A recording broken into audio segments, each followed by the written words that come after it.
Hello everybody. You probably already know me, but my name is Jonah Angell, and a year ago today, I uploaded my first YouTube video. So let's celebrate! Now of course, my channel is by far not very large, but to me, it's still been very successful. I've managed to accumulate 1,554 views, 4.72 hours of Family Home Evening content alone, 70 comments, 210 likes, and 54 Family Home Evening videos, along with many other various content. And so, to celebrate this 1-year celebration, I've decided to release the longest video on my YouTube channel. It's going to be over 4.72 hours long, which means what I'm gonna do is I'm just going to play every single Family Home Evening video that I've made in order for the next basically 5 hours. It's really exciting. And no, you don't have to tune in for the entire thing. But I would recommend just, clicking in every once in a while and seeing what video it's on and just remembering how good or bad I was at making videos. At the very least, it'll hopefully give you something to laugh about. Because, we all need that in quarantine. So, without further ado, Family Home Evening. The movie, basically.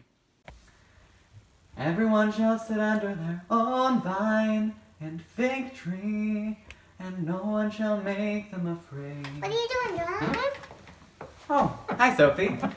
I was just getting ready for Family Home Evening tonight, and these verses here reminded me of Hamilton. Really? Can I see? Sure. And he left them and went out of the city into Bethany, and he lodged there. Now in the morning, as he returned into the city, he hungered. And when he saw a fig tree in the way, he came to it, and found nothing thereon but leaves only, and said unto it, Let no fruit grow on thee henceforth forever. And presently the fig tree withered away. And when the disciples saw it, they marveled, saying, How soon is the fig tree withered away? What does that mean? In this passage, Jesus was tired and hungry from having worked all day. But he really was hungry, and so he saw a fig tree off in the distance, and he was going to go get some figs. But when he got there, the fig tree was dead, and there were no figs on it. So, instead of making this a big deal, even though he was disappointed, he used this as a teaching opportunity for his disciples. Oh, that's cool. What lesson did he teach? He taught them about the religious leaders in the area, and how they were not living the gospel, even though they were teaching it. So they were hypocrites. That is exactly right. In fact, Jesus called them out on this 7 times throughout Matthew 23. But woe unto you, scribes and Pharisees, hypocrites! Wow, I didn't realize they were doing all these things. It's a good thing that Jesus called them out on it. Yeah, it definitely was. Can you think of any ways that there are hypocrites nowadays that maybe you see in the movies or something? No, I can't think of anything right now. Can I find a friend? Sure. Hey. Sophie's calling. Soph, what's up? Hi, Dave. I'm helping Jonah with Family Home Evening, and there's a part of the story that talks about hypocrites. And you're really smart, so I was wondering if you could help us and come up with a story that we could use. Oh, I see. Hypocrites, huh?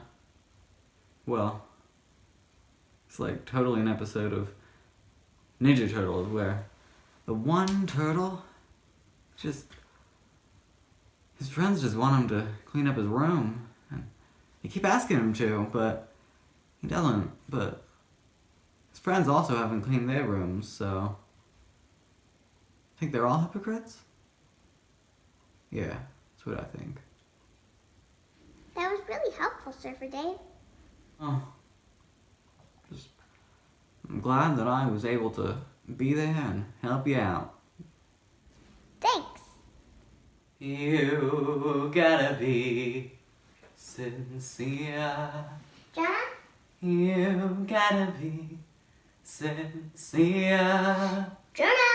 You gotta feel it here.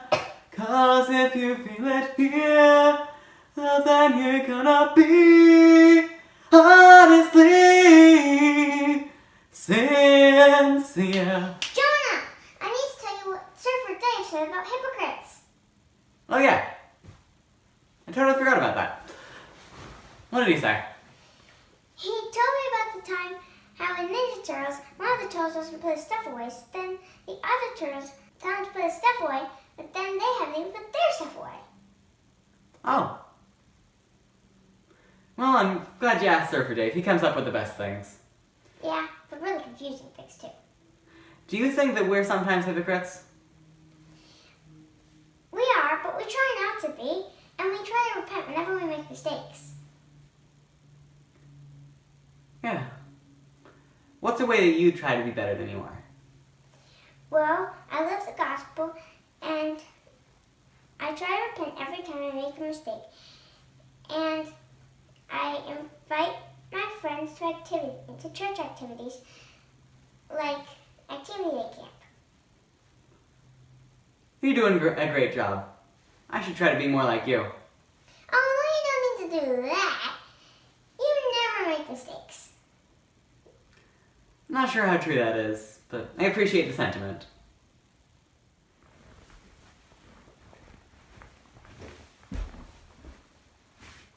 Hey, Sophie. So I'm finishing up my lesson right now, and I just need a little help. Could you help me for a second? Sure, how can I help? Alright, how does this sound? Though many people at their time were hypocrites, Jesus Christ was not among them. Sounds great. He was even more perfect than you are, Jonah. Oh, thanks. Well, anyway, I gotta go take a shower so that I'll be ready for family home evening tonight. Yeah, see you later. Bye.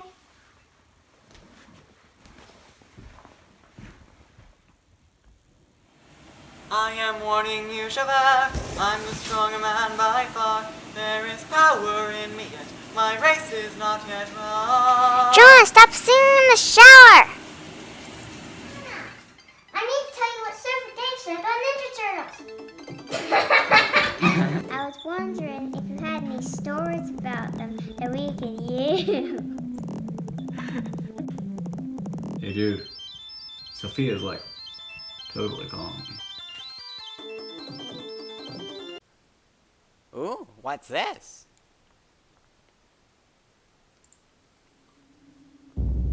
Huh. It is coming. Ooh. Someday. Soon. Rumors of wars. Huh. Actual wars. Oh, no. Earthquakes. No. Famines. Deceptions. That's not very Disasters. Zombies. The second coming.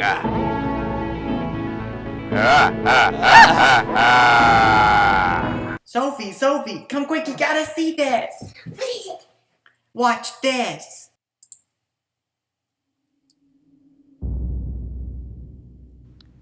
It is coming. What is? Someday. Soon. What? Rumors of wars. Actual wars. That's a little harsh. Earthquakes. Okay. Famines. Deceptions. What does this have to do with Mario? Disasters. What? Zombies. The second coming.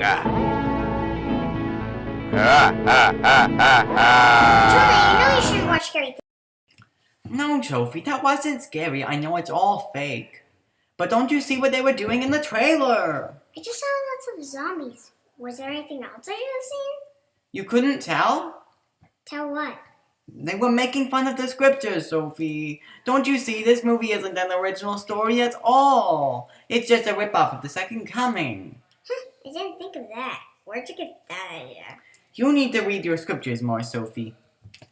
It says... Here. For in those days there shall also arise false Christs and false prophets, and shall show great signs and wonders, insomuch that if possible they shall deceive the very elect, who are the elect according to the covenant. Behold, I speak these things unto you for the elect's sake, and you also shall hear of wars and rumors of wars. See that ye be not troubled, for all I have told you must come to pass, but but the end is not yet. Don't you see? They didn't even make anything up on their own. They're just copying the scriptures and turning it into a zombie movie. I see. And since we're talking about the second coming already, is there anything else you know about it? Well, I know that it's when Jesus comes back to earth. Yes, you're right. And do you know how to get ready for it? I don't know. Here, let me show you. Once upon a time, there were 10 lovely women who were arranged to go to their friend's wedding. Back then, you couldn't go in until the groom arrived. And while you waited for him, you always needed to keep the candle lit so you were ready. Well, on this particular occasion, 5 of the women were wise, and the others were foolish.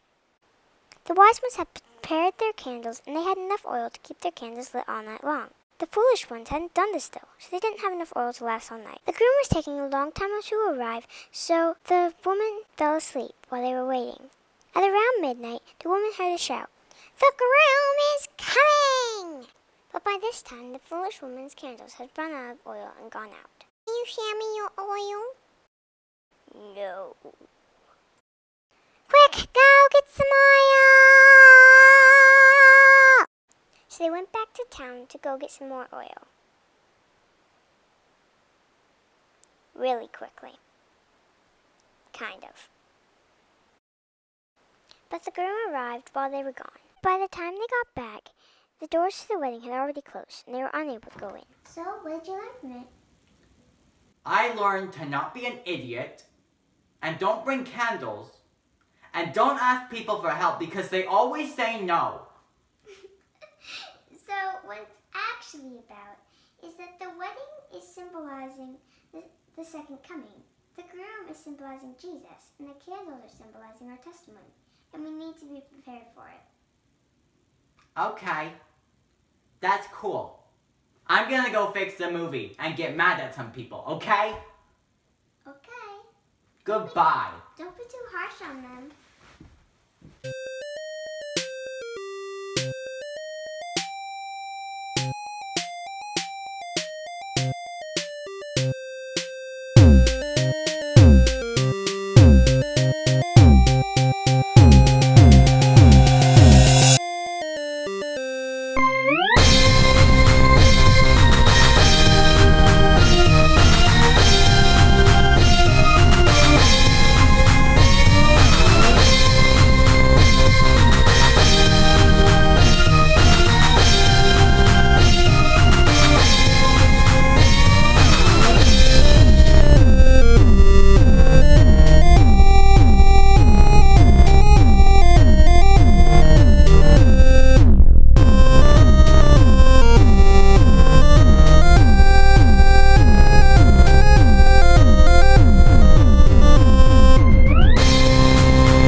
Sophie, come quick, you have to see this! What is it this time? Look, Sophie, I fixed the movie! Cool. Can I see? Sure!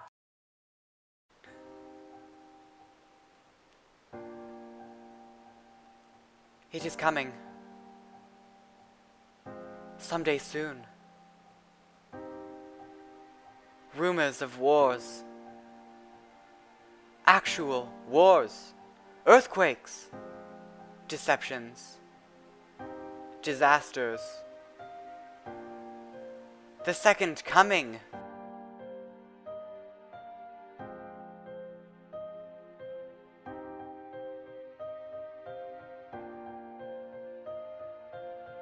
Look, it's already marked.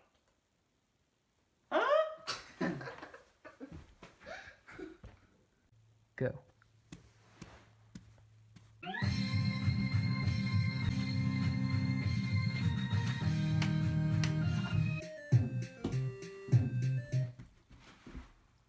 Apocalypse of the Dead! Level 9! The cafetorium! Find the bad guy, push him aside, then move on forward with your predator side. If the two-player game's when they make an attack, you know you got a brother gonna have it back. Oh man, this game's so hard! Yeah, it's so hard! Yeah, I'm so glad to have a friend like you. But don't you wish that we were as cool at school as we are here? Not really. I know who I am and I don't care what other people think of me. That's really bold of you. Come on, Jeremy, you made us lose. I'm sorry, I just wasn't paying enough attention. Dad, haven't you ever heard of pants?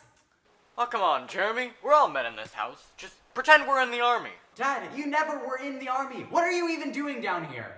Well, I can tell when I'm not wanted. Anyway, Michael, your mom's here to pick you up. Well, Jeremy, looks like I gotta go. Bye! Who could that be? Come in. Oh, hey, Rich. What's up? Oh, I was just in the neighborhood and I thought I'd stop by to give you something. Oh, really? What? Do you remember me in freshman year? No. Did you live here freshman year? Freshman year! Didn't have a girlfriend or a clue. I was a loser, just like you. Good times would only soar by. And then I got a squib. What? You came here to give me mints? Not mint. Squib.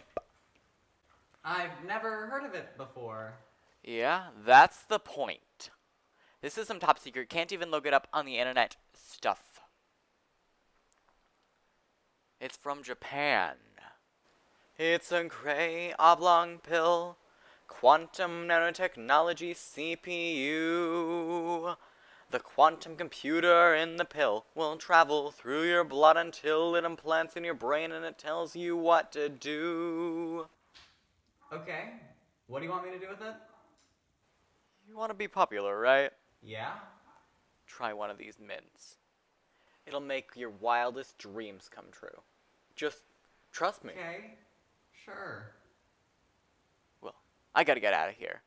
Can't be caught hanging with a loser like you. But try the mint, okay? Alright. Well, I guess it can't hurt. Ah! Ah! Ah! Jeremy here. Welcome to Super Quantum Unit Intel Processor. You're squid. You look like Surfer Dave! My default mode, but I can see that you might also prefer to be taking instructions from Harrison Ford, Adam Driver, or a creepy white plumber guy with a tail. Oh, no. Surfer Dave's fine. Jeremy, you need to be more chill. You mean not? You see, human social activity is governed by rules, and I have the processing capacity to understand those rules and pass them on to you. So, if I understand you correctly, you're like my invisible sidekick, and you'll teach me how to be cool? You can't just listen. You have to obey. What do you need me to do?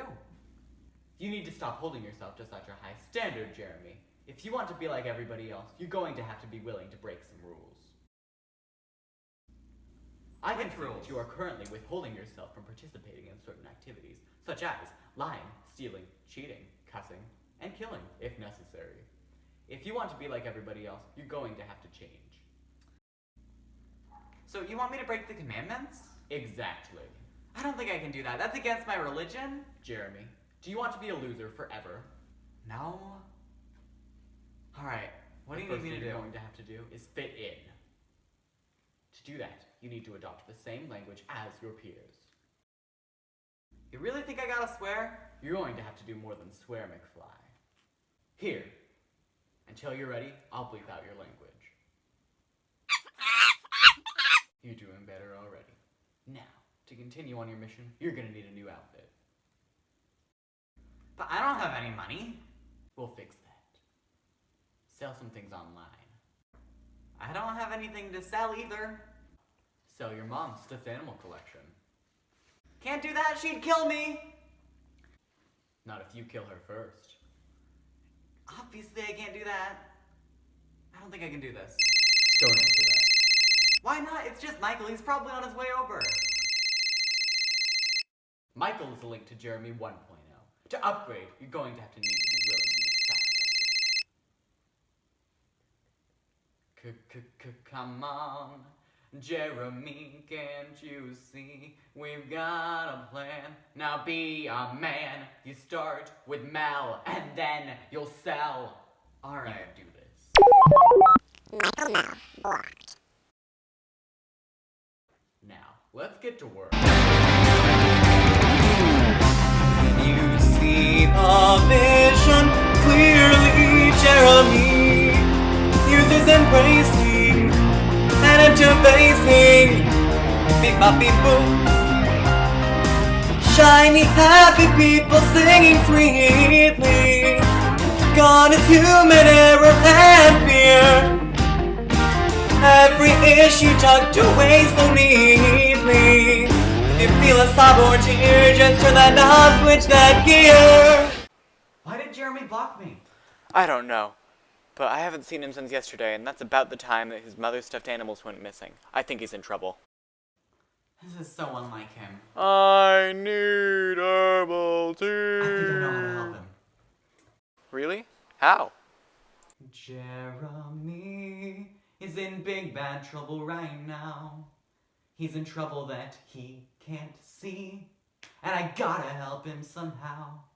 I don't know what he wants, but I know what he needs. He'll need a friend so strong to help him not slip away. I haven't been a friend for so long, but I think I'm ready today. Situation is grave, now's the time to be brave.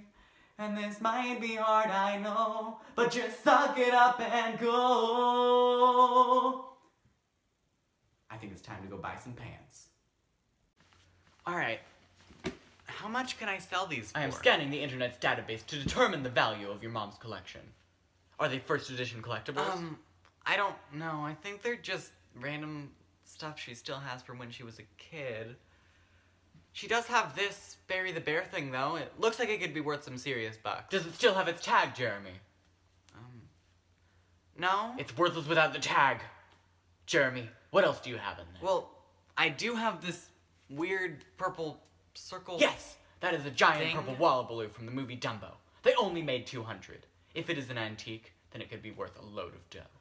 Do you have any clue as to its origin? Oh, yeah. My mom once told me that she got it from her grandmother. Yes, then it is an original.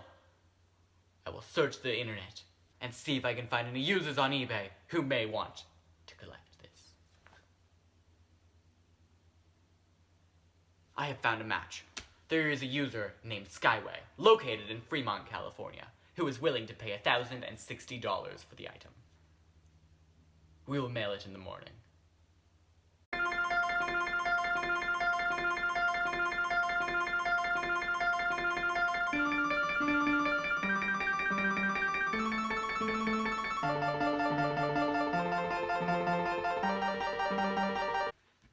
It didn't fit in the mailbox, so I left it on the sidewalk. Is that okay? Yes, I have notified the mailman, and it will be picked up within the hour. This feels too easy. Are you sure? Everything feels too easy when you have me. Alright.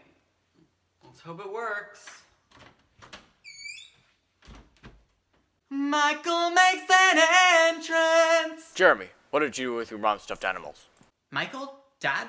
What are you doing here? We've been looking for you everywhere since you left, Jeremy. You're a thief now? I thought we taught you better. Oh, and I finally convinced him to get some pants on. Thought it'd be too embarrassing for us to go looking around for you without any pants. You need to retreat, Copy Jeremy. that. Who's he talking to? He's talking to his squib. It's like a telepathic from X-Men, and it's supposed to help him be popular. But as you can see, it's not helping him at all. Don't be a loser, Jeremy. Get out of there. Let me guess, Jeremy, he's calling you a loser now? I'm telling you, the squib's not worth it. Just come with us, return the animals, and we'll get you sorted. He's just jealous. I'm not jealous of the squib. I'm jealous that you try to be popular. And maybe you will be popular someday, but wait until college for that. This isn't the way to do it anyway. You're stealing stuff for Pete's sake, Jeremy. What do you think is gonna happen? Even if people do buy your stuff online, things like that can be tracked. I don't want you going to jail. Come with us. Don't do it, Jeremy. Why not? You keep calling me a loser, and right now I feel just as pathetic as I did when I got you. But even worse, because I don't even have my best friend. So you know what? I'm gonna return these animals to my mom, and I'm gonna get rid of you. You're just not worth it. Shut down! Drink that. What is it? Herbal tea. It's what Rich used to get rid of his squip. Hey, thanks. And thanks for being there for me, Michael. Oh, you're welcome. You're the best friend I've ever had. Say, what are you gonna tell your mom when you return her stuffed animals? I don't know. She's bound to kill me. You gotta buy her a rose, compliment her on her clothes, say you appreciate that she's smart, or man, you tell her that you'll love her for eternity, and that's the way you get to her heart. Trust me, I know how it's gonna go. Listen and oh, and there are voices in my head. So many voices in my head. I'll let them squeal and I will deal and make up my own mind. Might still have voices in my head, but now they're just the normal kind. But of the voices in my head, the loudest one is mine. Loudest one is mine. Jeremy? Loudest one is mine.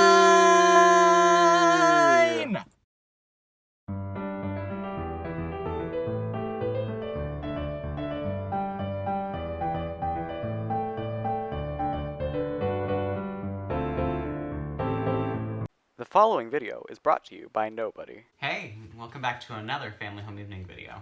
So here, I've got the Come Follow Me manual. And this week's lesson, you can see, it's about the Last Supper. So, this week's lesson is the Last Supper, next week's lesson is the Crucifixion, week after is the Resurrection. So a lot of these lessons relate really into Easter, which happened a couple months ago at the end of April. But because we covered it so recently, and these are kind of more sacred things, and I like to be funny in my videos, I don't want to make jokes about sacred parts of our religion, so what I'm going to do instead is I'm going to sort of relate these lessons to other topics, and then these videos will not necessarily relate entirely as they have in past weeks. But they'll still be really funny, and you'll still learn something from it. So let's see what we recorded this week. We're bumping elbows. That's Yeah, like we a are. secret handshake. Yeah. Let's do it again, you know? Alright. Oh, yeah. La, la, la, la, secret handshakes. I like secrets, and I like handshakes. Woo! Hey, that's a cool hat. Thank you. My father. 'Twas an attempt. And he answered nay. That was a great first supper. Probably the last one, too. The end. And now a word from our sponsors. Happy Easter! Yeah! Well, today we're talking all about Skittles! Skittles, Skittles, Skittles! Yum! Now, did you know that in every packet of Skittles, there are 14 Skittles? Yeah, well, it's true. Now, you have to go over to Target right now and buy some Skittles. Because if you don't, you're going to hear from my lawyer. Skittles, taste the rainbow.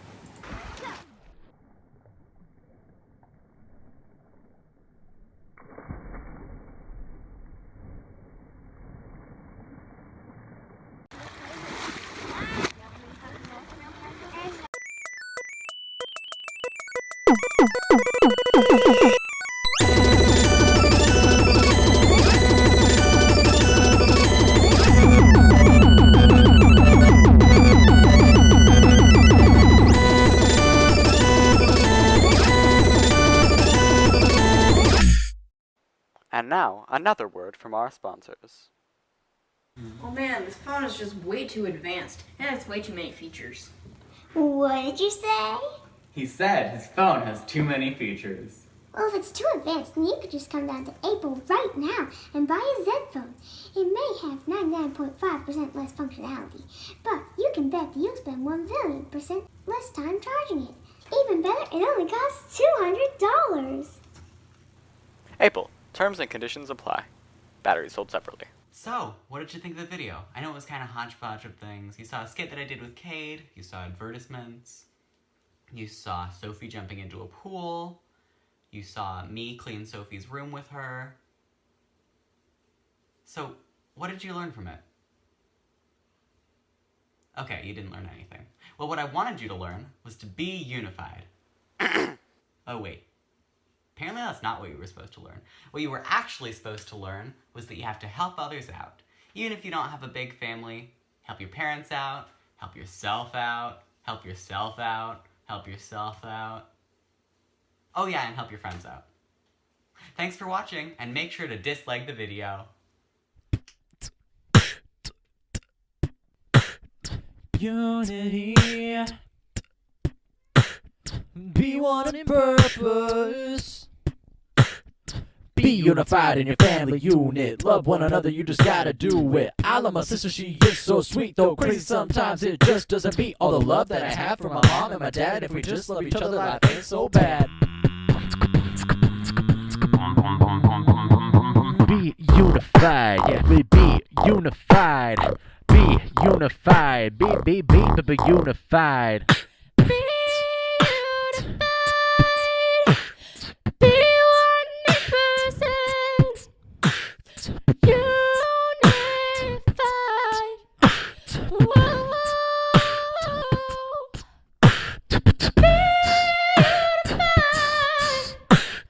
Be one in purpose.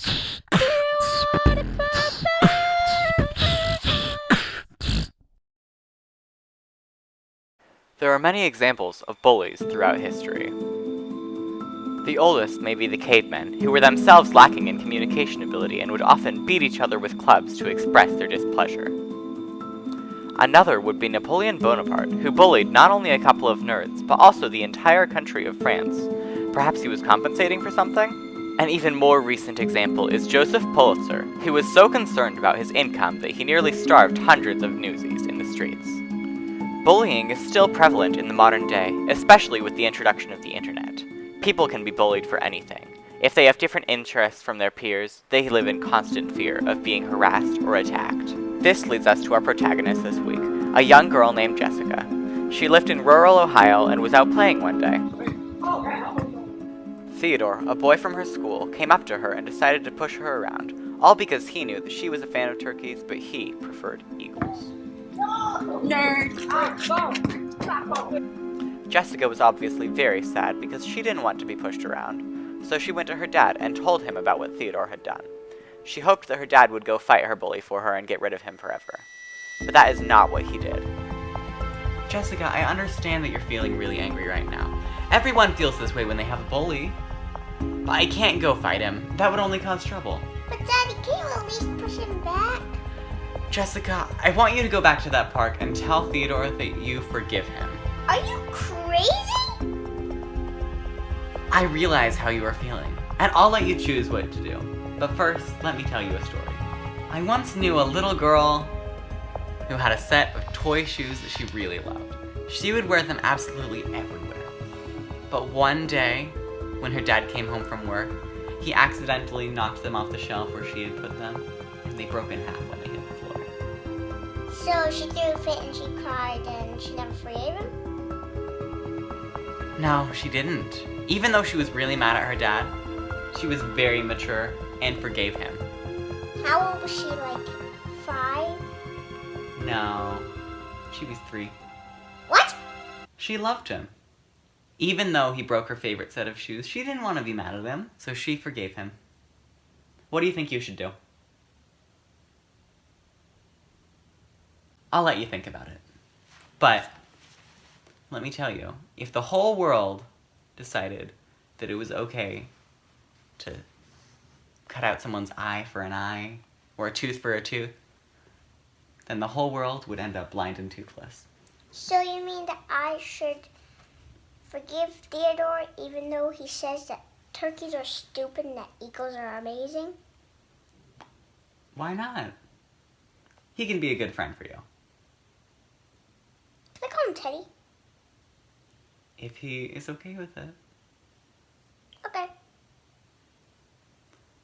I'll see you later. I forgive you. I forgive you too. So Jessica returned to the park to forgive Theodore. They spent the rest of the day playing together and remained really close friends forever, even though they still never agreed on which bird was the best.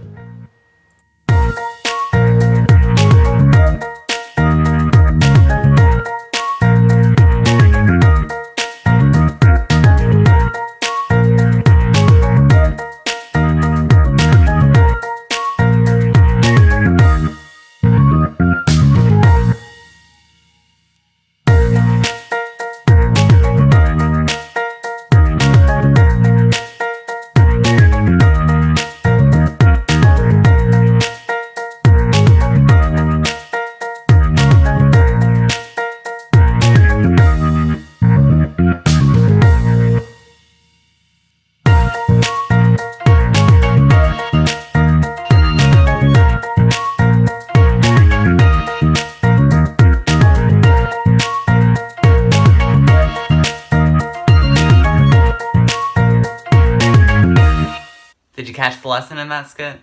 Bet it was a lot more obvious than past weeks. As I mentioned in last week's video, this week's Come Follow Me lesson is based around the atonement and crucifixion of Jesus Christ, and I'm going to stray away a little bit from it because I want to keep that sacred. I highly recommend that you read those chapters, though, because they're still very good and they teach a really good lesson.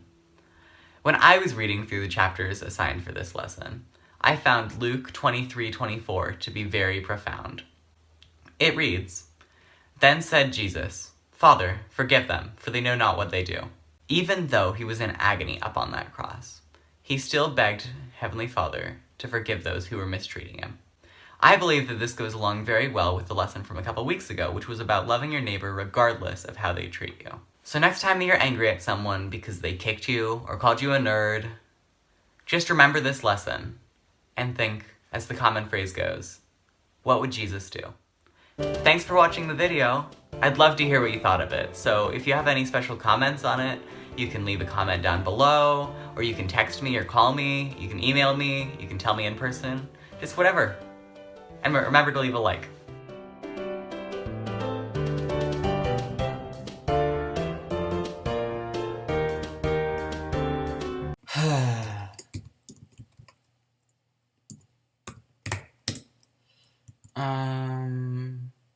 What should I do this on? I don't know, I'm just so tired of this. I've been doing this every week. Why do I have to do it again this week? I mean, my siblings are gone at different camps. I just don't feel like doing it this week. I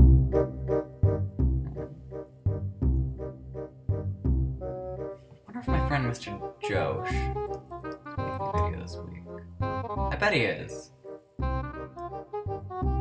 wonder if he'd care if I went and borrowed his script and used that instead. You know what? That's what I'm gonna do.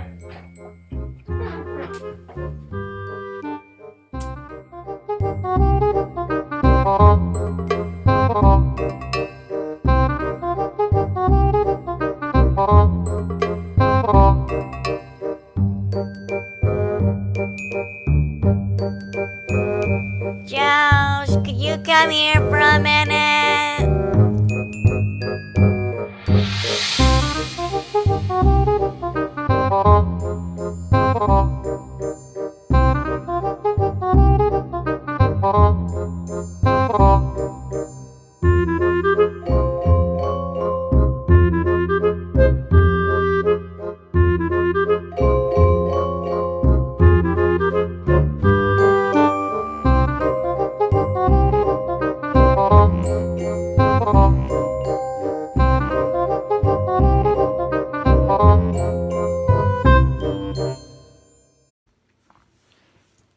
Can't find my script anywhere. Just gonna have to write a new one. Alright.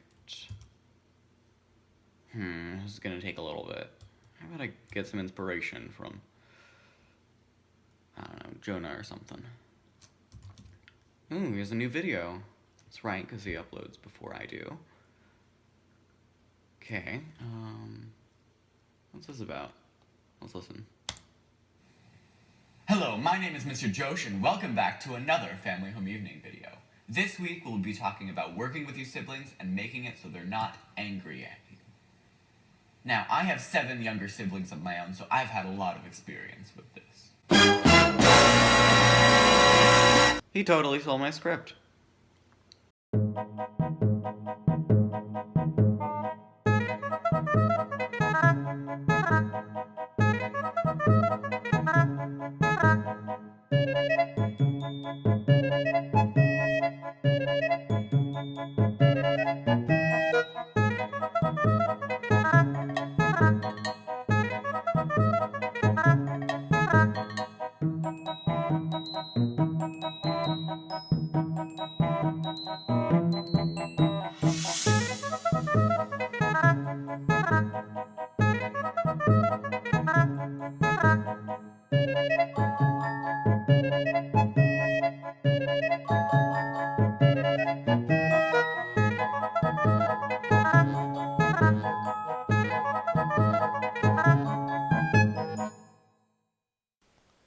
Alright, so what did you learn from that skit? I still have the makeup on. Whew. It's gone. So, as you could probably tell from the video, this week we're going to be focusing on the 10 Commandments. And especially we're going to be looking into the 8th commandment, which is, thou shalt not steal. So, in the skit, you saw that I went to Josh's place and stole his script and made his video before he could, and he was really mad. So in the end, that was a really minor transgression, and it didn't actually happen. And even if it did happen, Josh probably wouldn't mind. He'd probably just think it was funny that I stole his script and managed to film it before he could. And sometimes it is okay to do things like that. If you're just messing with a friend, they'll be okay with it normally.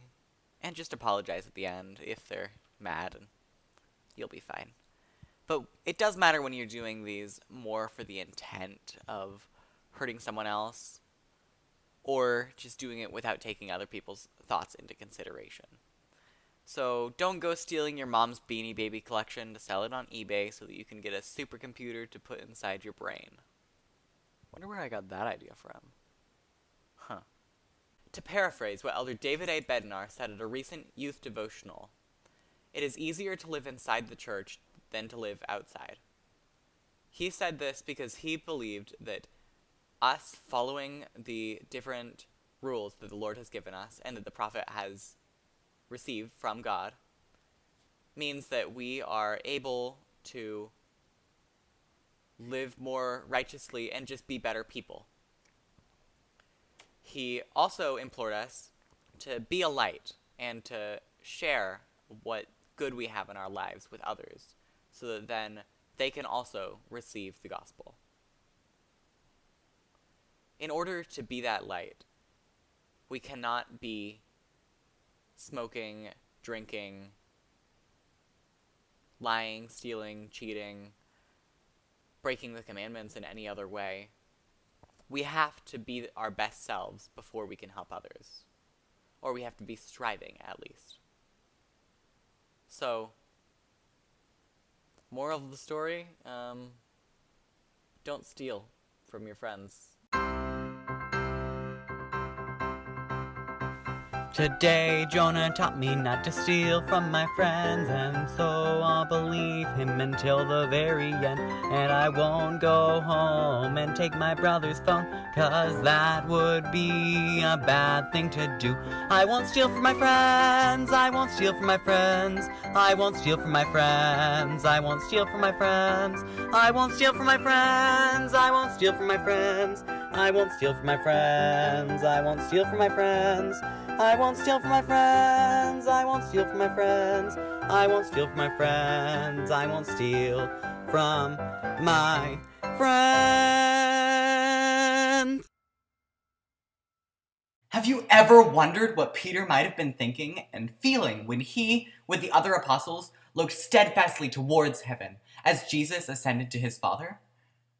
The church that was founded by the Son of God was now being led by Jesus through Peter, God's prophet. The task of leading the effort to teach all nations now rested on Peter. But if he felt inadequate or afraid, we don't find any evidence of that in the book of Acts. But what we do find are examples of fearless testimony and conversion, miraculous healings, spiritual manifestations, and significant growth for the church. Now, with the gift of the Holy Ghost, Peter was no longer the unlearned fisherman Jesus found on the shores of the Sea of Galilee. Nor was he the distraught man who only weeks earlier was weeping bitterly because he had denied that he even knew Jesus of Nazareth.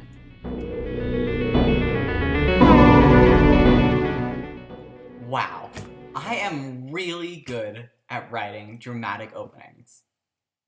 But since last week's lesson was about not stealing, I will give credit to the person who actually wrote that. I don't know who wrote that. But that was the first paragraph of the Come Follow Me lesson this week in the Come Follow Me for Individuals and Families manual. And because it read really well, I just decided to copy it and put it in here. In my opinion, one of the best things that we have access to today is modern technology. We use this technology in a number of ways. I use it to make these videos that you watch, and I also use it to film these videos, and as you can see, I'm in the car. So I can also use the technology to drive places, and I can talk to people who I haven't talked to in a long time, and it's just marvelous that I'm able to use this to communicate with people across the globe. I've personally lived in 4 states across the United States, and I know lots of people who live in a number of places. And I'm able to use this to learn from these people and gain insight from their experiences and teach them about my own experiences. Back in the days of Paul, they did not have access to technology like we do. However, they did have one thing that we also have. They were given the gift of the Holy Ghost, and through that they were able to hear the inspiration that the Lord was giving them. And they were able to teach, even though Jesus Christ was no longer on the earth. They were also able to perform miracles. For instance, when Paul and John were outside the temple, they saw a lame man who had never walked in his life. And they were able to go and heal him. And he was able to walk and be just like everybody else. Another thing that they did was at the Pentecost, they were speaking to people from all different places and all different countries. And they managed to speak to them because they had the gift of tongues. And they did this all through the power of the Holy Ghost that the Lord had given them access to. They also used the power of the priesthood, which they were worthy to enact. Nowadays, many of you may have been given the gift of the Holy Ghost after your baptism, if you've been baptized. Or perhaps you're a 12-year-old or older boy, and you have the Aaronic priesthood, and if you're older, maybe you even have the Melchizedek priesthood. And even though we can't generally use these gifts that we have to perform miracles just as much as Paul did, and we can't just go out and heal someone who's lame and can't walk, but we can still have access to these, and it's very important that we don't forget that and we remember to stay worthy so that we can continue to have this influence in our lives. Why am I getting so many calls today? What's up? How's the video going, man? It's going fine. Who is this? It's your best pal, Surfer Dave, dude! Oh, hey, Surfer Dave. Listen, I'm in the middle of shooting right now, and I can't really talk. Can this wait? No, man, this is important! Oh. Okay, then. What's going on? So, I've been watching you make your video, and I just gotta say, it's pretty dull so far. Huh? You've been spying on me? Don't worry about it, dude! I can help you make this video the best one yet! Really? What do you suggest I do? Alright, so here's what you gotta do. A little less conversation, a little more action, please. 'cause all this explanation ain't satisfaction in me.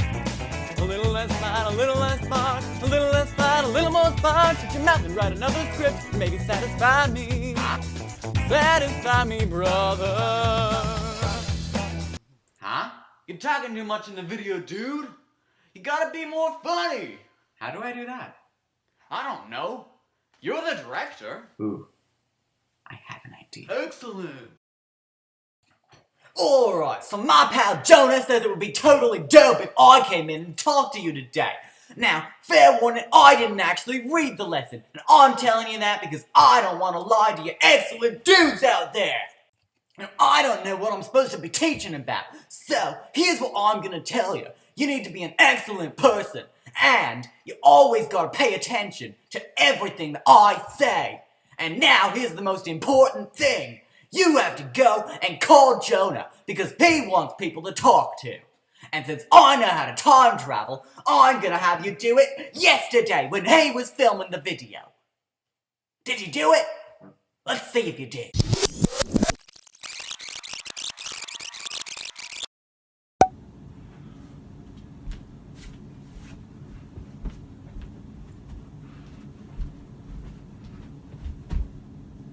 I gotta call Jonah.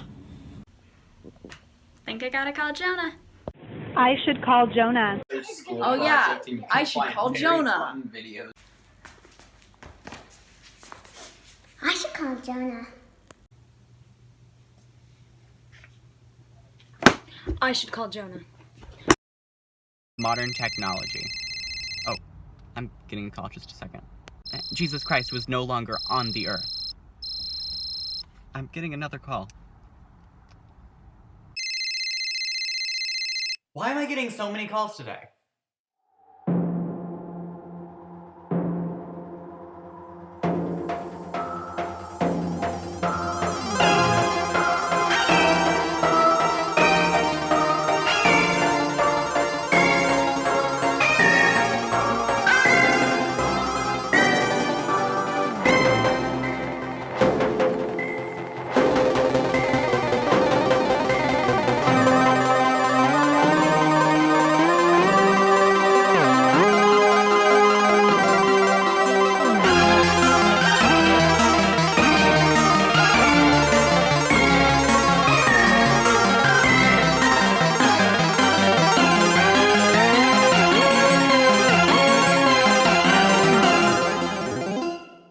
Excellent work, my dudes! Now, what I need you to do is hit the subscribe button, which is somewhere over there. And then you need to also go down there and like the video, because Jonah wants that.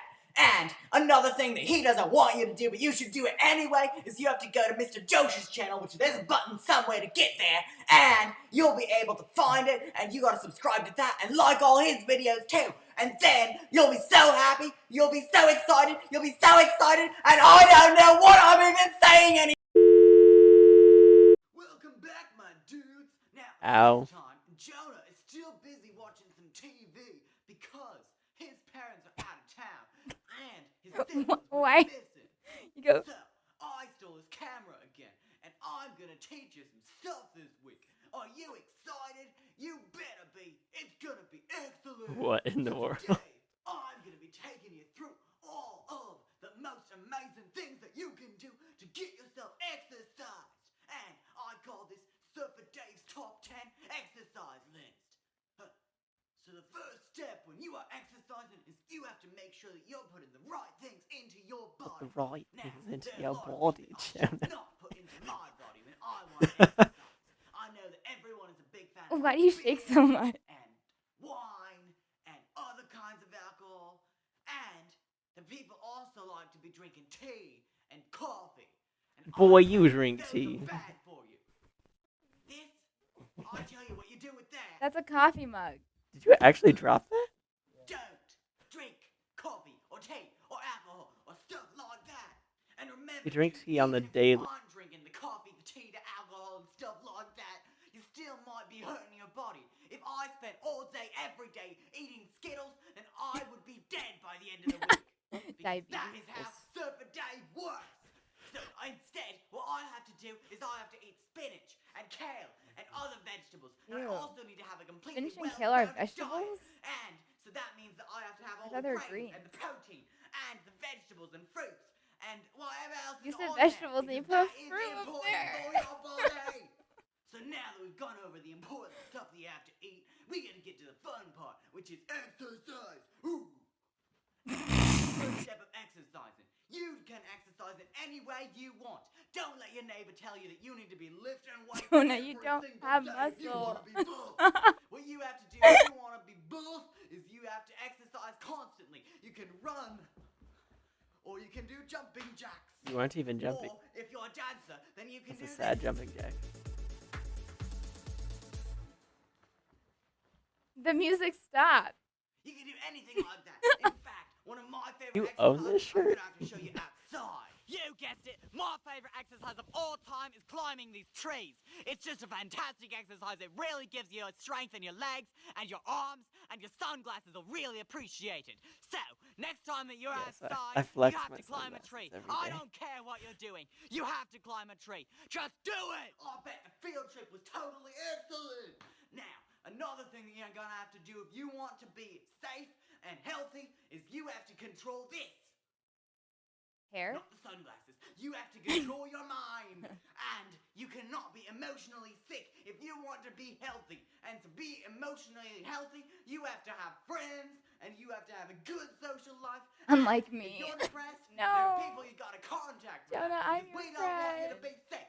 I'm here to help you. Just call the number that's somewhere down there if you need help with that. 555 Right now, Surfer you're Dave. probably thinking that Surfer Dave is not the right person to I'm contact. it's 555 right now. That's the time. That is exactly right. So, if you are a member of the Church of Jesus Christ of Latter-day Saints, perhaps you should think about contacting your bishop.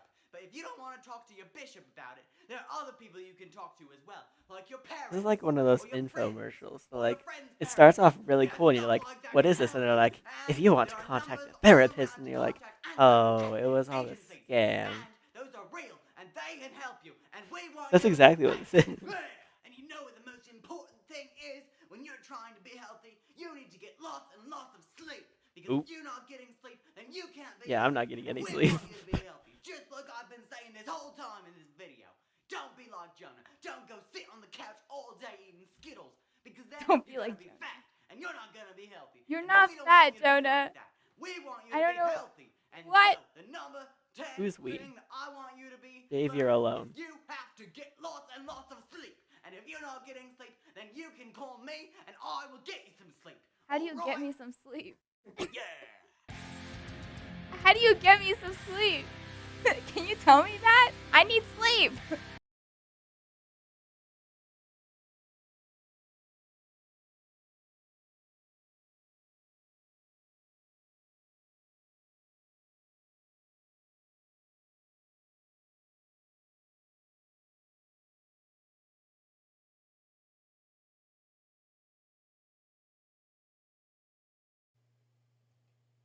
Peekaboo.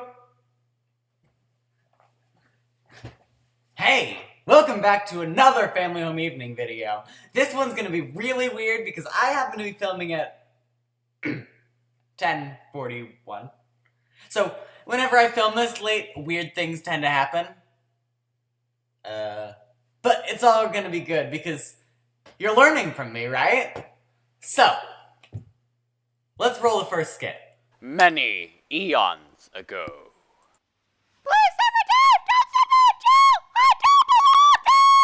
Dude, I'm totally gonna throw you in jail. After all, that's where you belong. Monsters go in jail. Didn't you know the law, dude? Come on. I'm totally gonna put you there.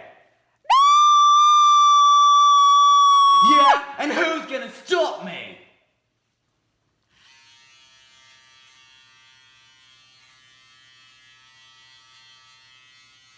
What are you doing, Surfer Dave? Are you trying to kill that puppet? Well, you know what I'll do to you, Surfer Dave. If you kill that puppet, I will come in with my razor and I will shave those sunglasses right off of your face. Not my sunglasses. I can't lose my sunglasses. Fine. I'll let him go home. Yo, dudes, I'm like actually a good person now. It's totally tubular. And it's all thanks to that strange man with the razor. I don't even know his name, but I'm so excited that he exists. It's brilliant. Whoever would have thought that Surfer Dave was once such a bad guy? Huh. Well, anyway, if you couldn't tell, that skit was meant to show that even people who are really weird and really evil, like Surfer Dave, they can change. Like, Surfer Dave, he was totally gonna kill that puppet and, like, send him to jail and whatever, but he was saved. So this goes hand in hand with the scripture story from this week, which is about how the Apostle Paul was once Saul. So what happened in the story is that the Lord sent the prophet Aeneas to go visit Saul. Saul was a Pharisee who was known for being really evil and persecuting the church and killing apostles and stuff like that. So Aeneas really did not want to go because he was like, this Saul guy is pretty sketchy and he's gonna kill me. I'll just, not go. But Aeneas went and gave Saul a blessing. Unlike other prophets that we might know of who said no when they were scared. Now I know I'm probably boring you to death right now. So, I'll relate it to pop culture as well. In Star Wars, Darth Vader is Anakin Skywalker. And Anakin is a good guy. And then Emperor Palpatine, aka Darth Sidious, turns him into a bad guy. But Darth Vader, aka Anakin Skywalker, does become a good guy, sort of, again. Darth Vader kills Emperor Palpatine and is able to transition and become a good person in the last few seconds of his life and go back to the light side of the Force. Paul does not die immediately after he becomes Paul. But it does show that redemption truly is possible for anyone. Even if you might think you're such a bad person, and you aren't, you're definitely not doing anything as bad as what Saul was doing, or what Darth Vader was doing. So, you really don't need to worry about being redeemed in that way, but through the atonement of Jesus Christ, everyone will be saved. But we do need to take a step in our own time to become better people. So the moral of the story today is to be a good person. Even if there are mistakes that you've made in your life that you wish you could go back on, or you want to change things about yourself, people can change. This change for Saul was huge. He was a bad person. Aeneas, through the power of the Lord, helped him to become a good person. In Star Wars, Anakin changed completely when he became Darth Vader. He changed completely again just before his death. I'll not leave you here. I've got to save you. You already have. Change is possible if we trust in the Lord. The Lord will never let us down, no matter what. People can change. People can change. People can change. Oh, people can change. People can change. People can change. People can change. Oh, people can change. People can change. People can change. People can change. Oh, people can change. People can change. People can change. People can change. Oh, people can change. People can change. People can change. People can change. Oh, people can change. People can change. People can change. People can change. Oh, people can change. People can change. People can change. People can change. Oh, people can change. People can change. People can change. People can change. Oh, people can change. Yeah. So this goes hand in hand.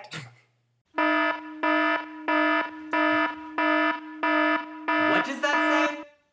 There's a monster at the end of the video? You should click away right now. It's gonna be really scary. Just trust me, okay?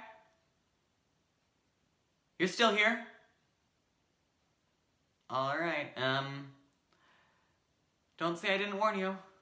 It's going to catch us. No, it won't. Go down the chute. It's a shortcut. But the chute leads to the trash compactor. We'll be killed. No, trust me. It won't kill you. Go.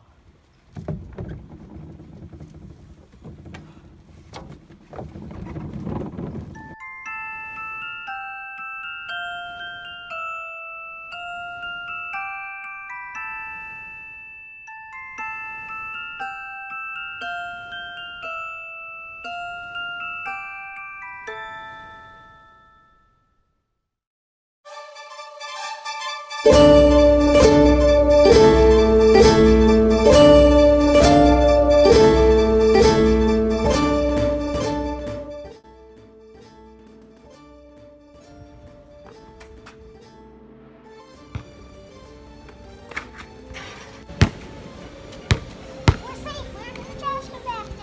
know! Last time I was here, a wormhole opened up in the chute.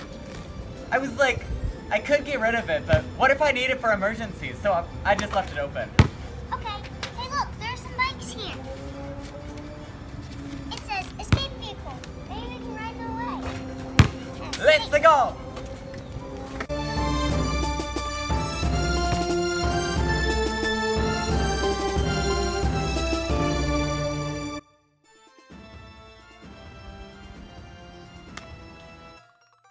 So, if you couldn't tell, the lesson today was about trusting people. Sophia had to trust me that she would be safe going into that chute. She didn't want to end up in a trash compactor, you know? So I got myself off the bike and think I'm a little bit safer right now. So, you probably caught it already, but the lesson this week is about trust. So, in the scripture story this week, it talks about how Peter was now the prophet of the church, and he was making changes in the church through the direction of Heavenly Father. The biggest change was that Peter was directed to start teaching to the Gentiles, and the Jews were not okay with this. They really did not like the idea. However, as our 9th article of faith says, we believe all that God has revealed, all that he does now reveal, and we believe that he will yet reveal many great and important things pertaining to the kingdom of God. So, one of the fundamental structures in our church is that we continue to receive revelation, even though we no longer have Jesus Christ on the earth. We have our own prophets, and they are able to receive revelation from the Lord. So back to the scripture story.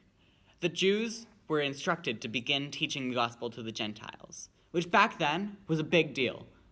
Like, right now, we don't even really know who the Jews and the Gentiles are. Like, there isn't much difference besides that there are some practicing Jews still in the world. Back then, they really believed that being a Jew was being the seed of Abraham and that they were the chosen people. They really did not understand that the Gentiles could also be children of God. However, as Acts 10 verse 34 says, the Lord is no respecter of persons, which means that he sees us as being equal in his mind. We are all his children. And this relates to trust in the Lord, because we have to trust that the direction that the prophet has is actually coming from the Lord. Our church has been going through a lot of changes recently. We had the age change at the beginning of the year, which means that now we have 11-year-old deacons. And we also have been instructed to call our church by the name that it was given by the Lord, the Church of Jesus Christ of Latter-day Saints, rather than referring to it by a nickname. And perhaps the biggest change of all is the Sunday observance. Now, we go to church on Sundays for only 2 hours rather than 3. These changes are very real, and they are affecting our lives. And they were given to us by our new prophet, President Russell M. Nelson. And we really have to trust in him, that he really is a prophet of God. But we also have to trust the Lord and understand that his teachings really are true. He created the plan of salvation. He created this church, and he has a plan for all of us. Even if your life is not as you would like it to be, perhaps you are singing, "Why do bad things always happen to good people?" You should still trust that the Lord knows what is going on, and he will help you out in the end. Does the end mean nothing to you? Stop watching so that you don't see the monster at the end of the video. It's the credits, yeah, that's the best part. When the movie ends and the reading starts, you can keep your adventure and all that action, 'cause the credits of the film are the main attraction. You really don't trust me, do you? You're still watching after the credits? Stop watching! There's a monster in the next scene! Why are you still watching? There is a monster in this scene! Grover, what are you doing here? There's a monster in this scene. There's a monster! I'm so scared of monsters! Oh, I get it. Everybody, I would like to introduce you to Grover, the furry, lovable monster at the end of this video. Hello, everybody! I am so embarrassed. Once upon a time, there were two groups of cowboys who lived in the ghost town of Jamestown. The first group was known as the Benjamins. The second was known as the Detroits. These two groups were completely identical in all ways bar one. The Benjamins actually did the work on their farm. But the Detroits left everything to waste, and in the end, always ended up asking the Benjamins to share their hard-earned harvest. One day, the Benjamins decided to move away from Jamestown, which left the Detroits in a dangerous predicament. Without the Benjamins to supplement the Detroit's losses, they were liable to die of starvation within the year. They knew that they would need to learn how to farm for themselves if they wanted to survive. Here's what happened. What's a rake? How do you use a hoe? What's the difference in between a shovel and a spade? As you can see, they were complete idiots. But over time, they became more accommodated to farming.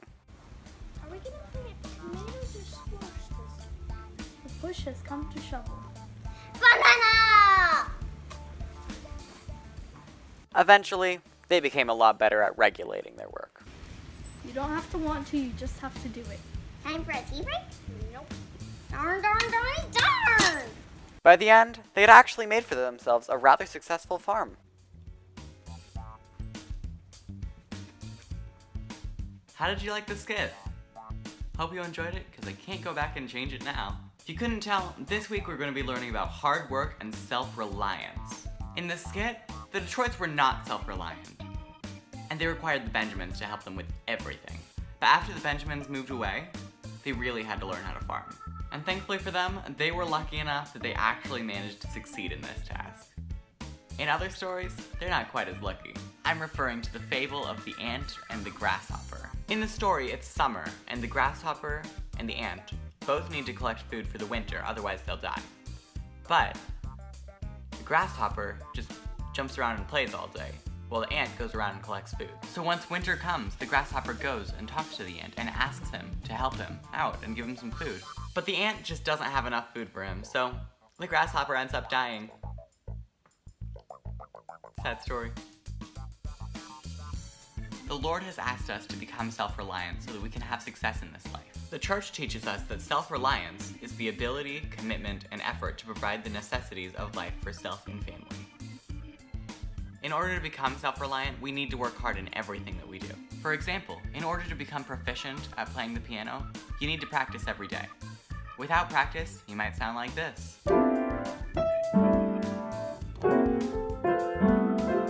But with enough practice, you could eventually sound like this.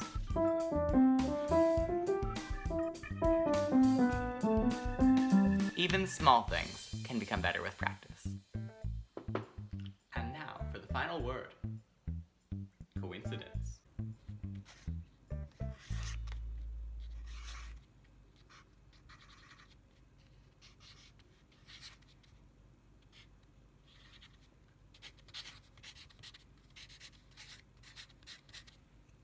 Congratulations, student 24,601. You have won today's spelling test. What a coincidence!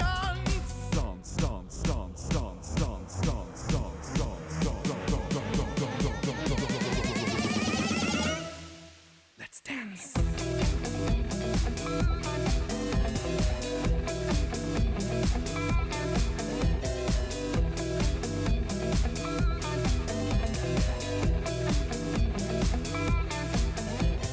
Shh! We have to be quiet for the Brazilian man. Previously on Family Home Evening. I'm here to help you. Just call the number that's somewhere down there if you need help with that. Dun dun dun dun dun. Family time. Yo, who is this? Oh, this is Melanie. Could I speak to Surfer Dave? You're talking to him already, man. What's on your mind? Oh, well, hello, Surfer Dave. So, anyway, I was just watching your exercise video the other day, and in it said to call this number if you need help. Well, I do. Sorry, gal, but I totally wasn't listening to what you were just saying. Did you say I do? I mean, it would be totally dope to get hitched right now, but I just think that I should actually get to know a gal before marrying her. What? That's not what I meant at all. What I said was, I think I do need your help. You need my help? Excellent! Wait, what for? Well, you see, I just moved to Claysville with my family, and I left all my best mates back at home in Maysville. So I was watching a video, and I thought maybe you could give me some advice on how to make new mates here in Claysville. You know what? I totally already know the answer to your question, but just in case, I'll get back to you later, alright? Wait, what? Talk to you later. Adios! I should call Jonah! Hello, who is this? Yo, Jonah, it's your best pal, Surfer Dave! How many times do I have to tell you? We're not friends. What is it this time? Well, dude, I totally just got a really weird phone call from a girl. Ooh, really? What did she say? Well, at first I thought she was proposing to me or something. But then when I said no, she totally changed the subject and said she needed a new mate. So, I don't get it. Why would a gal call me asking her to help her get a new mattress? It's totally bonkers, man. You said she wants help making new mates? Did she by chance sound like this? Yeah, dude, that's totally what she sounded like. Have you been spying on me? No, I've not been spying on you. But I do know what she meant. This girl is clearly British, which means that she uses slightly different terms than we do here in America. For instance, a vacuum is a hoover. Zucchini is a courgette. Get it? Just cut to the chase, man. Why does this gal need a mattress? Nope. Mate happens to be the British term for a friend. She just wants help making friends, you moron. Well, why didn't she just say so, dude? If I'm gonna help this girl make some new mates, I should actually make some myself first. So where should I start? Oh, I know. This is going to be excellent!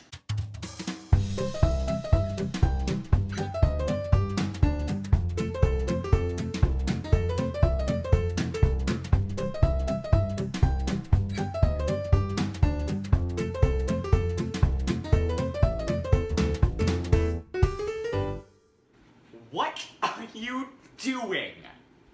I'm just making some new mates, man! You're going around town with a sign that says, "Will you be my mate?" That is the saddest thing I have ever heard.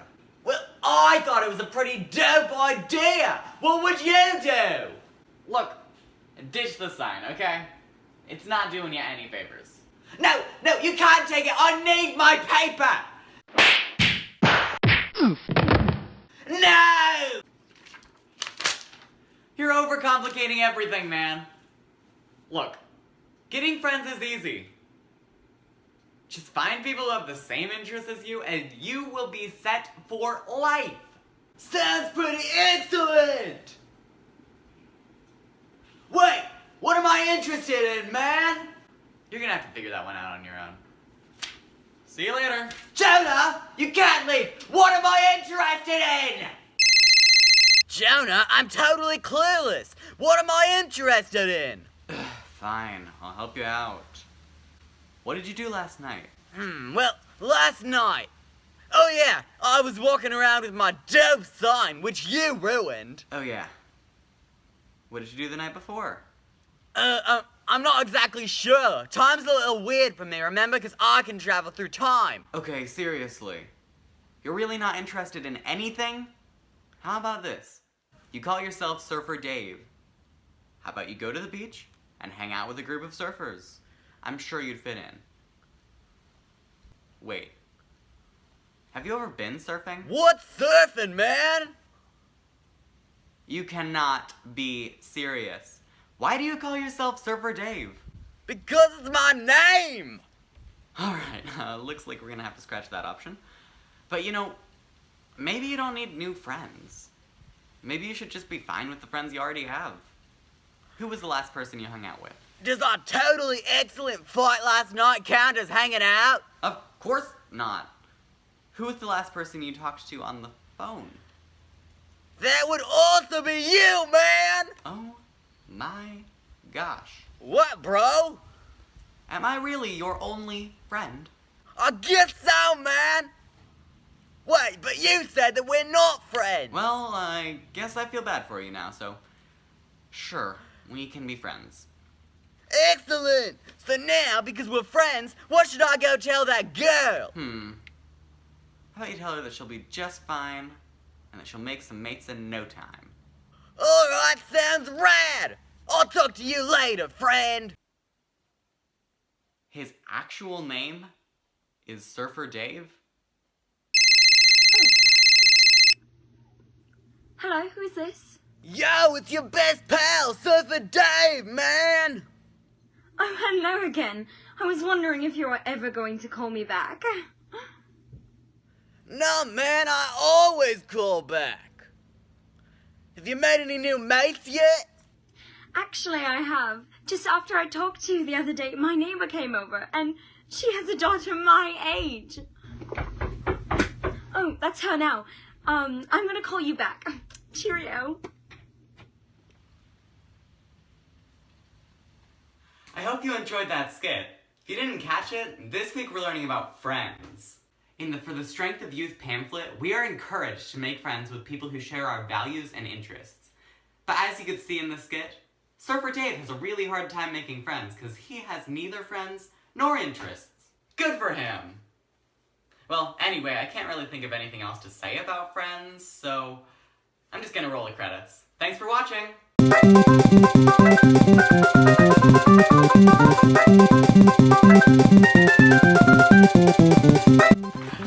Oh, did you think it was actually over?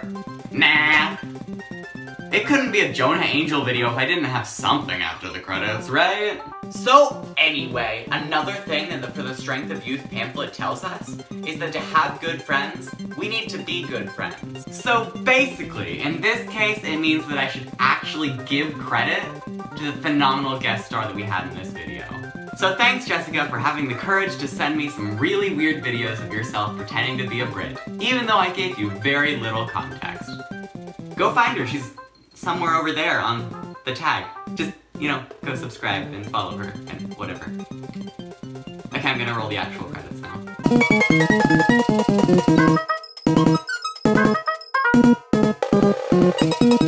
Jonah, I was also in the video! Why don't I get a credit?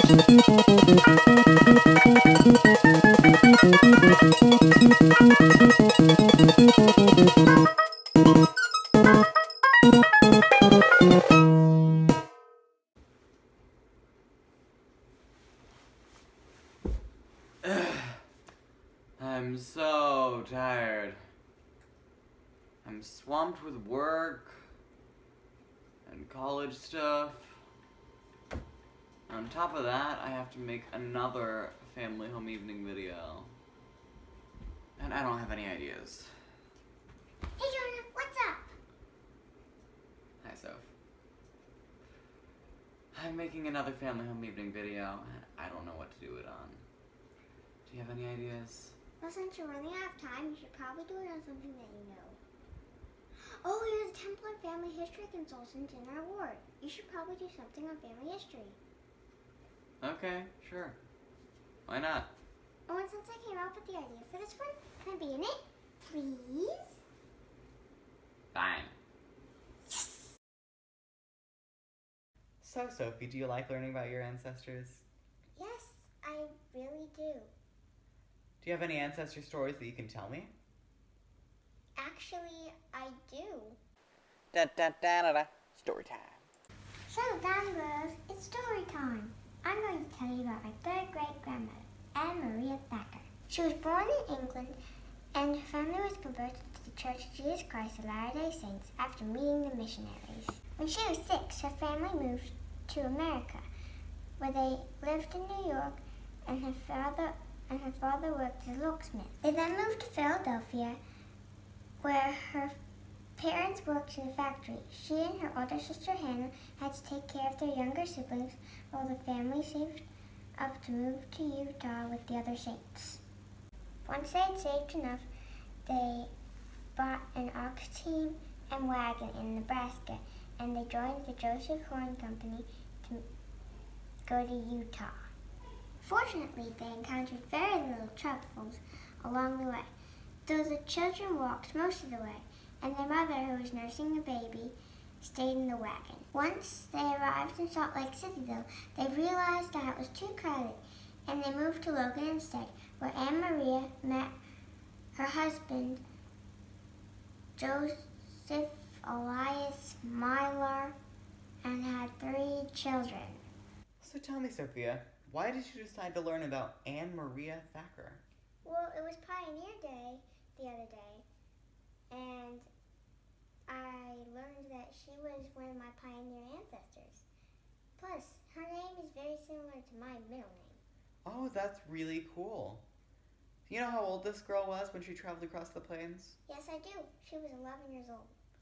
Wow, that was really young. But still older than you. Yeah. So tell me, Sophia, are you excited for when you're old enough to go into the temple and perform baptisms for your ancestors? Yes, I really am. I can't wait until I'm 11. That's gonna be really cool. Now can I ask you a question? Okay, sure, whatever. Do you ever feel connected to your ancestors? Absolutely not. That would be really mean of me. What? I hope you learned something from that video. I am filming this one a week in advance because I'm going to Utah later today, and that's why it's a little bit shorter. But I really do think that family connections are important and that we should be able to learn about our ancestors. And like Sophia said at the beginning of the video, I am currently the temple and family history consultant in my ward, even though I'm moving out. So if you need any help with family history work, feel free to contact me. I'll hopefully be able to help you out. Alright, well, I gotta go get ready for my trip to Utah, so hope you liked the video. Talk to you later. Make sure to like and subscribe.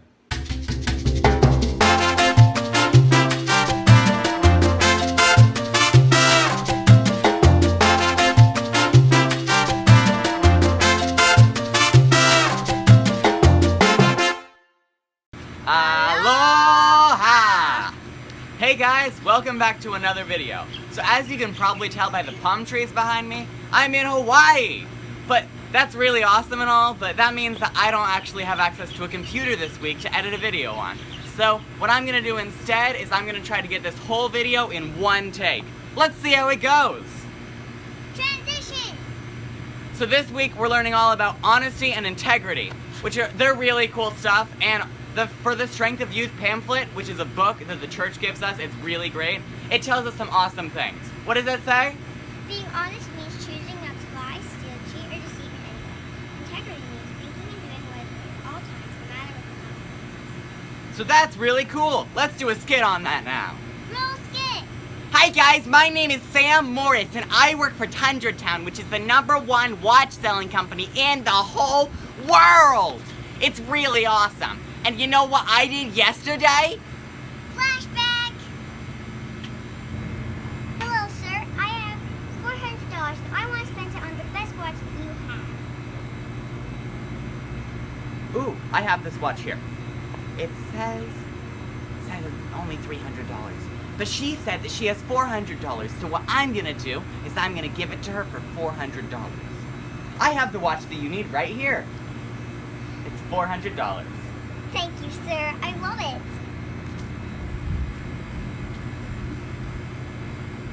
Was that honest of Sam? No! What do you mean it wasn't honest? He gave it to her and she paid him. He said it was $400. It was only $350. Wow, how rude of Sam. That's horrible. What do you think, Sophie? Should we make him pay her back? Yeah! Right here is right here is $100. But if I rip it in half, that's $50. Here you go. He paid her back. That's awesome. Yay! So what else do we have to do in this video? The credits, of course. Can't have a Jonah Angell video without credits. And how are we gonna do credits if we don't cut it? It's the credits! Yeah, that's the best part, when the movie ends and the rating starts! You can keep the adventure and all that action, because the credits of the film are the main attraction. Starring me and Sophia. Thanks for watching! Be honest, dude!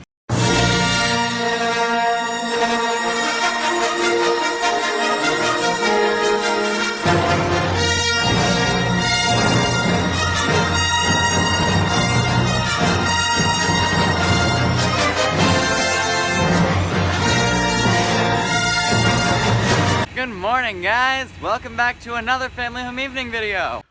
Whoa, how did I get here? And where did my sunglasses go? This is the night of family home evening. Grab some friends and come join me. Yeah!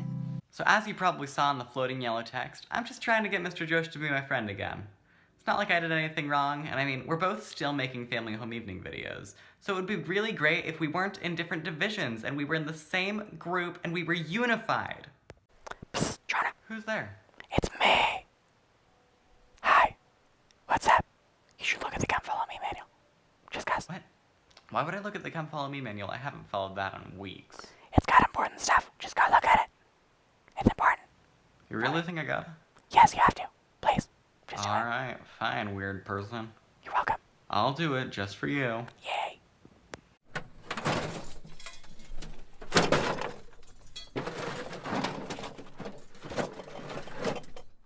Alright, found the Come Follow Me manual. That took forever. I had to dig it out of, like, the bottom of a suitcase. It was horrible.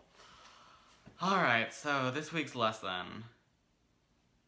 Huh, that weird voice totally got it right. This lesson is about being perfectly joined together. That's what I need right now. Who was that person? Alright, so what's the scripture story in this? It says that Paul was in Corinth, and lots of people were baptized. That's good, right? Oh, got it. So then a little bit later, Paul was hearing all about how there were divisions and contentions there in Corinth. Because they followed the wisdom of the world, not the wisdom of the Lord.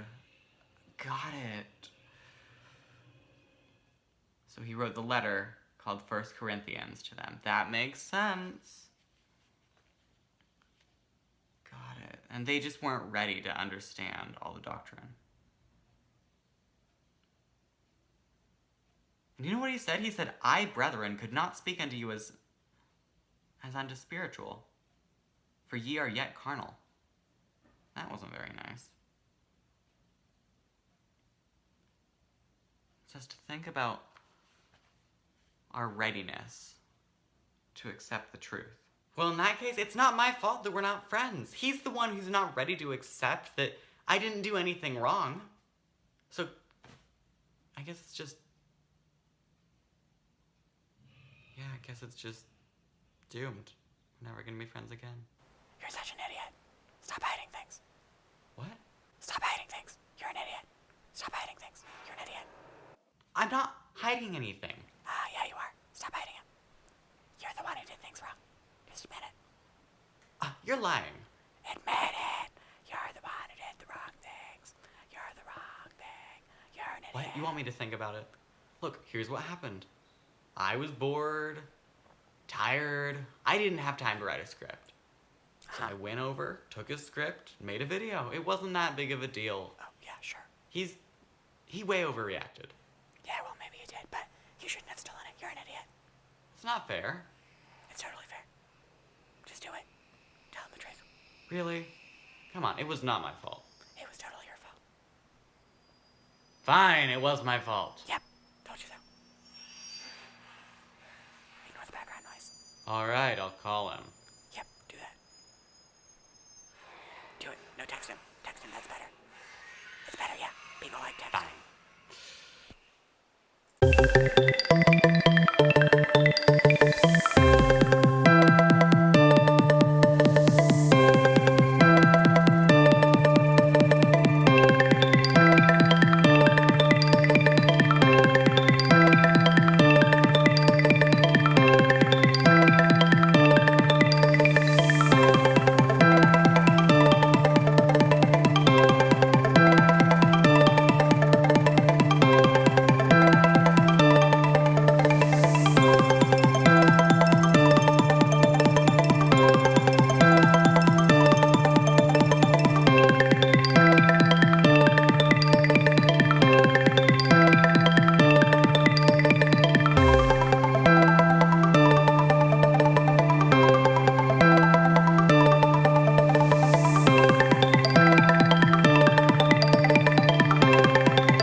happened next? They made a video. It turned out really weird. Imagine that. 1 Corinthians 1:10. Now I beseech you, brethren, by the name of our Lord Jesus Christ, that ye all speak the same thing, and that there be no divisions among you, but that ye be perfectly joined together in the same mind and in the same judgment. Jesus.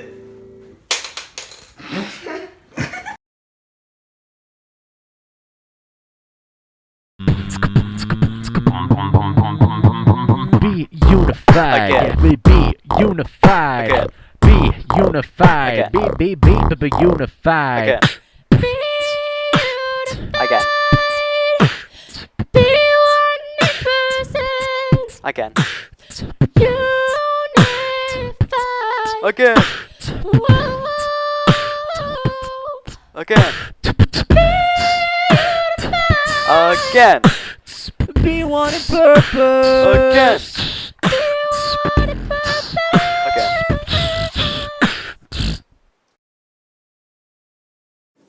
Hey, Jonah. Who's there? Jonah, I need you. What? It's San Juan Domingo Carlos' birthday. Who's that? How dare you not remember your llama's birthday? Oh. Totally forgot. Got him a... I gotta do it. I gotta get him a gift. How? Where? What? And so, of course, Jonah did what he always does, and called his friends. Guys, it's my llama, San Juan Domingo Carlos' birthday today, and I don't have a gift for him. Please, what do you think he'll want? Would he want a soup? You mean some soup? No, a soup. This one. No. Would he want a Sophie? Would he want a tiny basket? Would he want a peanut? Would he want a stuffed animal? No.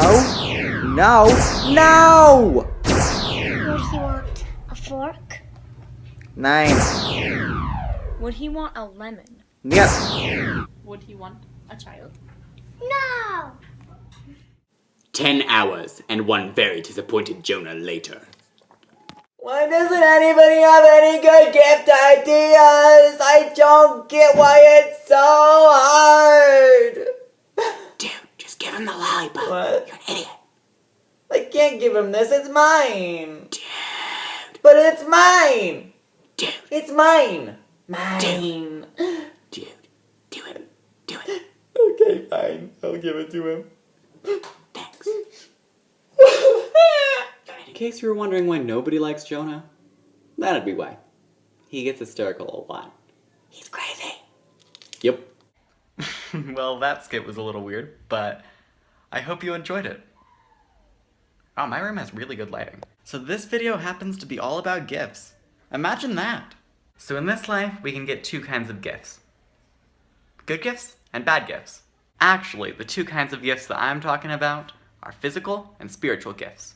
San Juan Domingo Carlos had the opportunity to receive lots of weird physical gifts. I mean, who would ever want a tiny basket? Or a fork? But as you probably know, spiritual gifts matter a lot more. And one gift that I got is my awesome looks, man!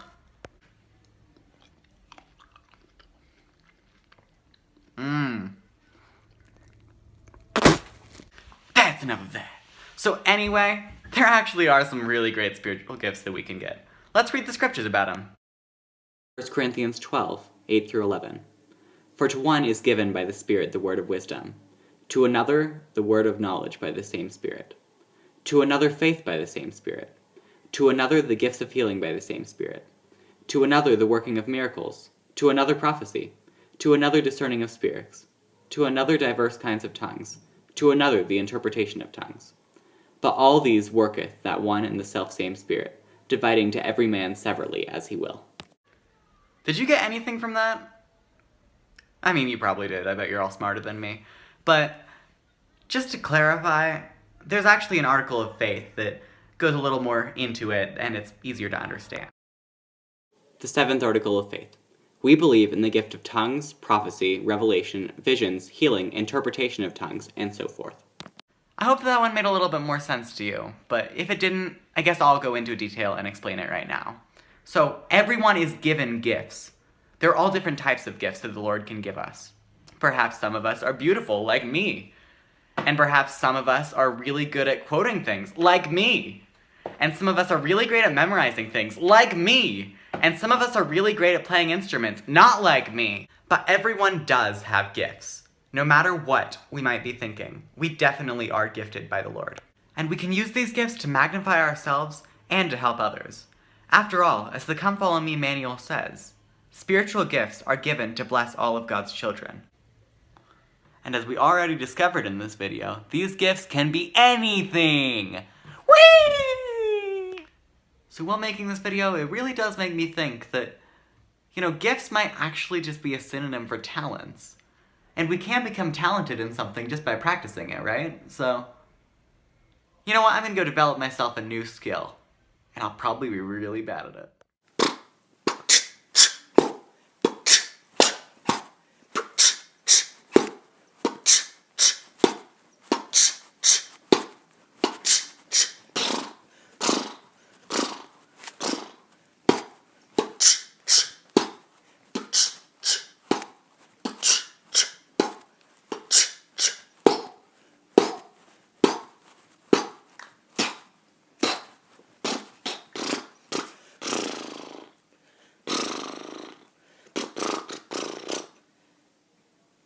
I don't think I know how to beatbox. Josh, how do you do it? I just got off work. I gotta finish a family home evening video. Wait, who else can be in it? All my friends are also at work.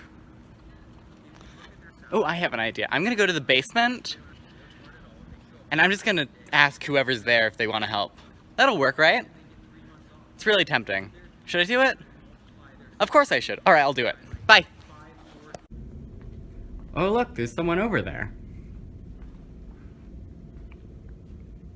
Hi. Can I help you? Would you like to be in a family home evening video?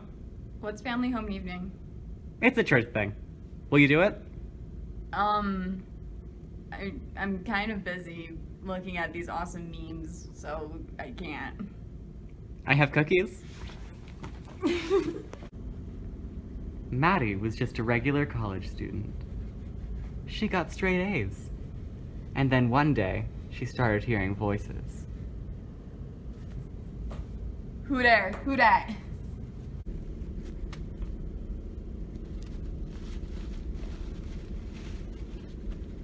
You should go to a party. But I have a final today. Don't worry about it. Go to the party. But it's chemistry. Chemistry is not hard. Well, I took like 15 papers of notes, so I bet it's hard. Just go to the party, it'll be fun. You can study later. Are my friends going?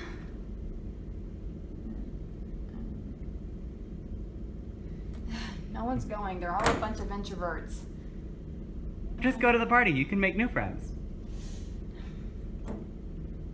If I were Jesus, what would I do? You would go to the party, because parties are fun. Does he have friends that go to parties? Has he ever been to a party? I don't know, you can ask him later. So, do I pray about it, or... Just go to the party and think about it later. Yeah, I'm praying about it. Yeah, no, I don't think he wants me to go to the party. What do you want this time? You see that poster? Yeah? You should go see that movie. It's really good. Cabin in the Woods, but it's R-rated, isn't it? I don't know, you should go see it. Are my friends going? No, my friends are still introverts. Okay, well, what would Jesus do? Would Jesus watch it? Wait, they didn't even have R-rated movies. But if they did, would he see them? Yes. Does he even like cabins in woods? I'm sure he does. Maybe I should ask him. That'd be a good way to find out. Yeah, okay. Why does she keep doing that? Yeah, no, I don't think he wants me to go, so... Hey, Maddie, are you taking a test? What do you want now? I've got the answers. What? You can't give me the answers in the middle of a test exam? I don't think your teacher's looking. Well, so that's still like part of my, like, it's a major part of my grade. I can't just like throw it away like this. That's why you need to cheat. You got a point there. What would Jesus do? Well, he never really took a test. Okay, well, I've never cheated on a test before, but I guess once won't hurt.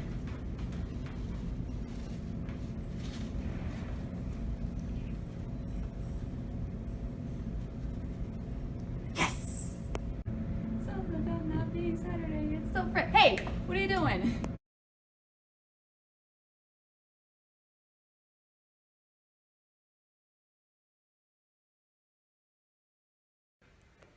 Why am I wearing so much denim? And the answer is, I don't know. I just feel like it. But what I do know is that this week we're going to be talking about temptation. And I bet you probably figured that out from the skit, because this week was probably really easy. Once again, I have not filmed the skit yet, so let's see later. But anyway, temptation is a really big thing in our lives. Everyone faces it, all the time. And I mean that literally. There is nobody in the world that does not face temptation in their life. Even prophets face temptation. Just look at the Old Testament. Adam and Eve, Jonah and the whale, other people. And it's in the Book of Mormon too. A big case of it is Alma the Younger, because he really wasn't that great of a guy in the beginning. But even looking at Lehi, there were times when he was tempted and he started murmuring against the Lord. And temptation is everywhere, especially in this day and age. I mean, I'm filming this video on my phone. If I wanted to, I could look up anything on there. I have an Alexa behind me. She can do anything. And the library just down the street. They have computers and iPads and many other things that I could just go on and Google anything that I wanted. It wouldn't be hard, and it would just take 2 buttons. Or less. So really, temptation is unavoidable. No one will ever go through life without being tempted. Even Jesus was tempted. And I'm not perfect either, of course. Like, in the past, I've been tempted to do some really funny things, and sometimes I've gone through with it. Like, I've stolen my friend's script. I've made friends with Surfer Dave. No one is ineffable. Everyone will sin in their life because of temptation. But the good news is that just so long as you repent of your sins, through the atonement of Jesus Christ, you can be forgiven and become whole again. Well, actually, just so long as you go to Utah State, you can be forgiven. If you go to BYU, or the U, or anywhere else, you're trapped. Sorry about that. So yeah, anyway, go Aggies!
Greetings, my name is Mr. Josh, and welcome to the Mr. Josh Variety Channel. Josh, get out of my video. It's not yours, it's mine. If you want to be in a video, you gotta make your own, okay? Capiche? Got it. Sorry about that. Actually, my name is Jonah Angell, and welcome back to another one of my zany family home evening videos. I really hope you enjoyed this skit. This one was really fun to make, so really, thanks to all the girls on floor 6, and Jake, for helping me to make that one. And hopefully you could tell, but this week's skit was heavily influenced by Elder L. Tom Perry's talk, In the World, from actually it was from 1988. Hey, comment below if you were alive back then, that's cool. But I figured that most of you probably weren't alive back then. I mean, most of my audience is high school or middle school age, so yeah, why did I choose a talk that's so old for this video?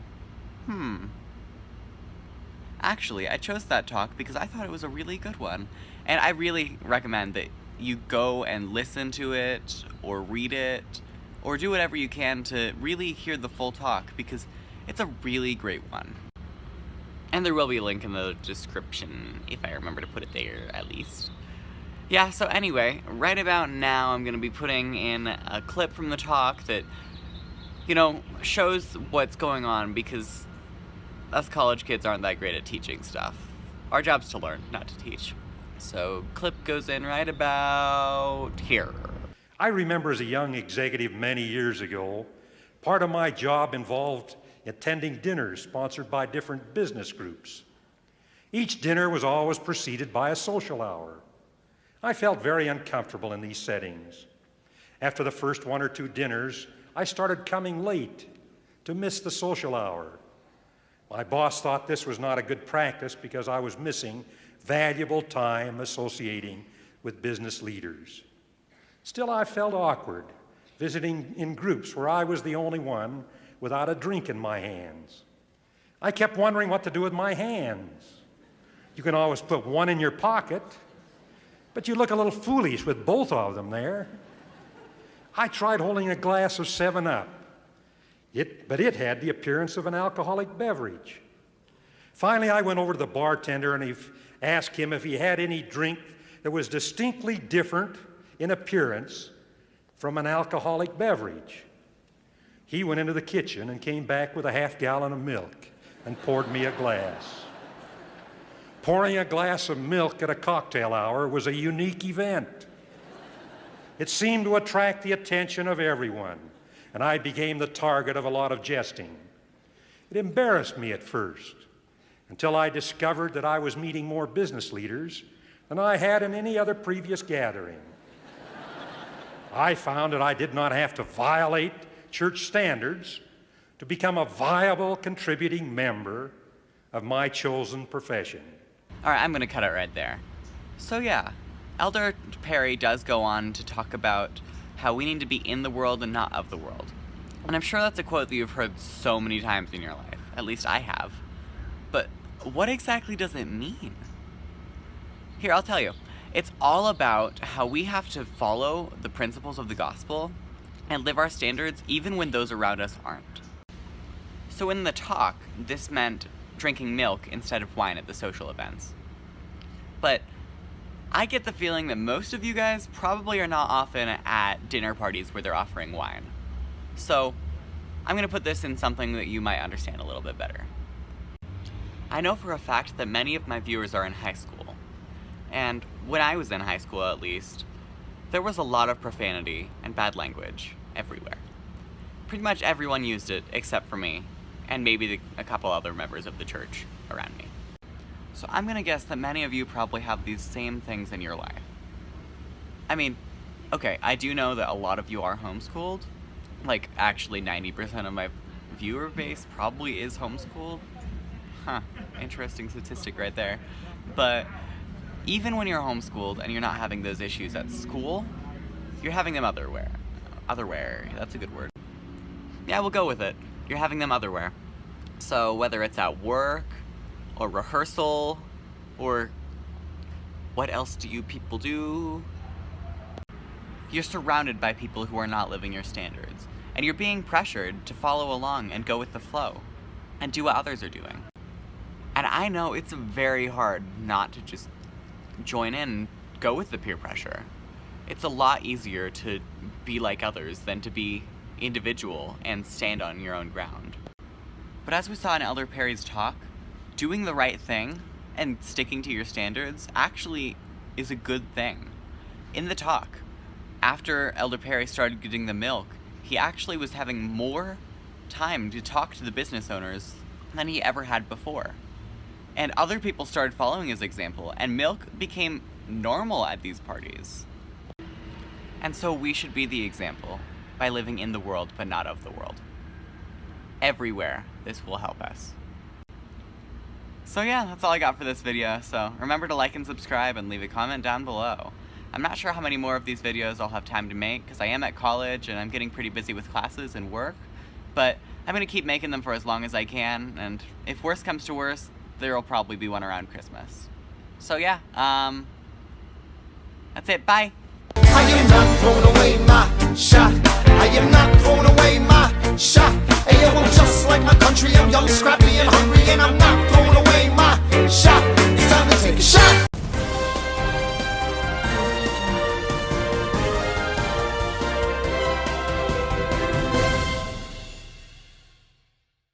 Breaking news. Jonah Angell, recently elected director of the Family Home Evening Company, has insulted a large population of his viewer base. What will he do about it? He's right here. Come on, Jonah, tell him what you got.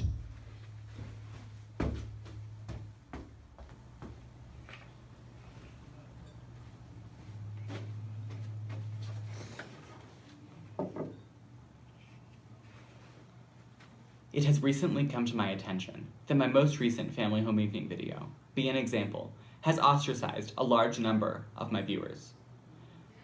It was never the intent to do so. In my video, I said things such as, 90% of my viewers are homeschooled, and many of you were not alive before 1988. For these comments, I am very sorry. I did not mean to ostracize any of my viewers. You are all amazing. And since I ostracized you, I have decided to make another Family Home Evening video that is more respectful to all of you. And I have gotten permission to show it live on air right now.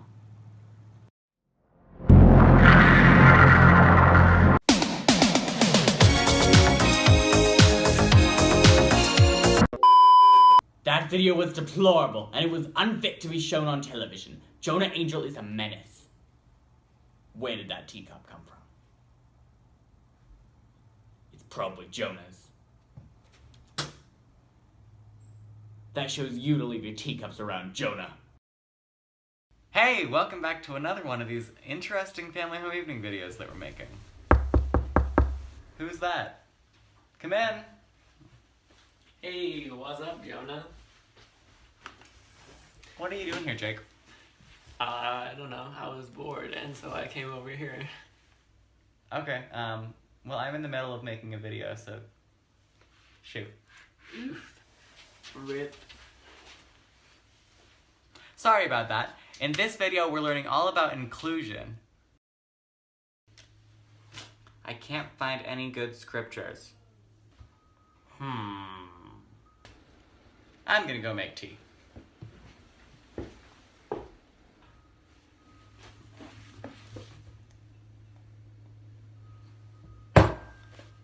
Huh. You know what? What does inclusion even mean? Alexa, what does inclusion mean? Inclusion is usually defined as the act of including. For more, ask me to give you more definitions for inclusion. Stop. Okay. To me, it sounds like there should be more than one person in this video. So, hey Jake, come back. The thing is, Jake's a real tough cookie, and it took him forever to show up. But eventually he was there. I mean, he lives right next door after all. So what's this video even about? It's about inclusion. You have any ideas? Hey, I included you in the video, right? Yes. Do you have any ideas? invite all of your friends to be in the video. Oh, okay. Good idea. Quality.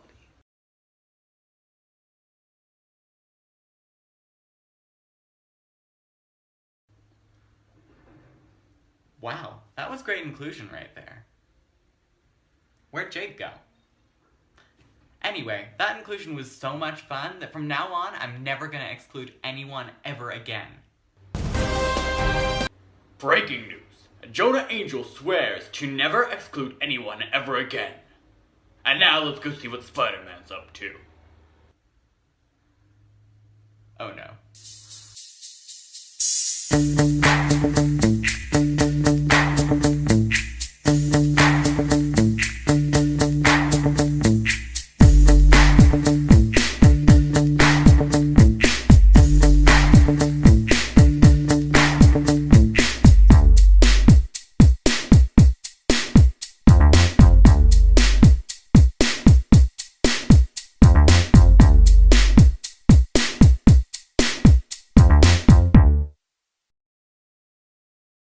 Hello class, welcome back to another Family Home Evening video.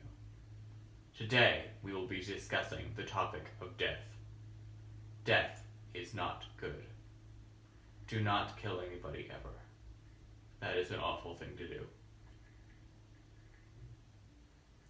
I need some tea.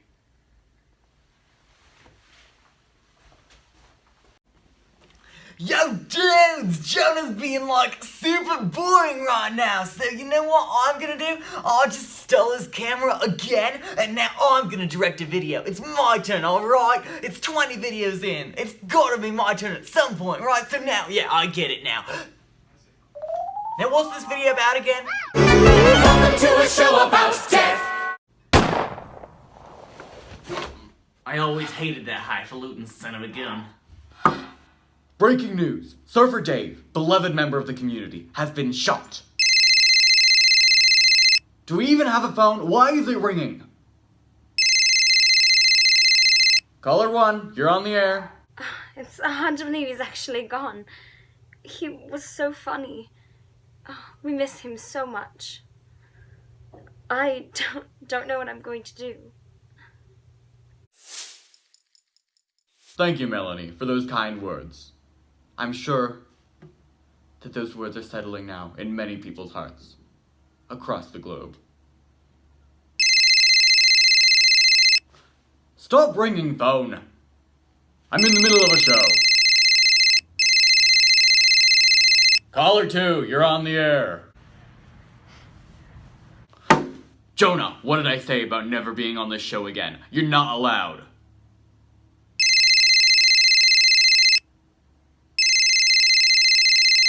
A third caller, 3 in one day, that's not allowed anymore. But fine, it's not like I'm doing anything better anyway. Caller 3. Yo, dudes, I'm like not dead, and I'm on television too. It's 2 birds in 1 stone. I think that's the expression. But anyway, I'm not dead, and I'm on television. Dude! Great Scott! Surfer Dave's alive! Breaking news! Surfer Dave is not dead. Okay, man, I mean, the news is officially the most boring thing I have ever heard, so I'm gonna cut it off right there. So anyway, I'm here, and I'm not dead, and this video is about how you shouldn't kill people, because one of the commandments is thou shalt not kill. I had no idea about that, though, because I've been killing people my whole life. It's brilliant. But anyway, because Jonah probably is gonna kick me off this boring show if I don't actually talk about the lesson, then here's what I'm gonna say. Don't kill people, because if you kill people, it makes people on the earth sad. And even though you die and you go to heaven, you don't actually want to go to heaven right now because you have to live a full life, right? Yeah, that's what I think, at least. So yeah, I've been doing some studying, and, you know, I went through and read some of the scriptures about how you shouldn't kill people, and, you know, there are times in the scriptures where they do kill people, and it's not a great thing, but the point is, if the Lord tells you that you can kill somebody, and he tells you to kill somebody, then you should do it. But otherwise, just don't do it. It's an awful idea, alright? Yeah! Anyway, if I say anything more, then Jonah will probably get super mad at me because I'm just gonna delve into all the bad stuff, and he doesn't want that because he knows that most of his audience is homeschooled and high school aged. And he does not exclude anybody either. That's the whole point. So anyway, I hope that you really enjoyed this 20th Family Home Evening video. Jonah's not around to tell you, and that he just loves it when you watch the videos. It's his favorite thing ever. It's so perfect. And he just doesn't ever mention that because he doesn't have feelings. He's a emotionless human being. He just does not have feelings ever. It's awful. He is a horrible person. Just don't ever do anything that he tells you to, alright? But anyway, what was I saying? I was just saying that it's the 20th Family Home Evening video, and he would really like if he could get lots of views and likes on this video, because he worked so hard on these. He's not sure how many more he's gonna be able to make because he's so busy here at school. After all, he has 4 exams this coming week, and he's taking 6 college classes. It's so boring, right? And so that's why I'm here, and I don't have to take classes. It's great. But anyway, what was I saying? I don't even remember. Oh yes, what I was saying is that you have to watch the video, which hopefully you're already doing if you're at this part, and you have to subscribe to him, which hopefully you already are. But if you're not, Jonas currently has 42 subscribers, and he wants 50 or more. So you gotta subscribe to him because he is very sad right now. It just is, you know it. Okay, what was I saying? Oh, right. So, watch the video, subscribe to it, and make sure to leave a like, because he hardly ever gets any likes, and he wants the likes. I don't know why he wants them, because they are completely pointless, and if you put one button on there, apparently it will completely change Jonah's temperament, and it is brilliant. But also, another thing is that he wants comments in it. No one ever comments on his videos. Whoever knew that? That's so lame. But he wants comments on the videos, so even if you just go down and comment, I appreciate the truth, he appreciates the comment, and he'll probably leave a like and a heart and whatever it is he does, because he is a very strange human being. In fact, he's probably insane. Even more insane than I am, in fact. Yeah! Hey folks, begging your pardon. Excuse me, sorry to barge in. Now let's skip the tears and start on the whole, being dead thing.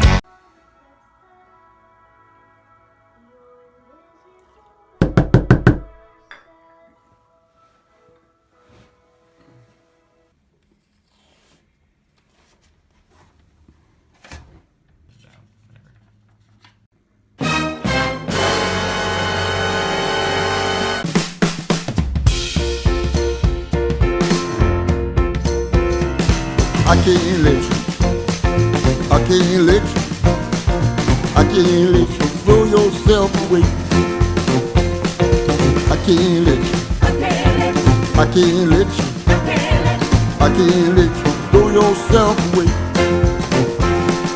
Don't you want to see the sun come up each morning? Don't you want to see the sun go down each day? Don't you want to see that little girl who loves you so? Her heart would break. You should go.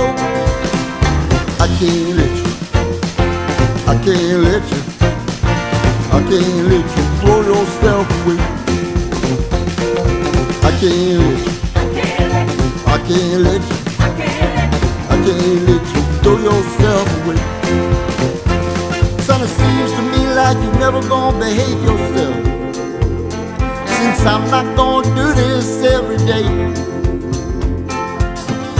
come tomorrow, you're gonna have to save yourself. Got nothing more to say, you're not listening anyway. I can't let you, I can't let you, I can't let you throw yourself away. I can't let you, I can't let you, I can't let you throw yourself away.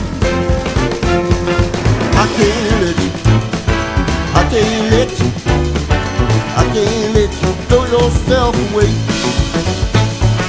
I can't let you, I can't let you, I can't let you throw yourself away.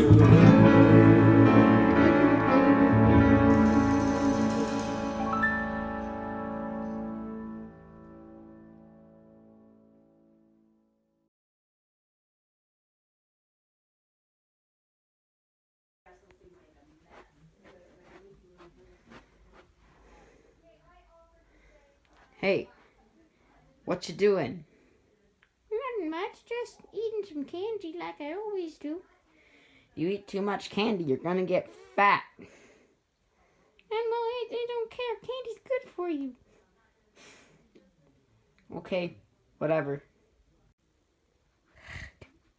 He eats way too much candy. Enter. Hey, my son look. Hi. Hello. My son looks up to you, and I need him to stop eating candy. So can you tell him to stop? Listen. How about you come in, 2 days? Wait, no. 2 weeks. No. 2 months. Actually, no. 2 years will work. So yeah, just come back in 2 years and, I can tell him to stop eating candy. Okay, fine.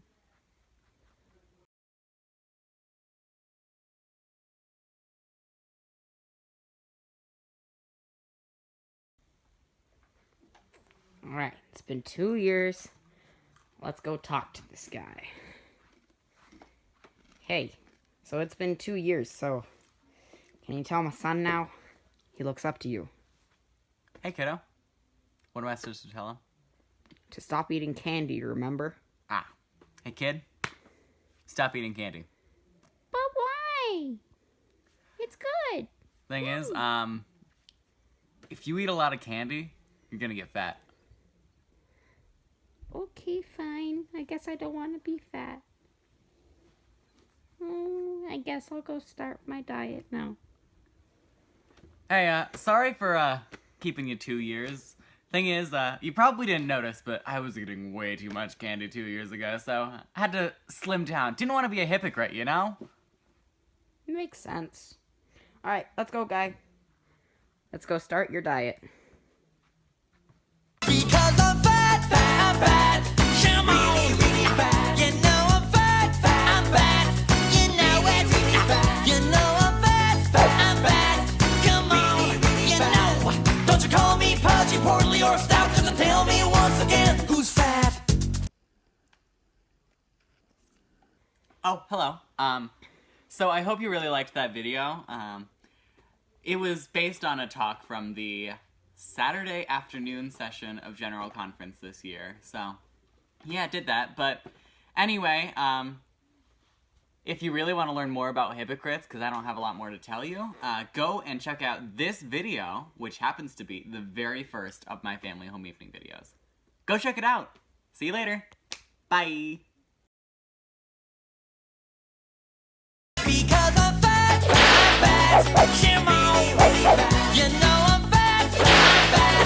You know it's really fat. You know I'm fat, fat, I'm fat. You know it, you know. I'm Krogna. Welcome to another video. Krogna, did you just start the video without me? That was not very fair. I'm supposed to be here. Aye. Do you even remember what this video is about, Krogna? Aye. Oh, really? What's it about, then? Aye. No, Krogna, this video is not about you. This video is about how we need to wear the full armor of God. I would think that you would know that, considering how much armor you're wearing. Aye.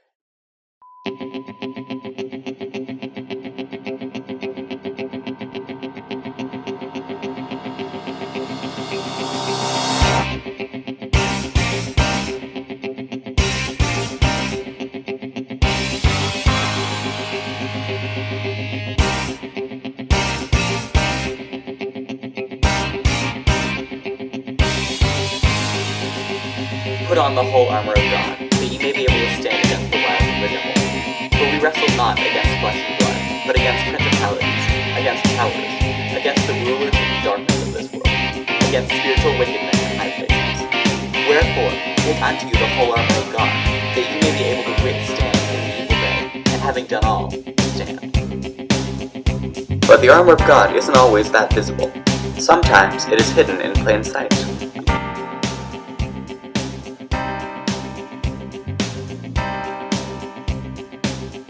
You should go to a party. If I ever choose this, what would praying about it. Yeah, no, I don't think he wants me to go to the party.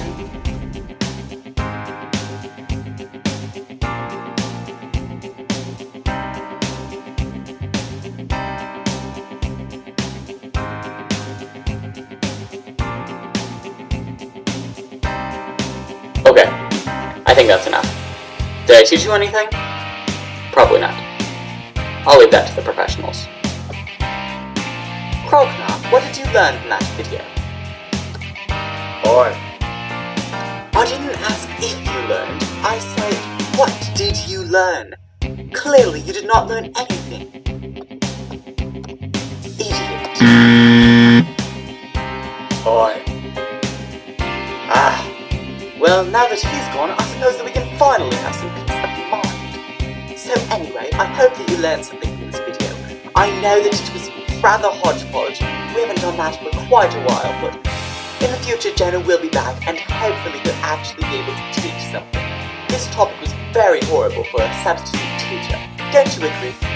Anyway, owls, eh?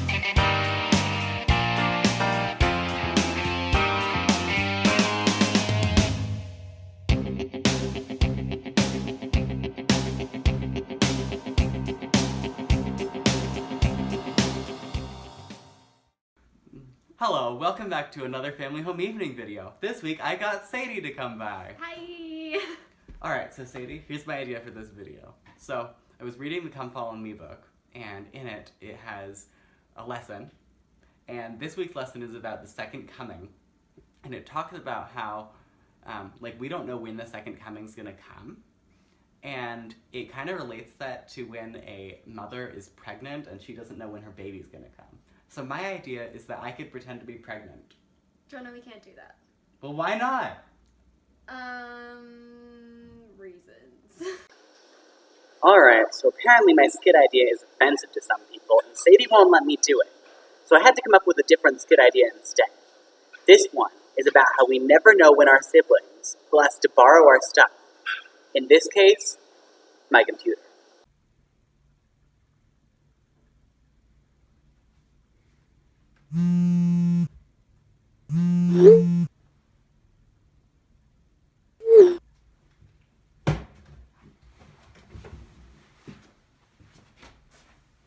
A couple minutes later.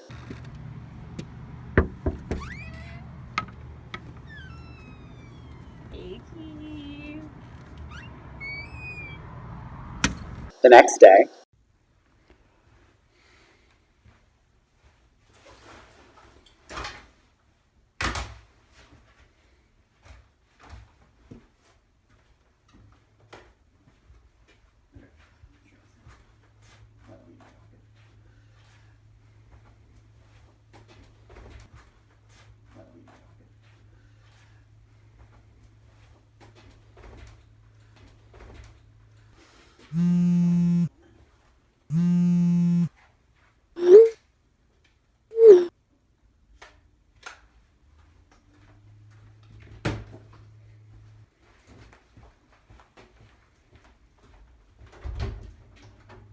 A couple minutes later.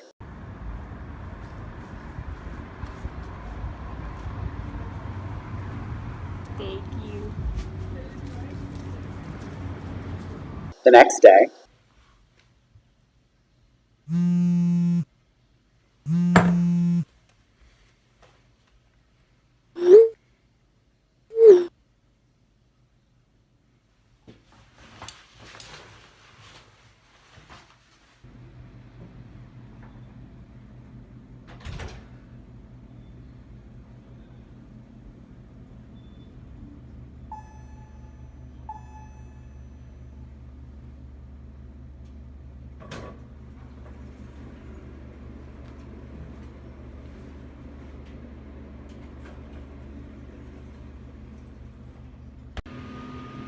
Why isn't the elevator moving?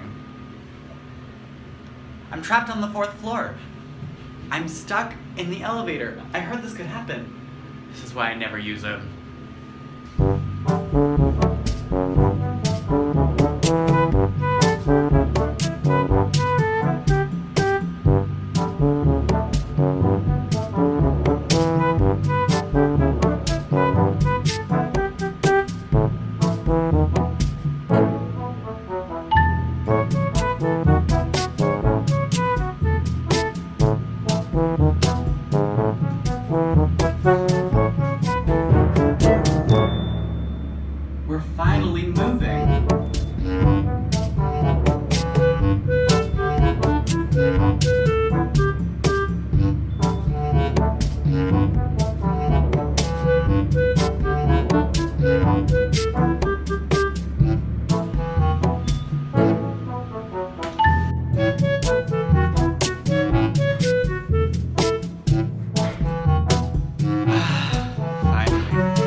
Miss Sadie.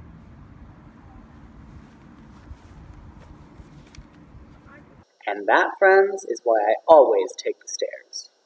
So, thank you for watching the video. I really hope that you enjoyed it. It was fun to film. And Sadie was in it too. She's been waiting for forever to be in one. That's true. So, anyway, if you liked the topic in this video, go check out that video in the corner, because it's also about the second coming. I filmed it back in May, but it was my second ever family home evening video, and I really think that you'll enjoy it. So, make sure to head over and leave a like. Bye! Bye!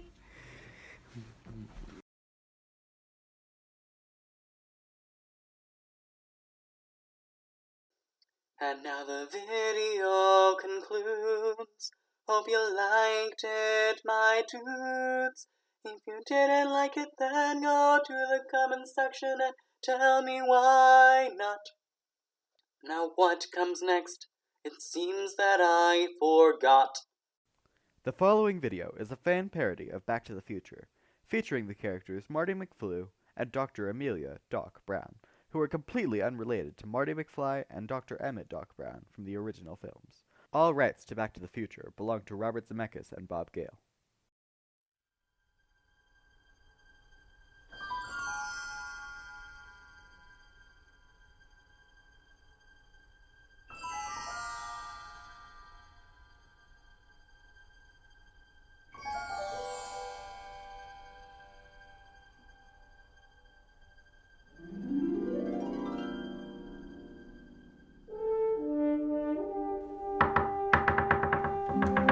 Marty, thank goodness you're here.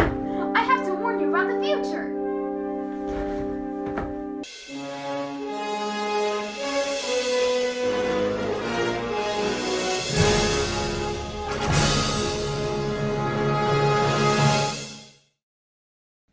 I just had the weirdest dream.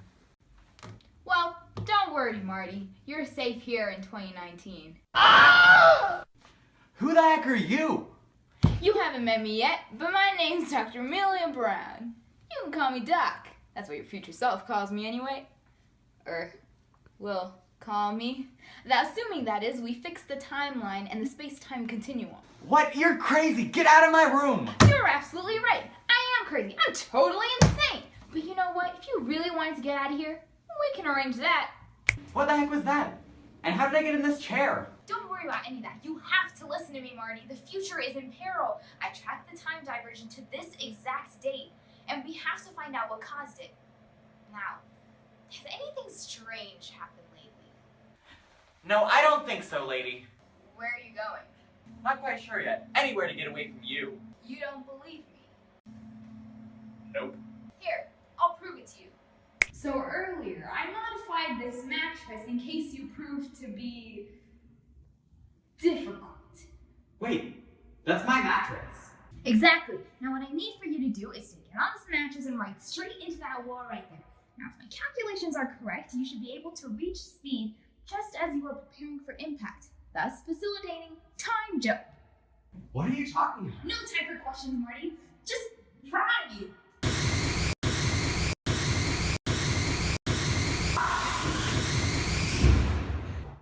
It worked. What worked? It's 2020. Welcome to the future.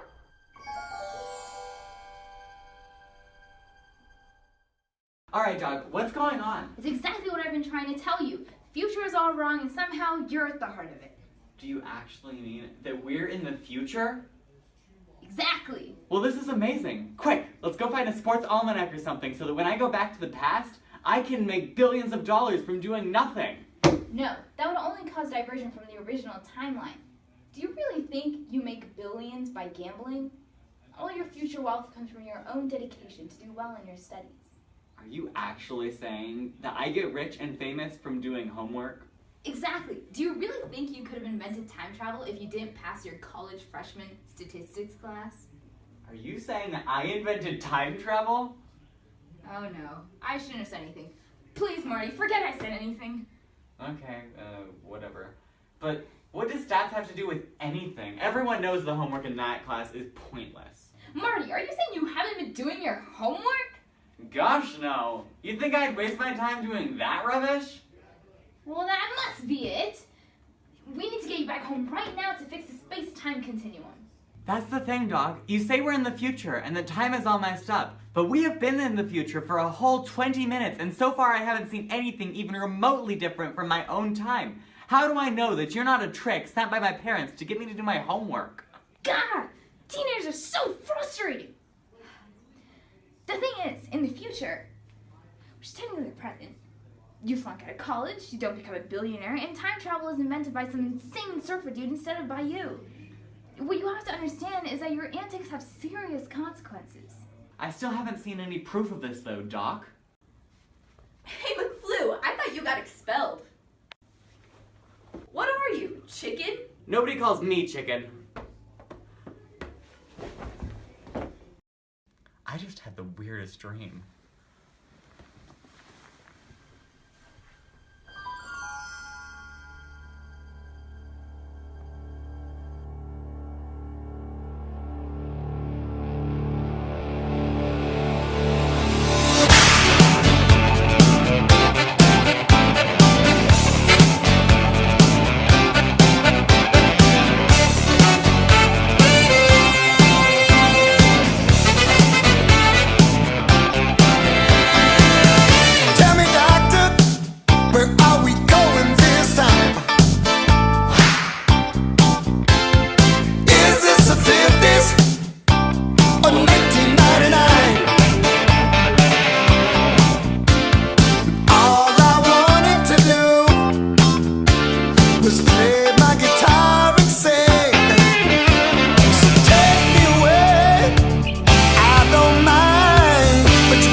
Greetings, my name is Jonah Angell, and welcome back to another Family Home Evening video.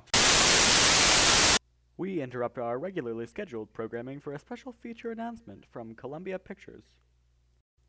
From the minds behind Men in Black comes a new hit film. And this one, you can bet that none of your favorite characters will die, because we're no longer out in the field.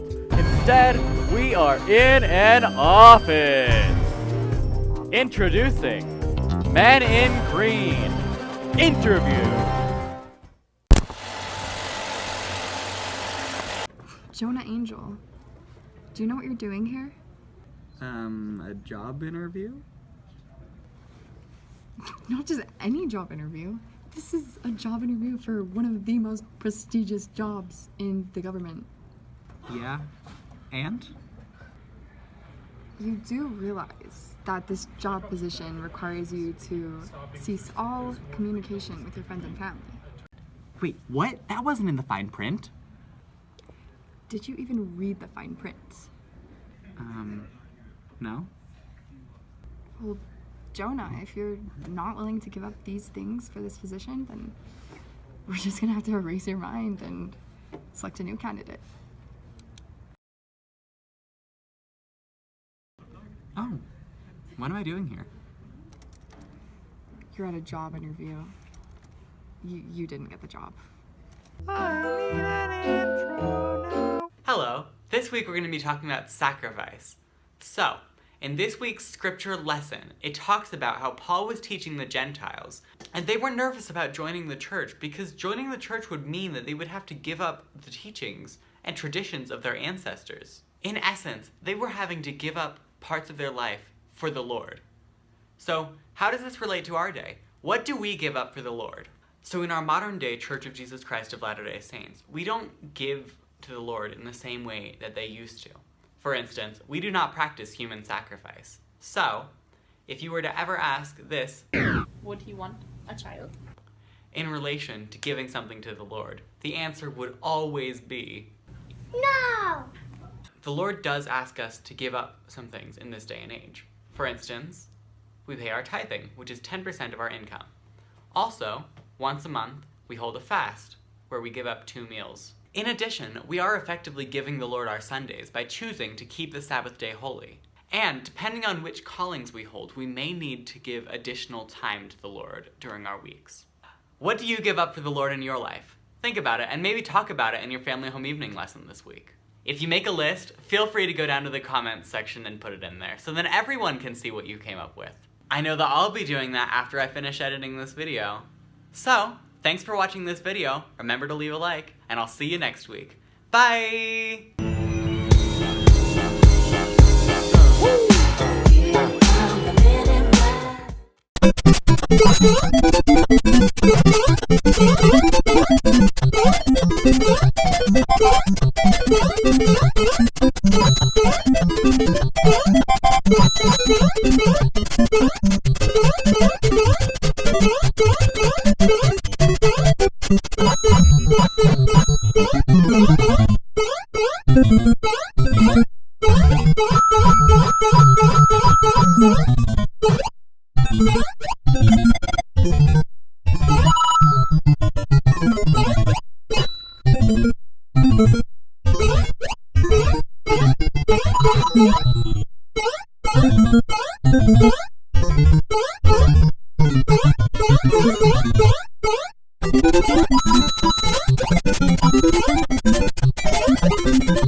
Okay, so what you just saw was a Mario-style dramatization of my journey to 50 subscribers. And you guessed it, this video is going to be a lot about my journey to 50 subscribers, because that's kind of a big thing that's on my mind. And also, this video was supposed to come out 3 hours and 23 minutes ago. So, my journey to 50 subscribers. What does this have to do with a Come Follow Me lesson? Well, let me tell you, the Come Follow Me lesson this week was kind of hard to make a video on. And also, it is very late and I don't have anyone around to make a skit with. So, you just get me this time. Alright, so the topic I assigned to this video is that you can do anything if you want to do it. And you know what that means? You can be anything you want to be. You can go anywhere you want to see. A little hard work and you can do it. Faith will get you through it. So many possibilities. You gotta believe it to see it, and you can be it. The answers are all inside yourself. The universe has plenty of space, and the gift that it gave to the whole human race is that we're all made of stars. We're all made of dreams. No matter who you are, you can do what you want, go where you like, be who you wanna be. Beep! Okay, we had a little off topic, but that was a bit from a musical called Finding Neverland. It is from a song called We Are All Made of Stars. And that song actually has quite a bit to do with this lesson. So, you can be anything you want to be, they say. Well, back in May, I decided I wanted to make YouTube videos because my friend, Mr. Josh, was making YouTube videos. And I was like, you know what? I'm going to copy him. So you know what I did? I copied him. I can be anything I want to be.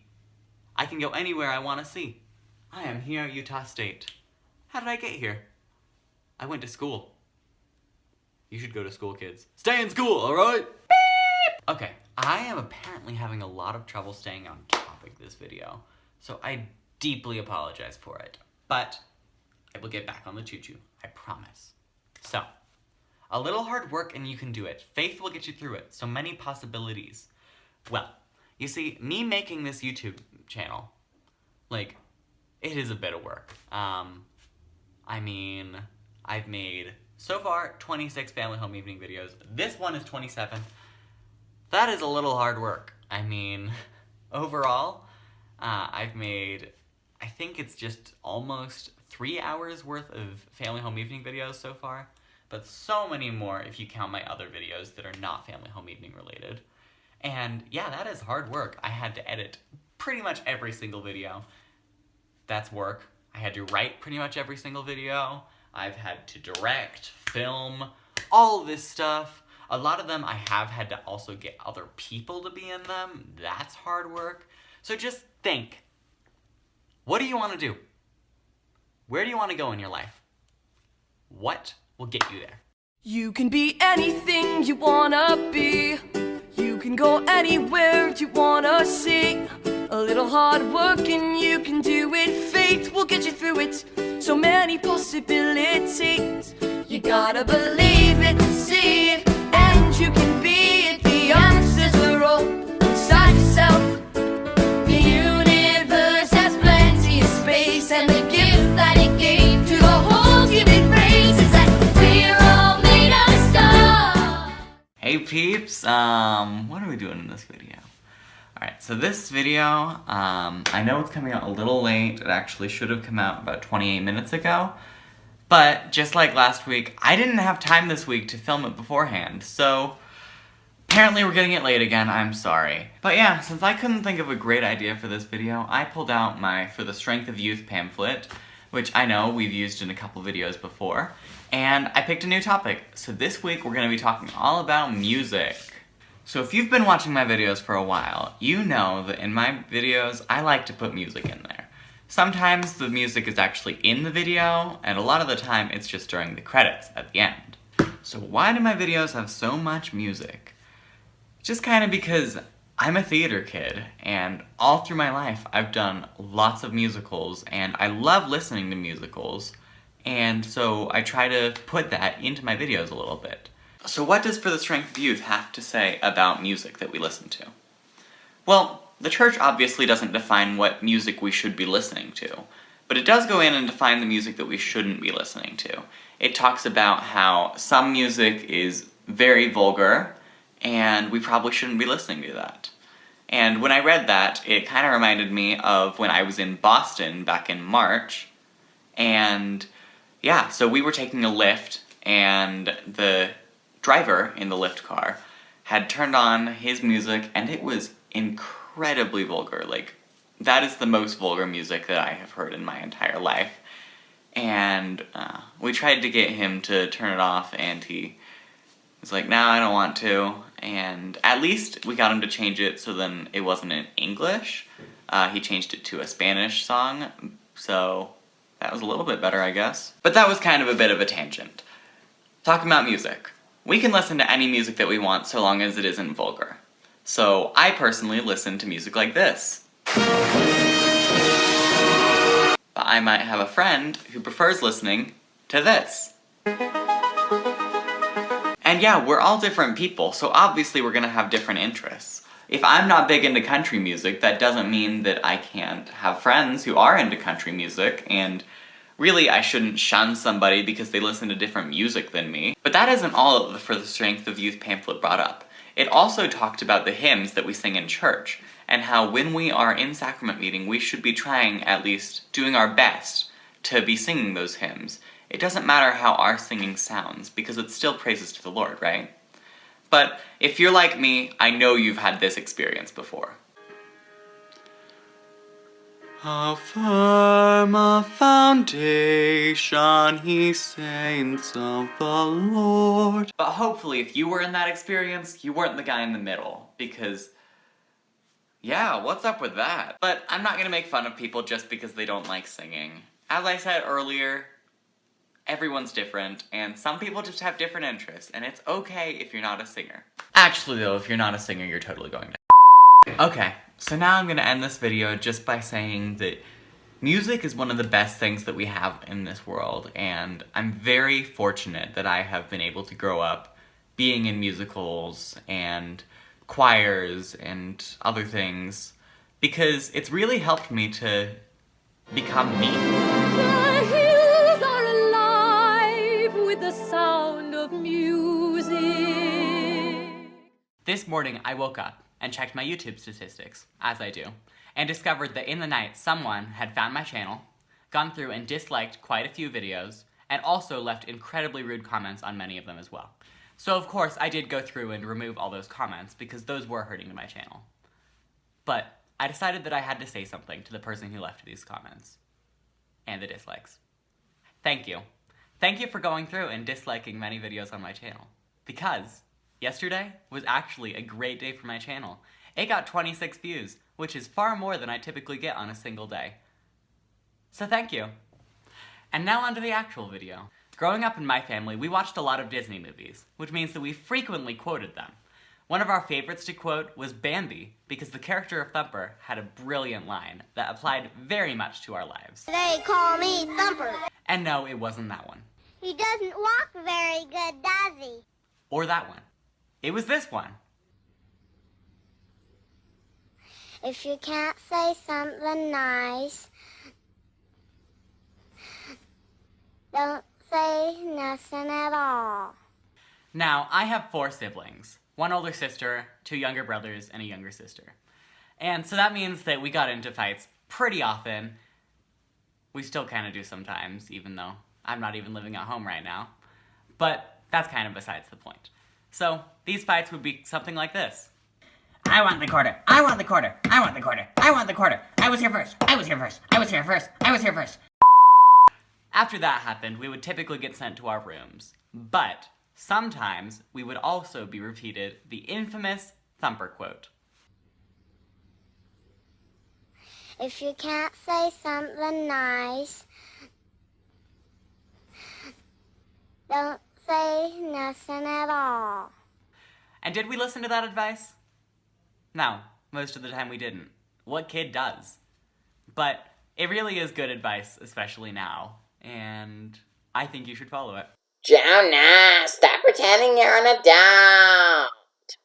Okay, so I'm not here to tell you what to do or not to do, but I will say that throughout my life, I have been offended by many people at many times, and feel like I probably was just an easy person to attack considering I was always really weird. I was homeschooled, I was really into theater, I went to college when I was 14. What's up with that? I'll tell you what's up with that. It was super awesome and incredibly beneficial to me. Thanks, Mom! But I will say that my middle school and early high school life would have been a lot easier if I hadn't had so many people against me. So, I guess I kind of have to agree with Thumper on this one. If you can't say nothing nice, don't say nothing at all.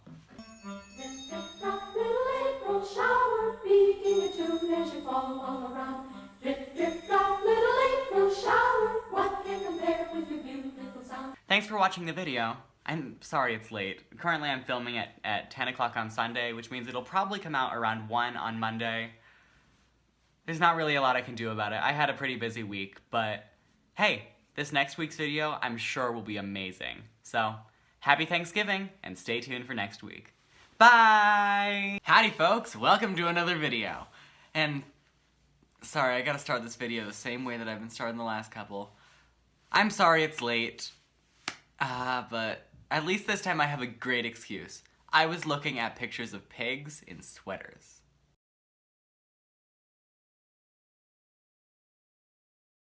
And that's no joke. Just ask anyone. It's what I actually was doing. But anyway, let's get on with the video for real this time. Please put some intro music here. Okay, so now we're getting on with the real video. And just like always, I didn't actually have time to look in the Come Follow Me book beforehand to figure out what the topic was going to be. So, got it right here. We're going to flip through it together. What day is it? Alexa, what day is it? Today is Sunday, December 1st. Wait, it's December? That means I can shave? Be right back. I'm back! Yeah, that's right. I decided to participate in No Shave November because I thought it would be kind of funny, especially because I can't actually grow facial hair. But anyway, let's get back to the lesson. So, got my Come Follow Me book, and apparently it's December 1st, so that means the lesson that we're doing is going to be this one. God is love.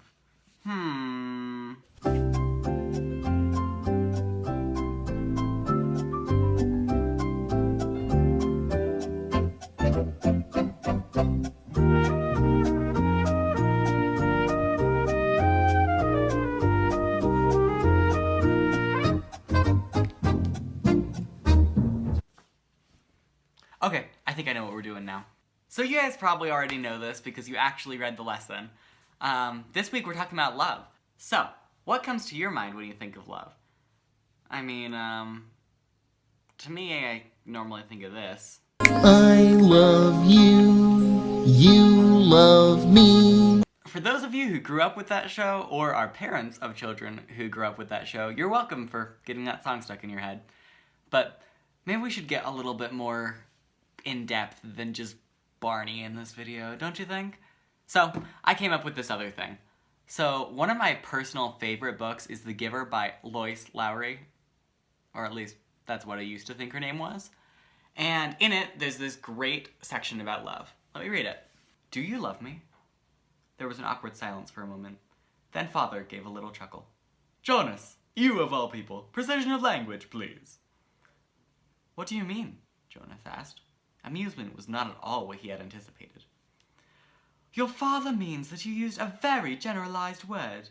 So meaningless it's become almost obsolete, his mother explained carefully. Jonas stared at them. Meaningless? He had never before felt anything as meaningful as the memory. And of course, our community can't function smoothly if people don't use precise language. You could ask, do you enjoy me? The answer is yes, his mother said. Or, his father suggested, do you take pride in my accomplishments? And the answer is wholeheartedly yes. Do you understand why it's inappropriate to use a word like love? Mother asked. Jonas nodded. Yes, thank you. I do, he replied slowly. I hope you enjoyed that. If not, okay, seriously, what's wrong with you? Just go read the book, alright? It's one of the best ones I've ever read, and that is very high praise from me. So, anyway, The Giver is a future dystopian novel, and it takes place in a world where they're so focused on making everyone the same. The one big takeaway from this is that in this world, they get rid of love. So, you're assigned your partner when you reach adulthood, and then you stay with them for your entire life afterwards. You are only allowed 2 kids. Eventually, you die, and then you're gone. But you have to think, what would the world be like without love? I mean, for starters, Disney movies would, have problems with that. I love you, Mama. But what if we start thinking beyond just romantic love? I mean, the first great commandment is love God. The second is love your neighbor. Jesus said love everyone. So, what would the world be like without love at all? And I'd say that without love, our world would be completely different. Love is a very pivotal emotion. So without love, you can't have compassion. Without love, you can't have kindness. Suppose without love, you can't have hatred.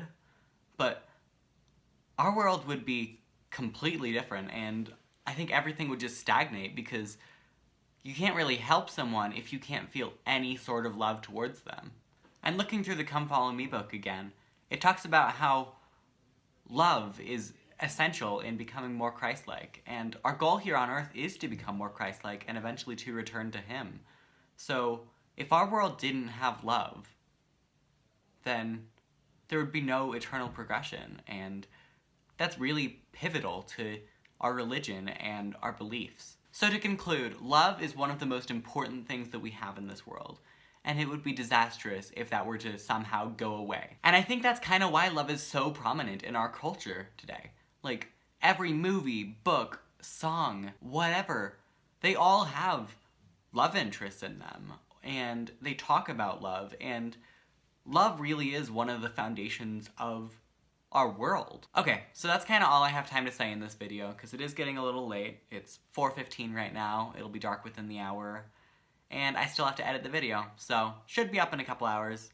That's the goal at least, but just want to finish this video by saying thank you for watching it, and for watching any other videos on my channel that you've seen. It really means a lot to me, and yeah, it's a big thing in my life, so I love you all. See you next week. Bye!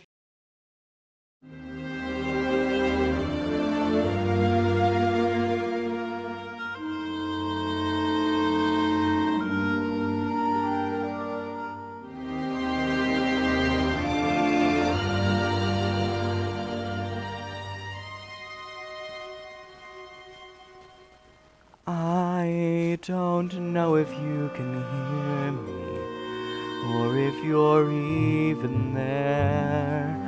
I don't know if you would listen to this humble prayer. Yes, I know I'm just an outcast. I shouldn't speak to you. Still I see your face and wonder, were you once an outcast too?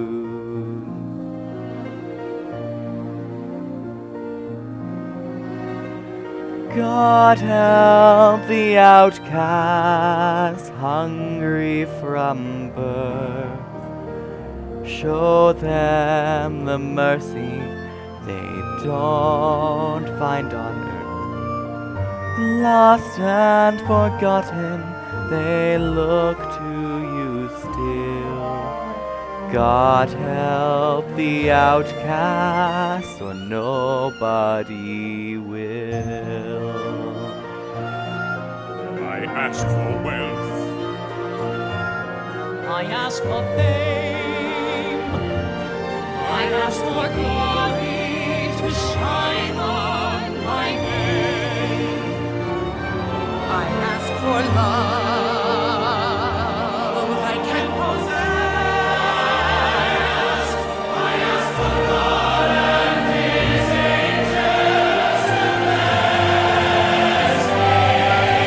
I ask for nothing, I can get by, but I know so many less lucky than I. God help the outcast, the poor and downtrodden. I thought we all were the children of God. God help the outcast, the children of God.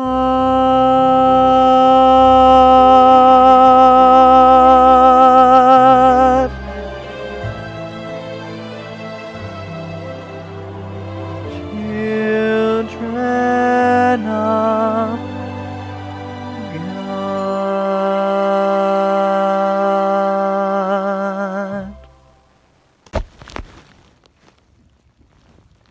Those Christmas bells as sweetly chime as on the day when first they rung, so merrily in the olden time, and far and wide their music flung, shaking the tall grey ivy tower with all their deep melodious power. They still proclaim to every ear, "Oh, Christmas comes but once a year."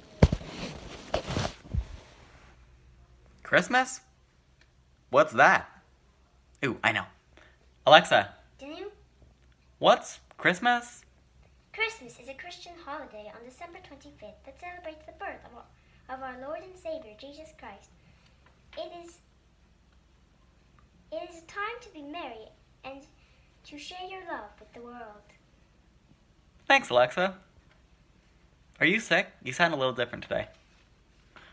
But anyway, now I know what Christmas is, so, actually I don't understand it very well. I should get some help. Sophie! Hey, Jonah, have you heard about Light the World? No, what's that? Light the World is something that the church put on, and so you can get it, and then it's fun. What is it? It's just a website that the church made, and Yeah, what does it do? It gives you stuff to. What kind of stuff? It Candy? No, it gives you ideas of what to do every single day. Okay, what kind of ideas? Like, here's today's. You have to invite someone to a church or Christmas activity. That sounds fun. So you have to find it right now. Okay. Light the World is a church-sponsored event that gives you a calendar so that every single day you can track a good thing that you do in your life. And it's free! Yeah, just go to www.lighttheworld.com. Batteries not included. Hey guys, welcome to another Family Home Evening video. You may notice that today is Monday, and not only is it Monday, but it is Monday at, well, currently it's at 12:41, which means that this video is late.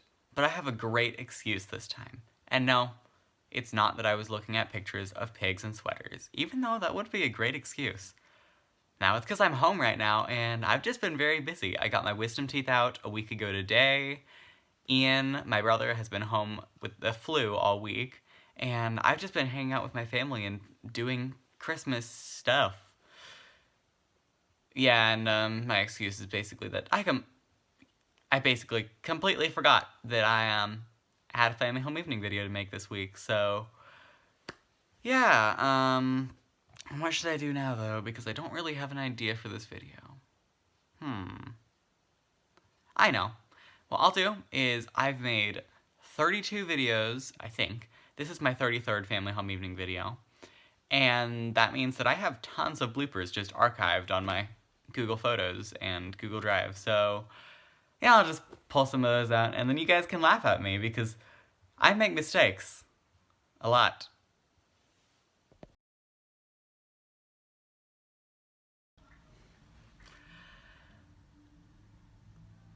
Have you ever wanted to get... I'm Jonah Angell, and welcome to my... I feel like we're just awkwardly, apart. Hi, Sadie. Hello. It is also recording, so yay.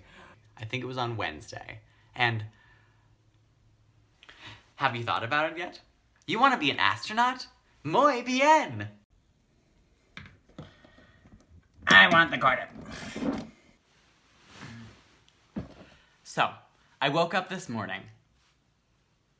It'll be dark within half an hour, probably. That's very disappointing. And that's no joke.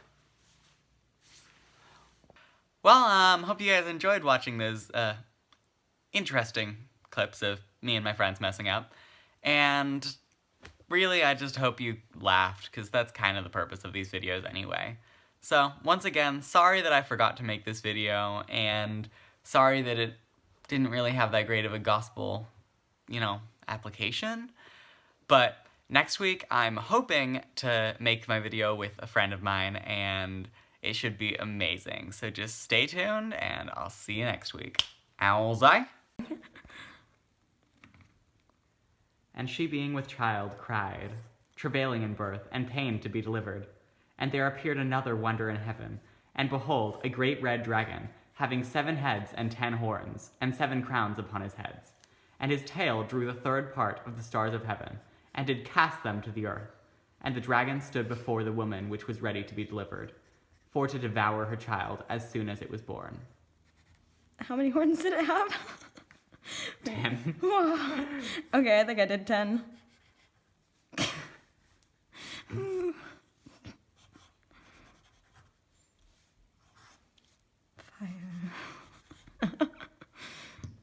Is that it? Oh wait, this is a woman.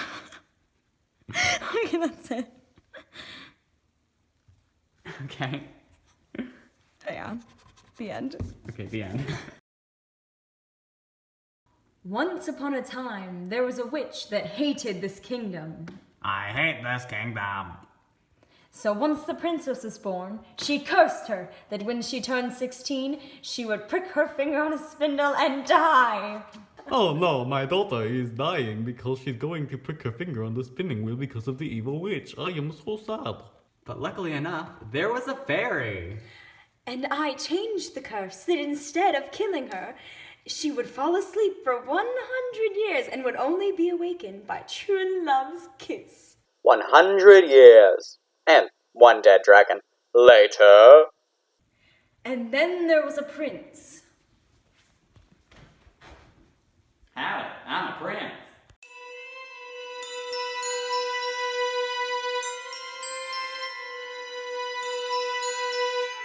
And you know what happens next. But we cut that part to keep the video G-rated. And now to explain how Sleeping Beauty relates to Revelations. Why, hello. Hello, how are you today? I'm doing perfectly fine, thank you. So I was thinking we'd explain what this video is about. Yes, we can do that. Okay, so here's my script. Thank you. Okay, so why did we share the story of Sleeping Beauty? Well, you see, we were, for this lesson that we're doing in this video, we were reading in Revelation, and in it, it talks about how there's a dragon that, the dragon is basically Satan, and he wants to destroy the kingdom of God the same way that the dragon / witch in Sleeping Beauty wants to destroy the kingdom of, I don't think it has a name. The kingdom of, we didn't name it. So, why learn about dragons? Well, there's a verse in Revelations 21, verses 7, that says, and he that overcometh shall inherit all things. So, what is the point of this? Well, you see, in our skit that was based on Sleeping Beauty, you see, we briefly mentioned that the prince had slain the dragon in order to get to the princess and save her from her 100-year nap. And, you see, the prince is the protagonist, which means that he is the good person in the story, and therefore, he is the good person and he overcometh the dragon. Perfect. I think that's all for the video. That's the lesson. The end. Okay.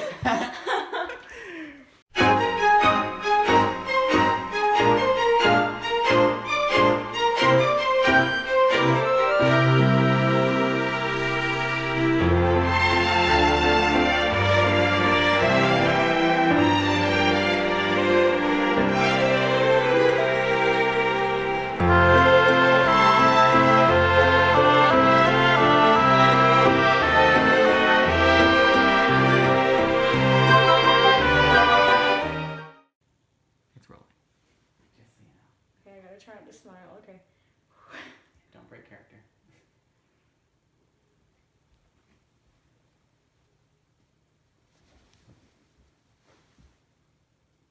This is not gonna look real. No. I also can't stop smiling. Okay. Okay, we should do it again. Flipper. Right? This time we won't Flipper, this is not gonna look real. This is not gonna look real. It's rolling again.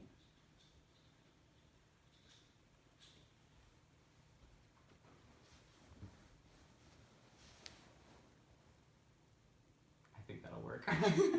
It's going to look dumb, but whatever. That'll work. Wait, I wanna see how it looks. Okay. Take 3.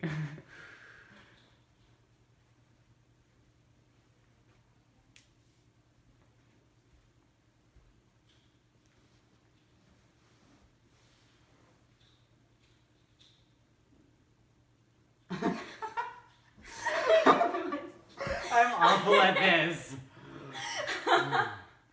Okay, I can feel myself smiling. Okay. Wow. I have always been much too good at keeping resolutions up for a week tops and then forgetting about them for the rest of the year. But this year I really just want to be able to express to people how much they mean to me. When I feel like I love people so easily, I just don't show it enough. And this year I really don't want them to feel like I'm taking them for granted. When somebody means something to me, I want them to know. And I'm definitely going to work on that in 2020. My New Year's resolution is to be British for an entire year. I'm kidding. I want to get better at piano and keep working on French. My New Year's resolution is to read the scriptures every day. My New Year's resolution is to once again attempt to finish the Book of Mormon before the end of the year. Alright guys, let's make this the best video ever. So as you guys could probably tell by the cold open to this video, and also the post I put on Instagram, this video is going to be talking about New Year's resolutions, which is a really good thing to be talking about right now, because today's January 5th, and you guys are probably going to be seeing this on January 6th. So, yeah, what should I talk about? So since I know that basically all of you are over the age of, like, 4, I'm not going to explain what a New Year's resolution is, but if you actually don't know, just ask your parents. I'm sure they'll tell you. Or you can Google it. I don't really care what you do, but yeah. So this year is 2020, which means that, like, this needs to be an amazing year, and because of that, I came up with quite a few New Year's resolutions for myself. One of the biggest ones is, gotta drink lots of water, so.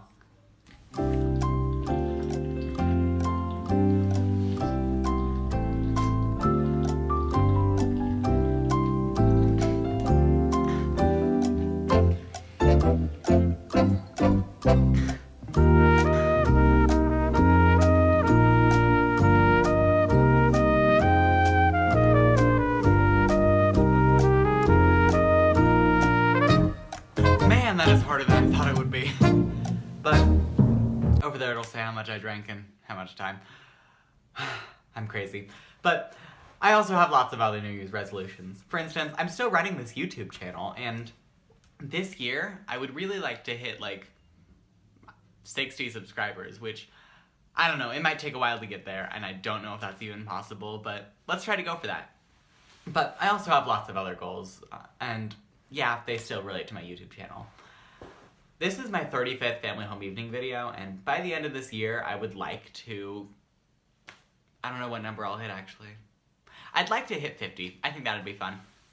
But I have no idea.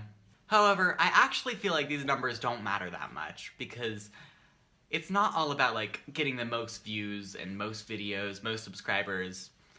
It's more about, like, enjoying the ride and making the ride as long as possible, I guess. So, one of my goals is to keep making these weekly videos every single week for as long as I can. I've already been making a weekly video for the past 34 weeks, and I see no reason to stop that, so I'm really gonna try to keep doing it. I know I'm gonna leave on a mission sometime this year, so the videos will unfortunately stop then, but they're gonna keep going for as long as I can make them. But other goals I have are, like, I want to perform well in school, because I'm in college. I'm in my second semester here at Utah State, and I really want to keep getting the good grades that I need so then I can keep going here and finish off strong and get my major, get a good job. But really, that's enough talking about me, because I don't really have a lot to say. So let's talk about why we think that New Year's resolutions are important. So even though you can make a resolution any time of year, it does not have to be the beginning of January. The new year does mark a good time to step back and think about your life and think about what you want to improve. We've talked about this so many times in my videos before, that people can change and they can become better over time, and that we really do need to strive to be the best versions of ourselves. And I would personally say that the best resolutions in our lives are the ones that are hardest. Because if we push ourselves to be better people and push ourselves to get better at different things, then we will actually feel really good about ourselves for being able to make a change in our lives, and it's really just a great thing to do. And even though I am famously terrible at actually including gospel scriptures into the lessons, I actually did find a scripture that fits really well with this lesson, so let me read it for you. It says, "I can do all things through Christ which strengtheneth me." Which, to me, means that, like, if we try to do really great things, then Christ will strengthen us, and then we can do anything. So, in conclusion, go watch that video, which is called "We Can Do Anything." So, I'll see you next week. Bye!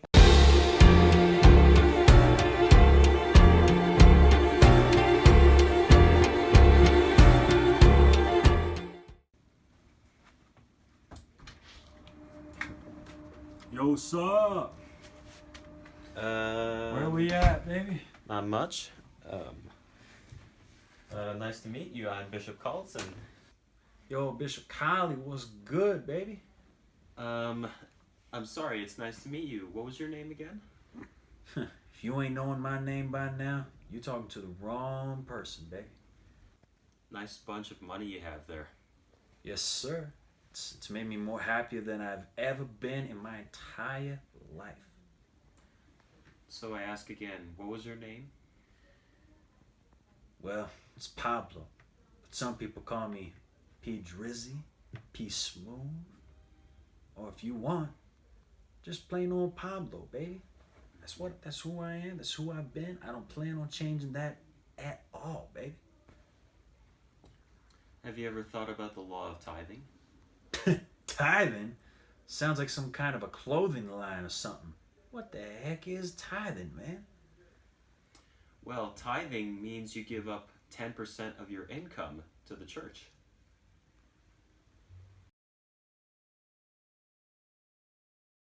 Pablo don't like that.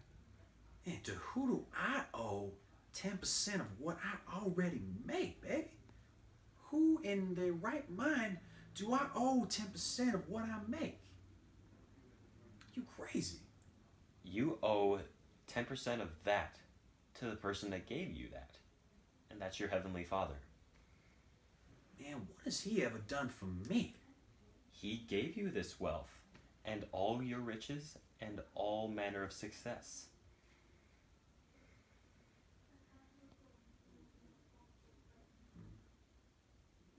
Can I talk to you next week? Absolutely.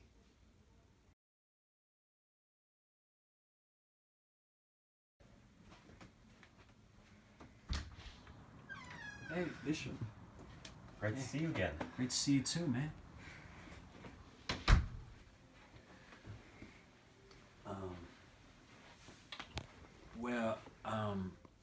I don't really know how to tell you this, but I put what you taught me into consideration, and I sacrificed 10% of what I usually make, and this is all that remains. I think I want to put that 10% into a missionary fund. Speaking of the missionaries, could you help me with something? Absolutely. I think I want to get baptized very soon, actually. Go and see the missionaries. Where can I see them? They're just about 10 blocks down. Oh, that's fantastic. I actually want to go. I want to go banging on their door. I want to go talk to them so bad, man. And I feel like they would accept this. They would accept this cash from me. I feel like my life is about to change for the better. Hey, thank you for everything that you've done for me. Thank you. It's really made a difference in my life. Thank you for coming to see me. Thank you so much.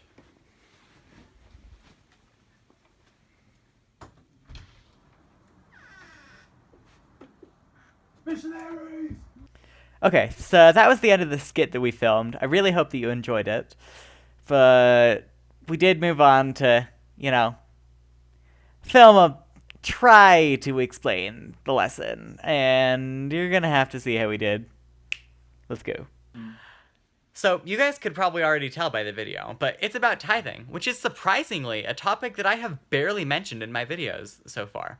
So, this one can be a little bit more difficult to teach, especially because it's such a concept that you don't really understand outside the church. So, I got some two pals to back me up on this one. Hey. Pablo and Bishop Collison. So as you can tell, tithing does its work to a lot of us. And when you give up your 10%, it makes a huge difference in your life, as it has for me. Yeah, did you even watch this skit? This guy learned stuff. And this guy taught stuff. Yeah, they're both really smart. Tithing. Pay your tithing. It'll bring great blessings from the Lord. Absolutely. And if you order now, you can get 10% off. Couldn't resist.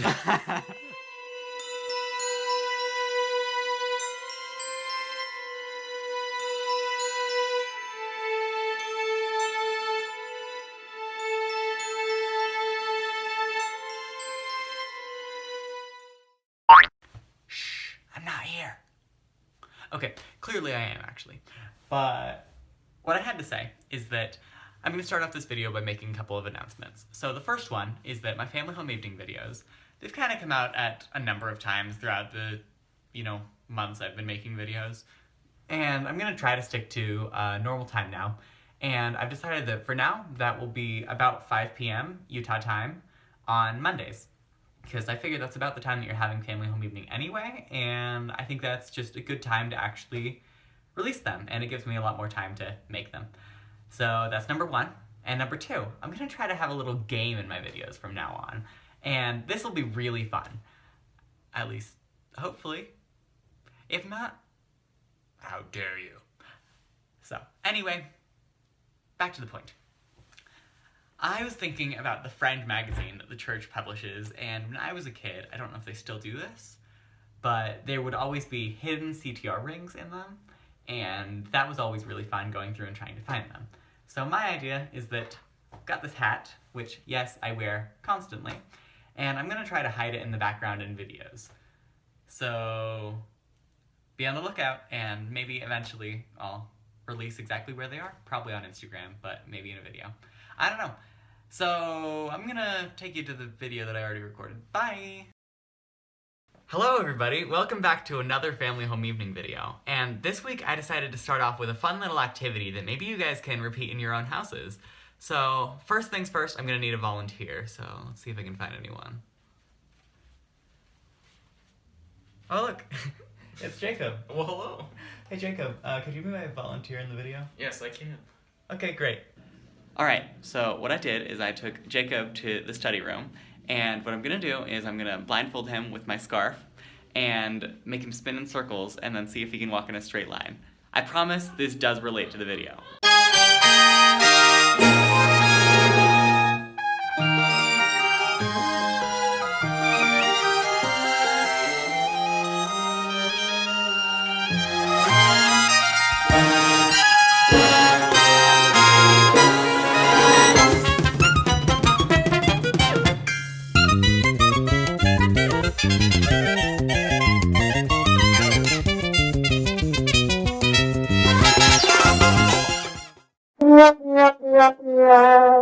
So, could you figure out what this video is supposed to be about from that fun little thing I made Jacob do?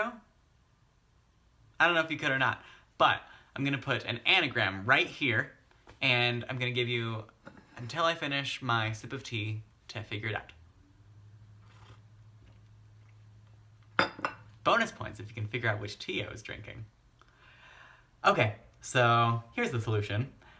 This video is about the iron rod because the family home evening lesson in the Come Follow Me book this week is about Lehi's vision, which also is later witnessed by Nephi.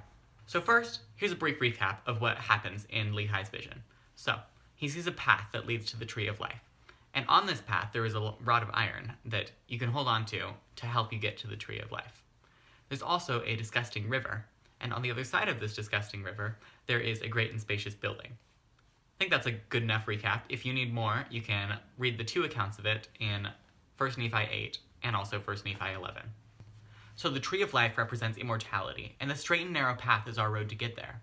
But imagine if this straight and narrow path is more like a tightrope or a balance beam. You know those are pretty hard to stay on, and it'll be very easy to fall off. But that's why we have the iron rod there, so then we can keep going and not fall off into that gross water. So, what happens if we let go of that rod? I reckon it would be a very fast downward spiral, and we would probably end up in that water. And it would be gross, and that water is our sin. And maybe we'd end up in the great and spacious building, which is not where we want to go. But let me relate it to real life. So think about when you're a little kid and you're learning to ride a bike.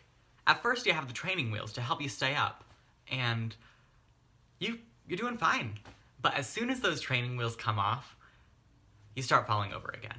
And yeah, you're gonna get lots of bumps and bruises, you're gonna have lots of scraped elbows, scraped knees, at least I know I did.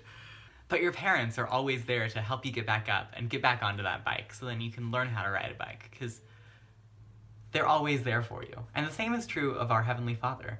Whenever we make a sin, He will do His best to help us get back on the path. We just have to be willing to head in the right direction and to listen to His guidance. Now, all this talking of biking and tight ropes actually reminded me of something that I've done in the past, and no, it doesn't exactly relate 100% to this, but I'm gonna include it anyway because it's kind of cool. So, I've done this before. Okay, it didn't look exactly like that, but I have biked on a tightrope before, and it was pretty cool. In fact, I think I've done it multiple times, but I can't find any pictures of it to prove it, so you're just gonna have to take my word for it. But you see how in this picture, they have the dangling weight beneath him?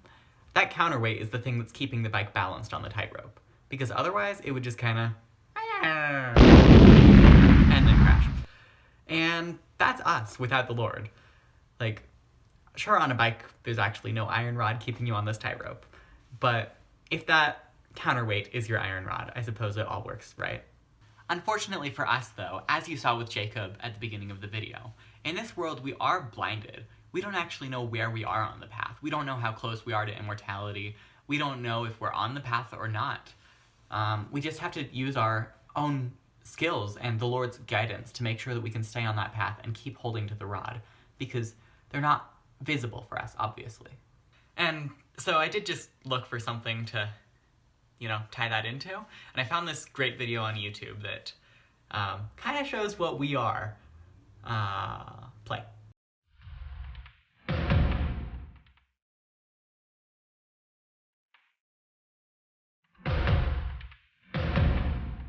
So we are that dog. We're blindfolded and we're walking on a tightrope.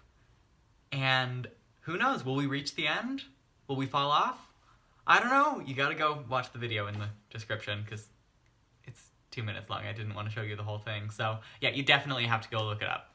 But look at me, just falling off onto another tangent.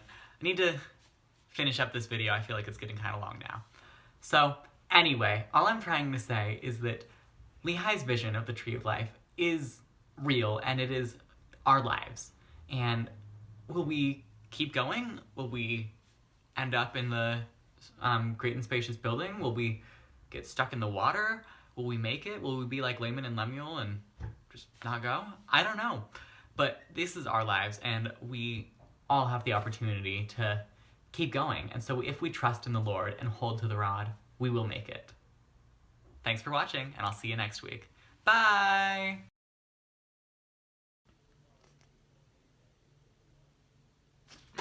Oh, I didn't realize we were recording.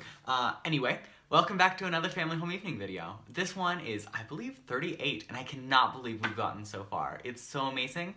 Also, thank you. I now have 62 subscribers, and I really appreciate that. So let's get on to talking about the actual topic for this video. So, this chapter of the Come Follow Me book actually covers 6 chapters in 1 Nephi. So it took me a while to actually figure out what I wanted to cover in this video, because I can't cover everything. You're just gonna have to do the readings if you want to, understand everything. But one thing that I really wanted to focus on, that it does bring up in the Come Follow Me book, is that there are lots of trials that Nephi and his family had to face. And it talked about how they overcame them, and what their responses were to these trials. So for instance, in one chapter of it, I don't actually remember, it'll say right there, Nephi's bow breaks, and so does everyone else's. And they're like, oh no, we can't get any food! And everyone freaks out. Even Lehi starts murmuring against the Lord. And so, of course, what Nephi does is he goes and makes a new bow, because this is the way to solve problems. So, what I decided to do in order to actually cover this is I took a couple of examples from pop culture, and I thought that it would be really funny to make it so that the character just gives up. So, here are a couple examples of that. Excuse me, do you know who that woman is over there? That is Lady Juliet Capulet. Oh, never mind then.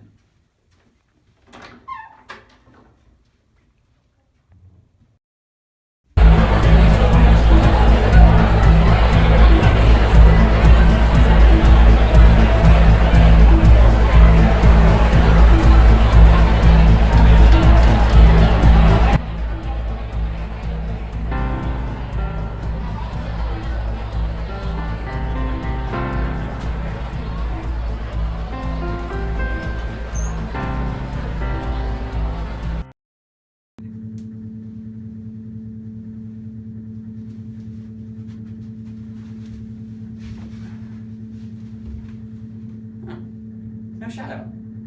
Odd. So hopefully you thought that was funny. I certainly did, at least. But don't you realize how important it is that characters don't give up when they face a trial? Like, I don't know, like, so many things in pop culture and in media would not exist if just the heroes decided to give up. Think about it, like, in Mario. If Mario was like, oh no, they stole the princess, too bad, wouldn't be very fun. And that's how it really should be in our lives as well, because if we were to give up immediately, that would just be boring. Okay, so maybe boring isn't necessarily the right word to use in this situation. But think about a time in your life where you were facing a trial and you really needed to get through it, and you could have quit, but you decided to keep going anyway. I'll give you a second. Pause it if you need more, because I'm going to start again. So, I'm going to tell you a story that, okay, honestly, most of you have probably already heard, but I haven't ever shared it in a family home evening video, so you get to hear it again. A couple years ago for High Adventure, I climbed Mount Shasta. I did not want to climb Mount Shasta. Like, I hate the cold. Question, why am I living in Logan? Continuing. So I hate the cold. And going up this mountain, like, there's a picture of it right there. This was so hard. And it was so terrible. We were, like, falling backwards with every step we took. And we did not reach the top of that mountain. Actually, I didn't reach it at all. I didn't reach camp until, like, midnight. And so many times I wanted to turn around, but I couldn't because I can't really turn around on this trip. Everyone's hiking up, like, where am I gonna go? So I kept going. I got to camp. Did not end up continuing afterwards, but that was fine. And got to sled down the rest of that mountain, and it was so much fun. Although I still kind of hate that experience. So this relates, because we are always gonna have trials in our lives. And yeah, a lot of the time these trials will not be as real as climbing a mountain. But they will be, you know, more real.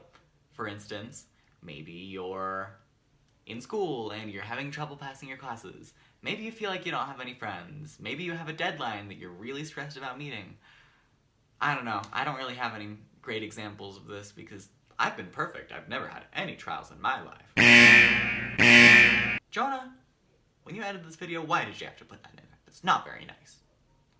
Okay, yeah, I have had lots of trials. In fact, those trials that I mentioned, I have had. But it's alright because I got through them and now I'm at college and I'm doing alright.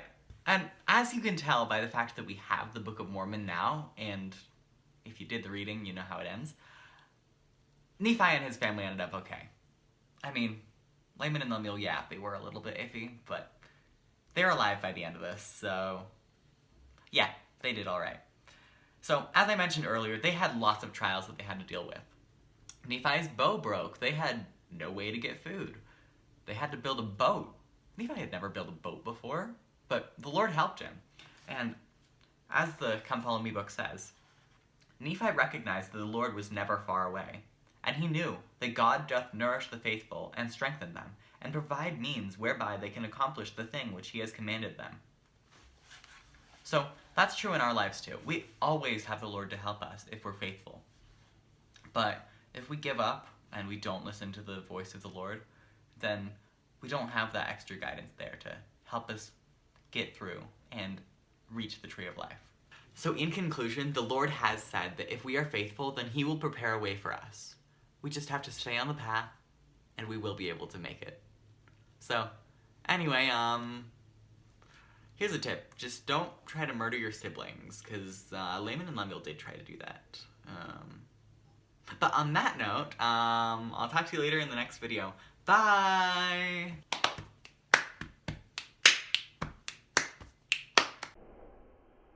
Then put your little hand in mine.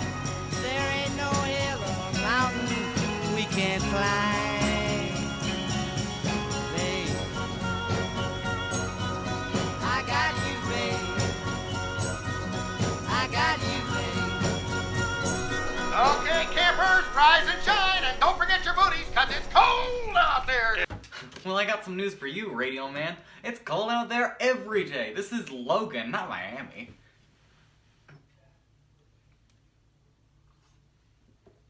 Anyway, stick around to watch the rest of this video, because it's going to be great. I got an amazing skit planned for you.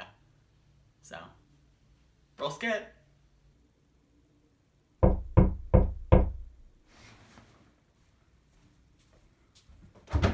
Hey, you going to church today? Nah, I'm gonna stay in my dorm and watch the Super Bowl. Sorry. Okay.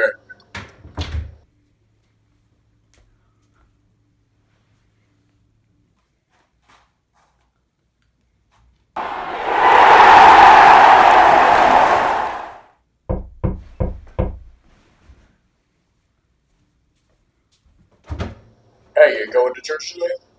No, it's Monday. No, it's not. Oh, in that case then, sorry.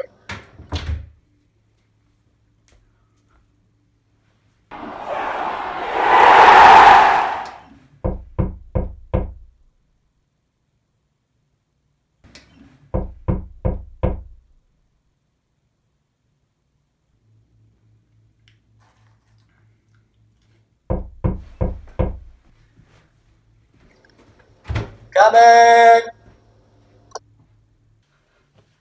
So this week's Come Follow Me lesson is about agency. And it's about agency because in these chapters Lehi dies. But before he dies, he teaches his sons. And one thing that he primarily teaches his sons is the story of Adam and Eve and the fall. So this is a story that we all know very well from the Old Testament. So Adam and Eve are the first two humans, and they are in the Garden of Eden. And their only rule is that they should not partake of the fruit from the tree of the knowledge of good and evil. So they don't. However, one day, Satan comes and tempts Eve to do so, which she does. Adam follows suit. And then that is known as the fall, and they have to leave the Garden of Eden. But Lehi explains to his sons that the fall was actually a necessary part of the plan of salvation, because it gave us all agency, and that's basically the ability to choose between good and right. So in my skit, I had the option to go to church and learn the gospel, or stay in my dorm and watch the Super Bowl. I don't know why I chose to stay in my dorm and watch the Super Bowl. It's not something I would ever do in real life, but that's irrelevant. So, I went to bed after watching the Super Bowl, having missed church, woke up the next morning, and it wasn't the next morning, it was the same day. And the Super Bowl was on again. And for some reason, I decided to watch the Super Bowl again. I don't know why, I really don't get it. But the point stands true that I kept reliving the same day until I decided that I had to go to church. In which case, I moved on. Obviously, that's not how decisions work in real life. If we were just able to make the wrong decision over and over again, and it would just keep being the same day till we made the right decision, that would be great. But it's not how it works because our world is not perfect. And that is exactly how the plan works.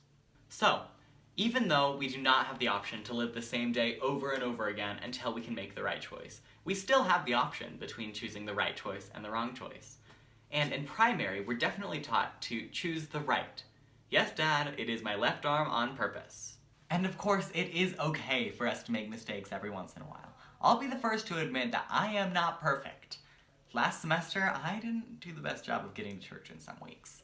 Because I worked for USU concessions, and I would work football games and get back to my dorm at 1 a.m.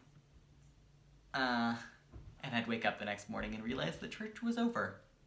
So, at least I wasn't staying in my dorm to watch football. And that's not even the worst of my mistakes that I've made. But I'm not going to tell any more embarrassing stories. So, let's get back to talking about the scriptures. So, we have our freedom to choose. And in the scriptures, Nephi, Sam, and Zoram choose to be righteous. And they go off, they form the Nephites, and I guess the Zoramites. And they're righteous, they follow in the teachings of the Lord. However, on this side, Laman and Lemuel are, well, they're not exactly being righteous, and they go off and they're not very good people. So in conclusion, make good choices. And if you can, make them the first time. But the good choice that I'm going to recommend for you right now is to check out ExpensivePaperHats.com. You can get an expensive paper hat for only $300. It'll be amazing, they're so collectible, and Later, you'll be able to sell them for like 10 cents. Super dope. See you guys in the next video. Bye! I got you, babe. I got you, babe. Now, dear Uncle Ridley, we get further and further exacerbated by my aunt's predilection for only the finest parchment, woven so tightly the ink took weeks to fully dry. Their nest was littered with quills that were never used, papers that were never cut, and letters that never dried. My aunt often bemoaned it. Drove my poor uncle absolutely batty, which was quite a feat for now, I assure you. Now, when my uncle had... Empty. And let me tell you, it packed quite a wallop. Huh? Look, the letters. The ladder. The ladders formed a letter. I mean, the letters. We can get out. And so they all used the letter ladder to climb out of the pit. I'm walking up a hill, I'm walking up a hill. Ah! A giant llama! Stupefying! You didn't see that. I'm 17 years old. Obviously I don't still watch Winnie the Pooh and play with toys. That would be crazy talk. So anyway, welcome back to another Family Home Evening video. This one, I've mostly planned out, so if it's a little weird, that's why, but they're all weird, so I don't even know why I'm saying this anymore. So, got my Come Follow Me book right here. Apparently I don't need it, because I'm going to drop it on the floor. So, in this week's Come Follow Me lesson, it says that we should start out by talking about people stuck in a pit, and how, like, someone will come along and give them a ladder so they can get out of the pit. I don't really get it either. But it kind of led up to talking about the atonement.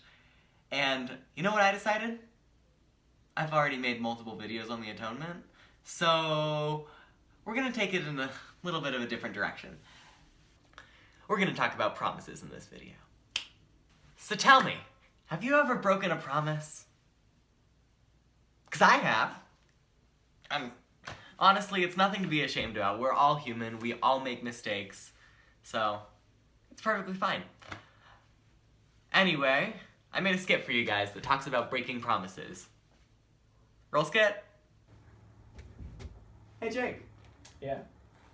Could you help me with a video, like, in an hour or so? Yeah, I think I can do that.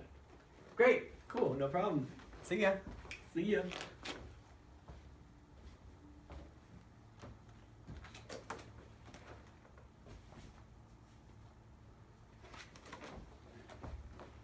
Hey, Jake. Mm-hmm. Wanna go to the mall? Ooh, heck yeah, man. Let's go. All right. Stupid video.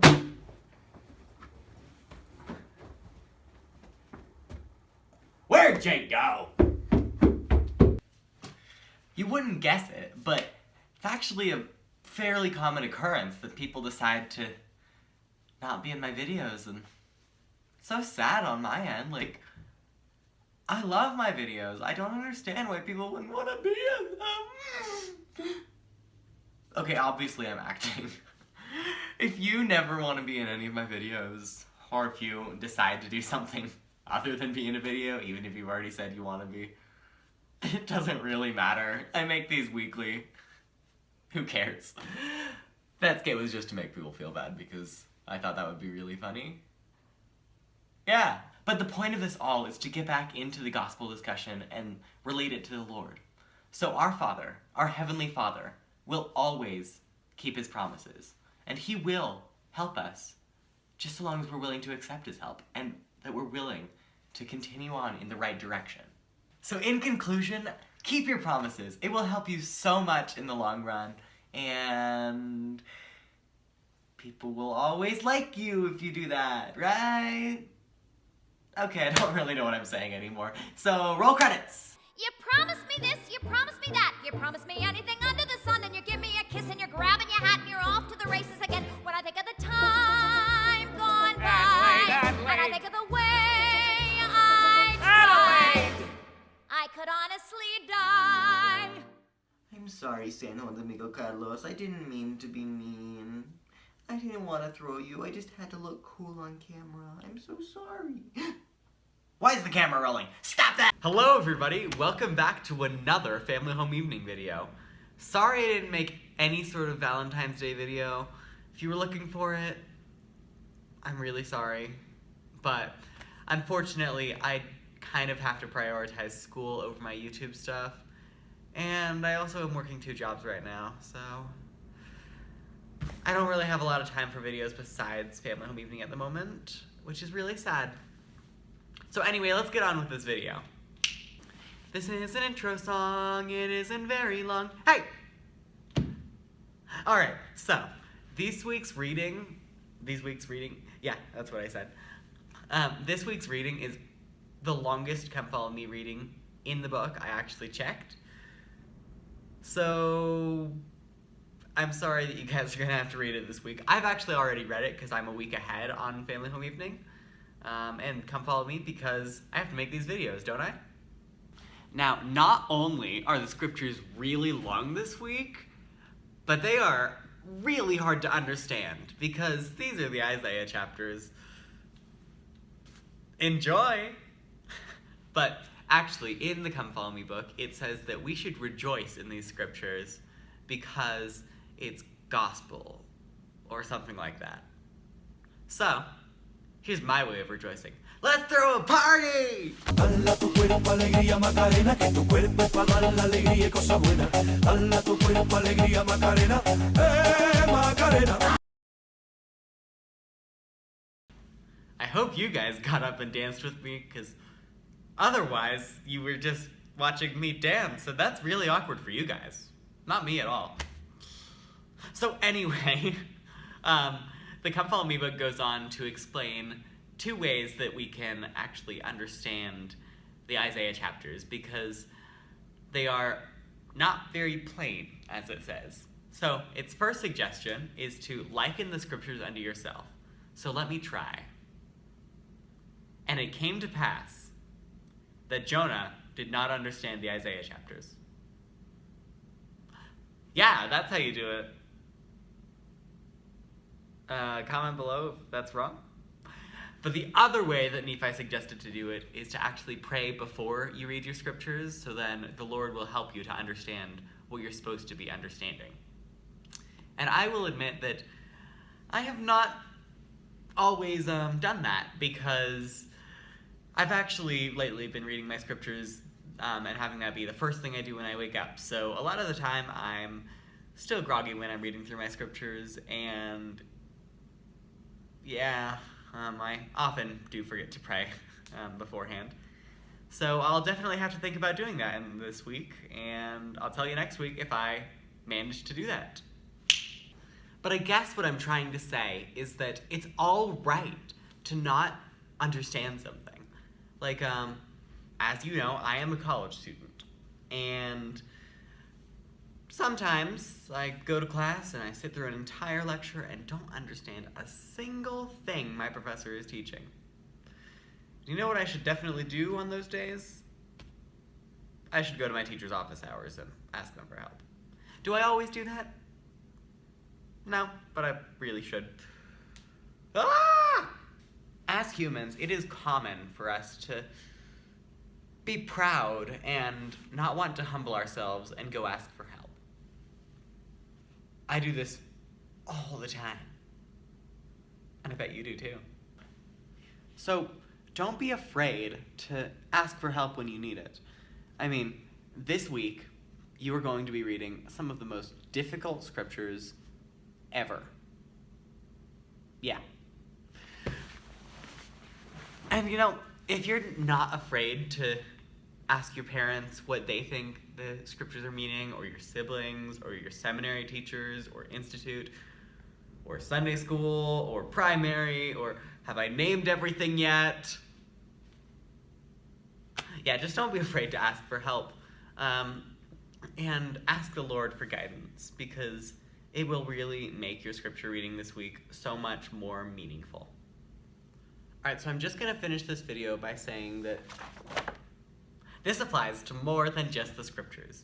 If you're trying to get your homework done and you don't understand what it means, you always have people there to help you, whether it's people in your class, or your teachers, or me. Hopefully not me, though. Yeah, so don't be afraid to ask questions. I should make that the title of this video. I'll talk to you later. Bye!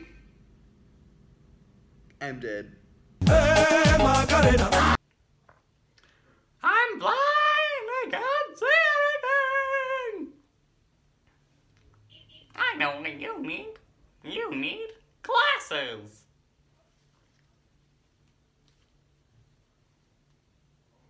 Ta-da!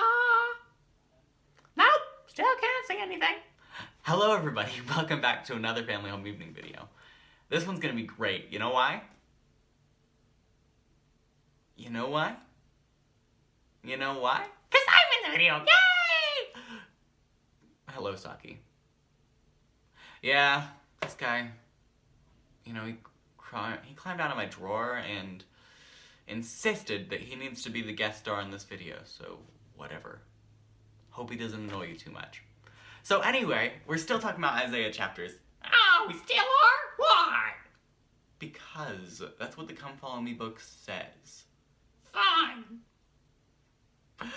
So, we're talking about Isaiah chapters, and in these chapters, it talks about how in the modern day, which Nephi prophesied, that there would be wars and rumors of wars and contentions, and lots of people would not be religious. And the adversary would have a lot of control. Yeah, that's bad. Yes, it is bad, Saki. So, thankfully, Nephi also prophesied that in this day and age, we will have a book. It's not this one, actually. He's talking about the Book of Mormon.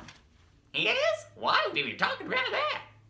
He's talking about the Book of Mormon because it's actually a great book. Have you ever read it, Saki? No, I haven't. Saki, what are you doing in this video if you've never read the Book of Mormon? I don't know. Okay. So we're gonna have the Book of Mormon in these day and age, which we do have it. It's actually down there in a cupboard, and I can't reach it because Saki's taking up my hand. Okay. So anyway, in this day and age, Nephi prophesied that we'd have the Book of Mormon, and it would help us to see and stay on the path of righteousness. Yeah, that's right. I'm blind, by the way. Oh, that's actually a great parallel. So, Saki's blind, and we're blind in this world where we can't see the path that we need to be on without the Book of Mormon. Yeah, so how do I get a seat? That's a good idea. Let's make you some eyes.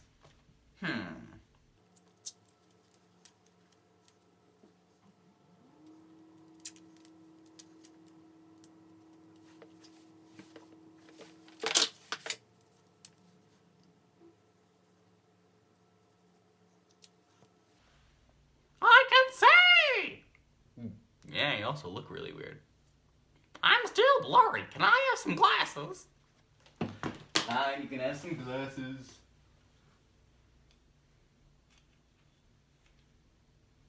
Yay, I can finally see! Yeah, those glasses are gonna fall off any moment now. Oh no, my glasses fell. I can't see very well anymore. So, that's a great object lesson, don't you think? So Saki is us. He couldn't see. We gave him eyes. We gave him glasses. Then he lost them. That's exactly like us. It is? Why would it be like you? Well, you see, it's exactly like us, Saki, because, like, we have the Book of Mormon, but when we're not reading it, we're not receiving instructions from the Lord. And so in order to actually, like, see the path, we have to, we have to be constantly studying the scriptures with a prayerful intent. And yeah. Oh, that's pretty interesting. Not? That's really rude of you, Saki. You want me to kick you out of this video? No. You sure? Of course I don't want you to kick me out of this video. I don't have anything else to do today. Sorry about that. Saki tends to get a little off topic when I include him. Yeah. What? Are you saying mean things about me? Yes, I am saying mean things about you, Saki. So, another thing that's important for this video is that you notice how it's number 42? Do you know what 42 is? You'd better. It's the answer to life, the universe, and everything. What does that mean? Saki, are you not cultured at all? Seriously. Go read Hitchhiker's Guide to the Galaxy. Why would I read? Well, you just barely got eyes, and so now you can read, right? I don't know how to read. Saki, it's very sad for you. So anyway, Hitchhiker's Guide to the Galaxy. In it, they decide that 42 is the answer to life, the universe, and everything. Just read the book to understand it. But in our lives, I mean, 42 is obviously the answer to life, the universe, and everything. But the real answer to life, the universe, and everything, or at least the real place where we can find answers to anything, is the Book of Mormon. Isn't that right, Saki? Of course! I think. I can't read. Right, probably shouldn't be asking you questions. So, the Book of Mormon is the answer to life, the universe, and everything. I'm so excited I can see! Hey, what you doing? You're naked! Huh? Hello, viewers. It's Tuesday. Yay! I don't think I've actually released a family home evening video on Tuesday yet, but it's happening this week, because, as you can tell by the fact that I am not in my dorm room, I am home right now for spring break, and ended up spending my Monday having a lot of fun. So, yeah, this lesson was supposed to be about the plan of salvation, but it's not. Enjoy what we filmed. Hi, welcome back to my vlog. This is Becca. And Jonah. Hello. And Aaron. Hi. Jerem is now doing the monkey bars. Along with Becca and Alyssa. And Aaliyah is very far away. But I've not lost her yet, so that's good. Any comments? I'm holding a purse now. Oh, so trendy. There he goes. It's very bright today and sunny, and there's all these lovely flowers. This is why I don't so. bring purses anywhere. Is that one part? Yeah. Stay on the path. Life lessons with Becca. Oh, and there they go! Oh, there she goes. That's it!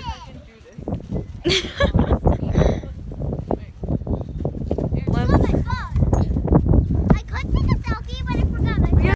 Okay, Becca, climb that tree.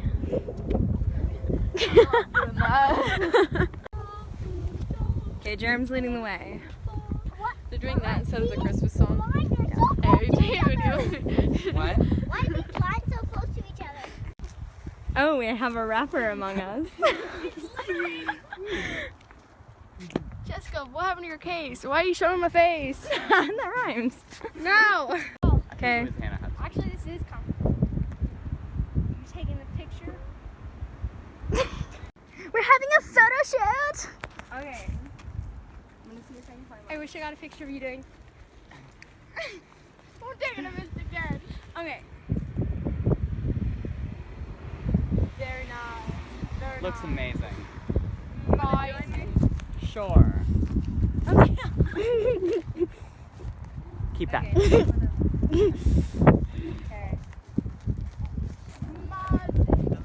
Aaliyah looks great with my hat. Oh, yeah. Should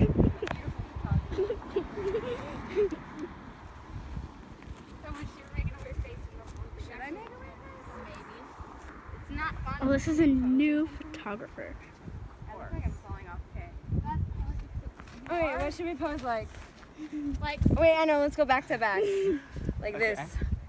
I feel like I've done some. I'm doing a close up. So I got a picture of Alyssa. Here's this guy. Look at all of the ones of Aaliyah. You want some of Aaliyah? Maybe. Stop. I am You didn't get classified. me of Aaliyah. What? You didn't get me of Aaliyah. Aaliyah, my phone's gonna run out of storage. Okay. Stand over there by the mustard flowers. Okay. Right there. Now turn around. Okay, just back up a little bit. A little bit. I want you to be all the way over where those flowers are. Okay. I can't see. Farther. Farther. Farther. Like and subscribe. This is the end of the vlog, so. Wait. Say bye. Hope you enjoyed us being really weird, and at least I thought it was funny, so if I just posted that online and it is, not funny to you, I'm very sorry for you. But anyway, this week's Family Home Evening lesson talked a lot about how this is the way, which, once again, referred to the plan of salvation, but in this video, this is the way means this is the way to have fun. Be yourself, be wacky, I don't know, but thanks for watching, and maybe next week we'll have a normal video. Bye! Hello, human beings who might want to watch my video. My name's Jonah, and this is Sophia. Hi. So, Sophia's gonna be in this video, because I'm home for spring break, at least for the moment, and she's been bugging me that she really wants to be in it. So, yay! Ow. Alright, so, what we're gonna start off with is finally a little skit that we're gonna put together, and that will definitely relate to the actual video, okay? Alright, so I have Sophia with some newspaper, and she's gonna figure out how to make a paper hat, and I have not given her any instruction at all.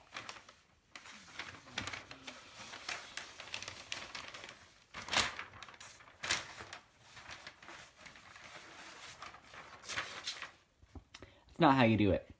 Now I'm going to show her my how to make a paper hat video, and we'll see if she can learn from that. Alright, so Soph just watched my tutorial video, and now she's got a newspaper right there, and she's going to see if she can do it. Okay, first we're gonna fold it hot dog style right here. Yeah, I think. Yeah. There. Yeah, that's it. And next, we're gonna do it this way. Wait, nope. Wrong way. We're gonna do it this way. And then we're gonna go like this. This.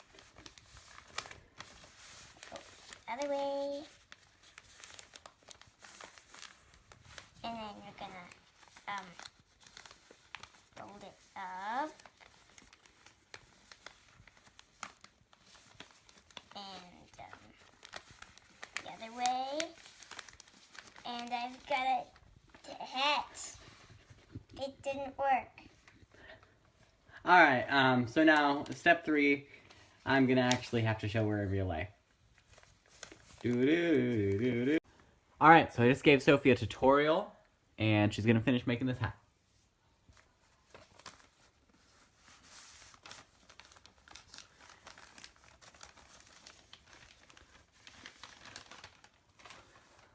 Ta-da!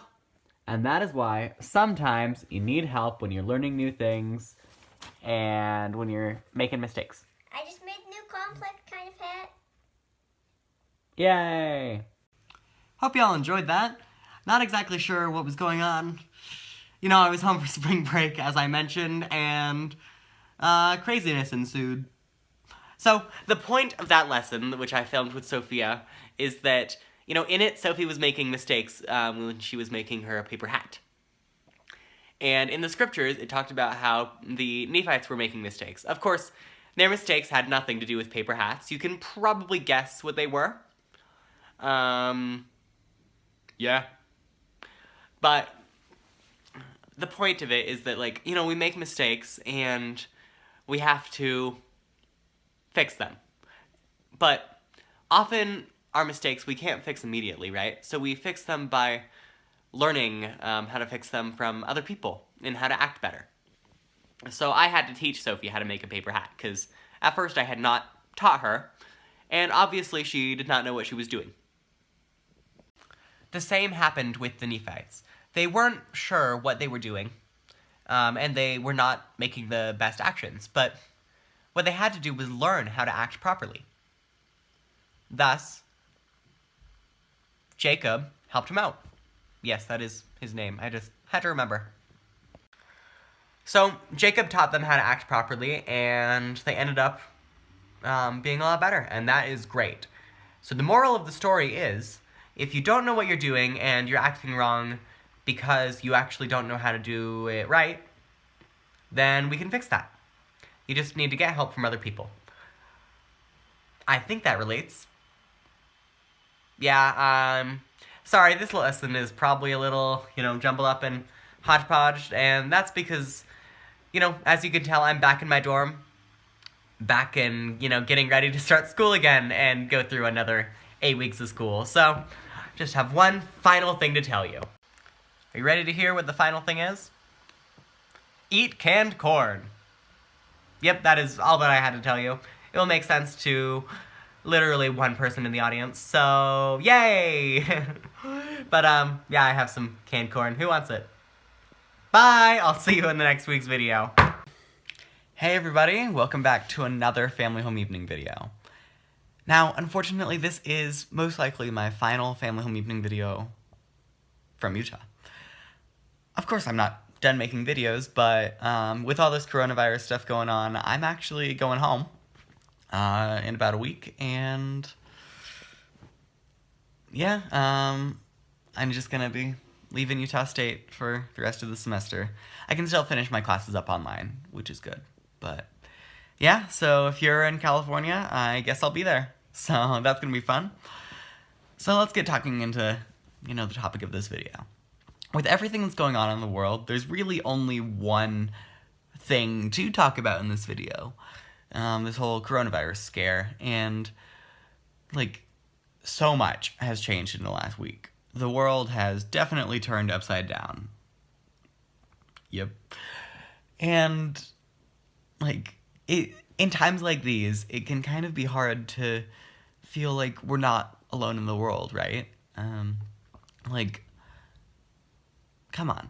I mean, where is the Lord when all this is happening and, we're getting kicked out of schools and being forced to stay home? Going into, what the actual Come Follow Me lesson says this week, it covers Jacob 5, which is the longest book in the Book of Mormon, or the longest chapter in the Book of Mormon, and it is the parable of the olive trees. And it talks about how the Lord is the Lord of our vineyard, and basically the world is the vineyard, and what the Lord does is he goes and grafts people up to make them the best that they can, and so he definitely does not abandon us. So I'm not gonna fully explain this chapter because it's so long, and I think that you might get more out of it by reading it on your own, but basically, the Lord is the master of our vineyard. He's the master of our world. And he will not let us die. He won't let us down. We're not alone in the universe. And that's really all the message that we need right now. We're not alone. We're not alone. We're not alone. We're not alone. And we will be found. Yeah, apparently this video has a lot of musical references. I love it. So yeah, that's kind of all that I have to say in this video. Because, yeah, I just don't have time or feel like making a skit right now, so I don't know, just look forward to future videos, I guess. They're gonna be great. Since I'll be home, I'll have siblings to, forced to be in them. And I'm sure the skits are going to get a lot better from here on out. So, yep, that's kind of it for this video. And I'll see you guys in a week, I guess. Yeah. Bye. Oh. Hello. Yep. As you can see, I am now back home. Because I got kicked out of school and sent back to California, where I am now stuck in my house. It's a very good book. I highly recommend reading all the Harry Potter books many, many, many times, like I have. Yep. So I don't actually remember what number this Family Home Evening video is. I know it's somewhere between 40 and 50. So, yep.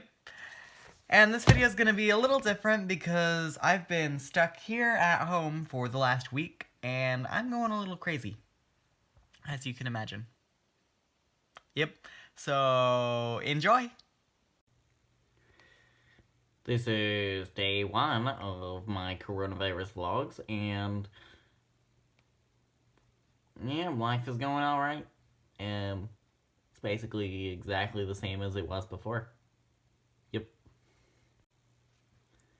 This is day 2 of my coronavirus vlogs, and life is still exactly the same.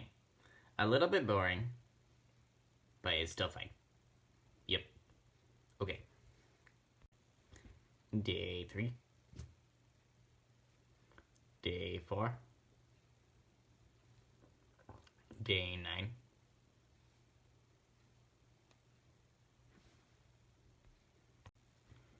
Day number 23 of my coronavirus vlogs. I think I've gone a little bit mad. I have now seen every single episode of The Bachelor. Every season. And I've also become a little obsessed with peanuts. Yep, I eat a lot of peanuts. Day 40 of my coronavirus vlogs. I have not left the house. That's pretty bad. And I've still not gotten sick.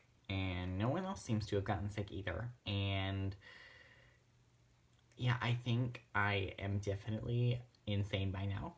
And yeah. This is day 100 of being stuck in the house, and I am really, really, really bored. Okay. Day 325. I'm done. So tell me, did that skit make any sense or have any relevance at all to the scriptures? Nope. It did not. Hello. Yep, this here's Daddy. He's pretty cute, isn't he? So anyway, yeah, this week's Come Follow Me lesson talks about Enos, Jerem, Omni, and Words of Mormon. I can do that. Dope. But out of those 4 books, which are each only 1 chapter, Enos is really the only one that has a entertaining scripture story, so let's see if we can, incorporate that into the video at all. Once upon a time, there was a prophet named Omni who went into the forest to slay beasts. Or was it just the beast? But then instead of slaying beasts, what he did was he knelt down and then he prayed for 24 hours. Yep, he prayed all day and all night. And then he had a testimony by the end. The end. Now, I really hope that made you laugh, because it made me laugh when I was thinking about it. But if not, that's fine too. Hey. You just gonna stop in every single clip? Yep. Okay. Yeah, so now Sophie wants me to put her in the video, so let me go find her.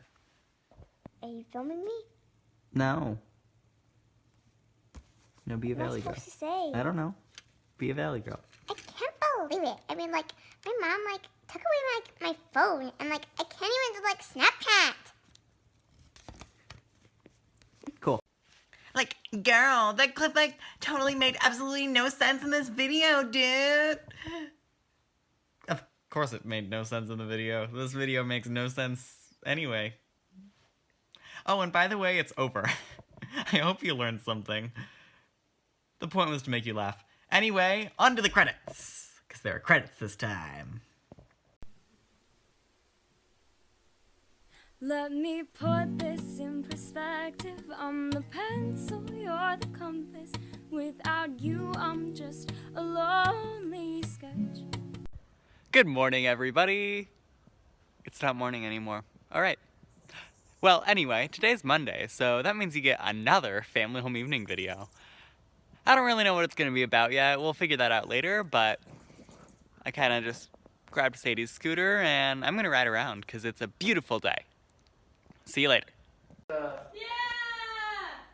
Alright, Wes, I'm not filming you, so you can yodel now. Oh, that's right. Wes, I'm not filming you, so you can yodel now. I don't believe you. Soph, am I filming him? No. See?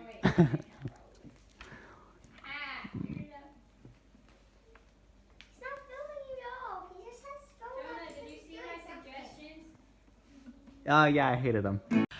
Okay, so I made it back home, and for some reason my friend Wes was here. I don't know why. We're really great at this social distancing thing. So I had Wes act out a little thing. Yep. Oh, and there are also a couple other clips that definitely have to do with sharing. Mm-hmm. Totally. Okay. No! No! No! It's the girls only like it! That's no! not fair. No!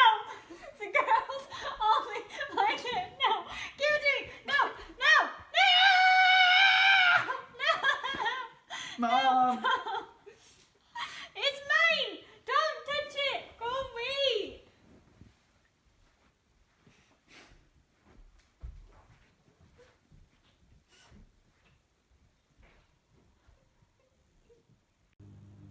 This is my tea. No one can have it. And by the way, there's the quote. Okay.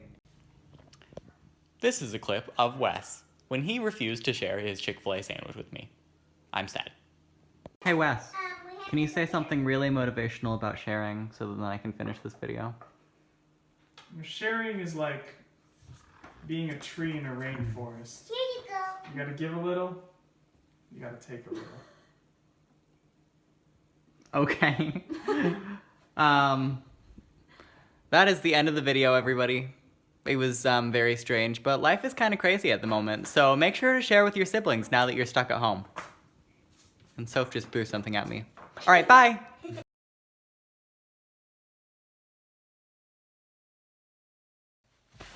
Hello, it's Jonah again. I'm coming at you from the closet. Why am I in the closet? Because no one else is in the closet. Okay. Don't take any more meaning from that than the literal meaning that I am in the closet. Okay.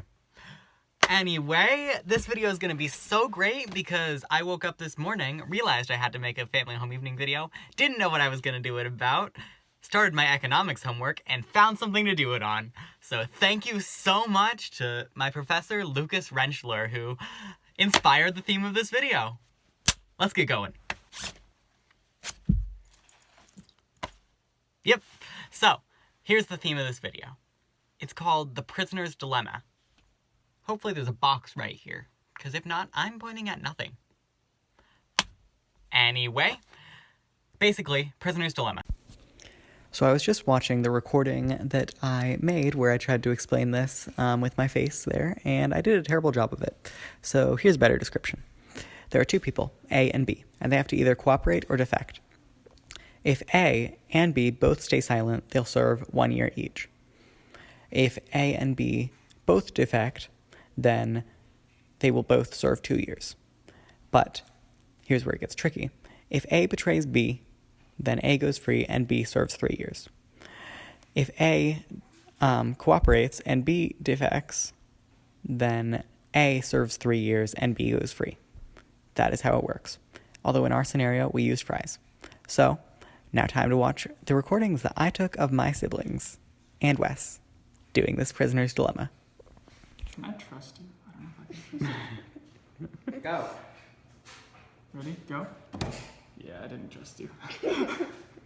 Okay. No one gets anything. Too bad. 3, 2, 1. Yeah, this is fine. Cool. 3, 2, 1, go. Wow. Look at you two. 3, 2, 1. Wow. Well, okay. Good job not getting fries, guys. 3, 2, 1. Oh, okay. Well, we good. Yay! Hope you enjoyed watching those clips of the kind of insane people in this house, you know, doing the prisoner's dilemma thing. And for whatever reason, they all ended up getting lots of fries at the end because there were leftovers. Huh. Maybe the social experiment wasn't as great as I thought. But anyway, let's relate it to the gospel because this is family home evening. Yep. So, be unified. Yeah, we be unified. Yep, that is, in fact, the lesson I was going for. Yes, I understand that I have done it before. But, you know, with all this quarantine, it's really important that we're unified with our family unit and we love one another because we just gotta do it. Yep. I don't know. I'm kind of terrible at thinking up topics, though, as you might have noticed. The reason why this week's video is not based on the Come Follow Me lesson is because it is about Easter, and I don't really want to be making jokes about Easter because it's a really sacred thing. So enjoy this week, stuck in quarantine, and I hope you have a great Easter. And let me know if you, do the social experiment too, because Prisoner's Dilemma is really fun, and it's really easy to recreate. So, yep, maybe you can do that in your quarantine. Alright, I'm gonna go do some homework. Bye! I am inimitable, I am unoriginal. Hey, welcome back to another video. This one's gonna be a little strange because, it's currently 7:12 and I'm filming it, which means it's gonna, I thought a little late, but that's just because this week happens to be finals week and I've gotten a little busy with homework and stuff, so unfortunately, this week's video is not going to be number 50 because 50 is just too great of a number to waste on a video like this. But I found a loophole to make it so that it actually makes sense that I'm skipping, or I'm having 49 twice. This week is 49.5 because if you remember, back earlier, towards the very beginning, I did 2 videos in 1 week. One of them was I Should Call Jonah, and the other was Surfer Dave's Top 10 Exercise Tips. And they came out in the same week, which means that this week is actually 49 and not 50. So yeah, I'm going to try to actually put a gospel application in this video now, and then you get to see it. Hi Grover, what you doing? Oh, nothing. I don't know. I just wanted to be in this video because I haven't been in any videos for a very long time. That's a good thing. Yeah, so anyway, I've been looking over the Come Follow Me lesson, and I found a couple good things that it said. It said, have you ever heard someone speak and felt inspired to change your life? Have you, Grover? I don't know. Come on, don't you have a favorite, quote or something that, completely changed your life? Here are some of my favorites.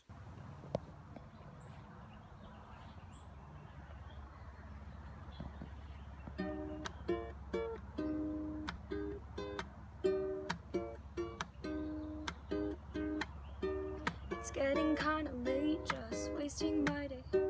I'm not gonna be late for anything anyway. I have countless things to do, yet still I have nothing.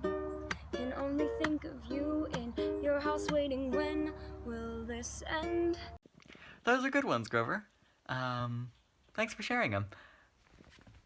Alright, so that's kind of the end of this video. It was very fast, but basically the topic is, to talk about some things that, quotes that you've heard or whatever that have changed your life, and maybe you felt the Holy Ghost when you read them. They could be scriptures, they could just be quotes from your favorite people. I don't know, but since this video's really short, I would appreciate it if you guys shared some of your own favorite quotes in the comment section so that then I can see them. And if I find any that I really like, maybe I'll put them on my Instagram, which you can find right there. Yep. Alright, well, I'll see you guys next week for video 50. Hello everybody! Welcome back to another Family Home Evening video. I am jumping on a trampoline, yep, because I haven't done it in a while and I'm stuck in quarantine, so I might as well. So anyway, this week's chapter is about Mosiah, chapters 1 through 3. And one of the verses in those chapters, Mosiah 2:17, says, "If ye are in the service of your fellow beings, ye are only in the service of your God." Which just so happens to be a scripture that I actually have memorized. So let's talk about it. Now, of course, my idea for this video was to make it all about service, and I would go around and do random things of service for my family. So my first idea was, hey, I'm gonna go clean my sister's bedroom, because I noticed it wasn't clean the other day. And apparently she already cleaned it. And my second thought was, oh, I know, I'm gonna go unload the dishwasher this morning, because I'm sure that it hasn't been done yet. It's only like 11 a.m., there's no way. And then I walk downstairs, and it's already been unloaded. So my family is uncharacteristically actually doing their chores right now. Which is great, by the way. Like, definitely no problem that they're actually doing their chores. However, it does make it harder to do a video when my plan was to do service and, you know, do their chores for them. So let's see if I can figure out something to do. Alright, and now I'm back on the trampoline after figuring out some service things that I can do. Basically, found out that there were still tables to be wiped, dishwashers to be loaded, food to be made, and another thing that I don't remember. So yeah, service is everywhere. Alright, so I just learned that one of my friends has a birthday today, so I'm gonna go and drop off a card, and also stay 6 feet away. So I just got back from delivering the birthday card, and it just made me think that anything can be a service opportunity. A lot of the time, we think of service as being like, oh, you know, I can't go and donate all my food to the homeless, or, I don't know, other examples like that. I mean, through the church, I've done lots of service projects. One time I even collected tons of books for a Title I elementary school, and that was so cool. But service can also be done in smaller amounts, and that's also something that, you know, we need to focus on right now in this quarantine, because we're not able to go out and knock on doors asking people for canned food or whatever. But if we're in our houses, we can serve our families who we're quarantined with. So, like I did, I made my little sister food, I loaded the dishwasher, I wiped down the table, cleaned out the sink, and yeah, and I delivered a birthday card. So there are so many ways that we can serve, and that's what I want you to take out of this video, that you can serve even if you're stuck at home, you can serve even if you're like going crazy around your family. And so here's one thing that I suggest you do this week as a fun little service event. What you can do is you can grab a piece of paper, write a letter on it, put it in an envelope, put a stamp on it, put it in the mail, and send it to a friend, because we're all stuck in our homes, and it really brightens your day for getting word from a friend. I mean, I know we can always text, but getting an actual letter is so much cooler. So that's what I suggest. But if you have other ideas, make sure to put them in the comments section down below. And yeah, I'll see you next week for episode 50. Goodbye!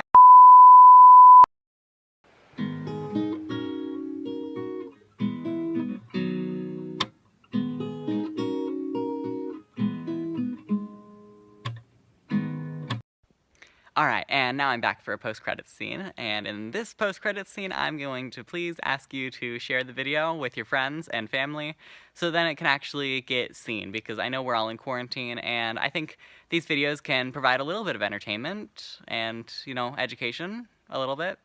Not much. But anyway, I just really appreciate it if you shared this video. You don't have to, if you don't have anyone to share it with, but it sounds like a good idea. Okay, bye! The following video is brought to you by Vroom Incorporated. Hey guys, welcome back to another Family Home Evening video. This one is so great because you know what? It's number 50!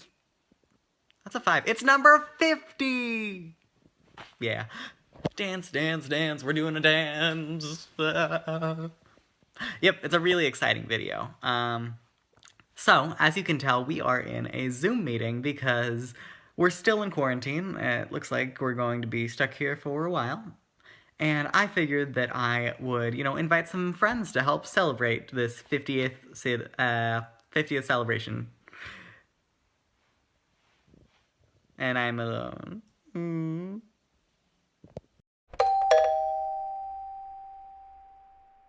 Hey, Surfer Dave, you're muted. Well, I know that, Jonah. It was totally on purpose. I definitely did not just make a mistake there. So anyway, how's it going, dudes? I'm so excited to be in another video. I haven't been in one in so long. I'm just so excited that I'll get to be in the 50th video. Hey, what does that button do? Oh, well, I guess he's gone. So that was fun, I guess. Yeah, I had a couple more people who were supposed to come. I don't know where they are. Breaking news! Quarantine extended an additional month. Whoa, let's ignore that guy. He's not a very nice dude, and we don't want to talk about stuff like that. Oh, hi! I'm so glad I get to be in a video again. Can you see me? Hello? Can you see me? Yo! Oh, well, he's gone. Huh. Maybe I shouldn't let a sock, you know, be in a Zoom meeting. It doesn't work out very well, I guess. But anyway, So dudes, I figured out that button sends me back to the home screen, and then I'm not in the video anymore. It's just bonkers. Why does that button even exist? Oh, welcome back, Surfer Dave. Anything you want to tell us? You know, spiritual, we're getting to the end of this video, and I don't have any spiritual topics yet. Oh, you want me to put something actually important in this video that, you know, is a great doctrinal lesson? Well, here's an idea. So anyway, I've been hearing that lots of people have been drinking the coffee and the wine and the beers and whatever else while they're in quarantine because they're bored. And I say that is bad. Don't do it, dudes. Whoa, you don't need to be accusing people of doing drugs, okay? Okay, he's gone.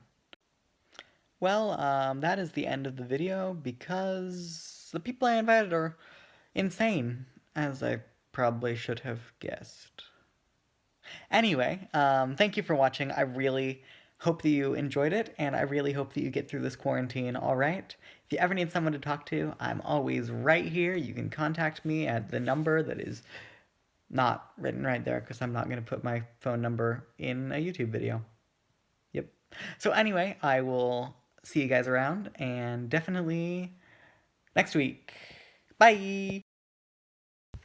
Like and subscribe, dudes!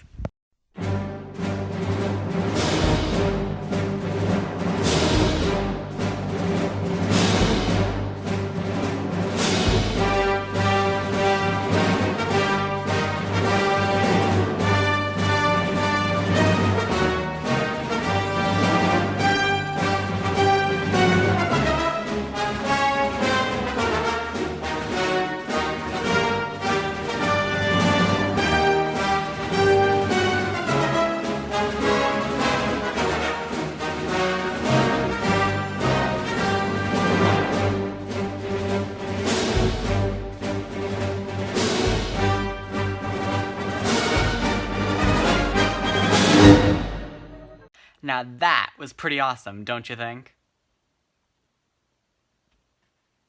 Right? Okay.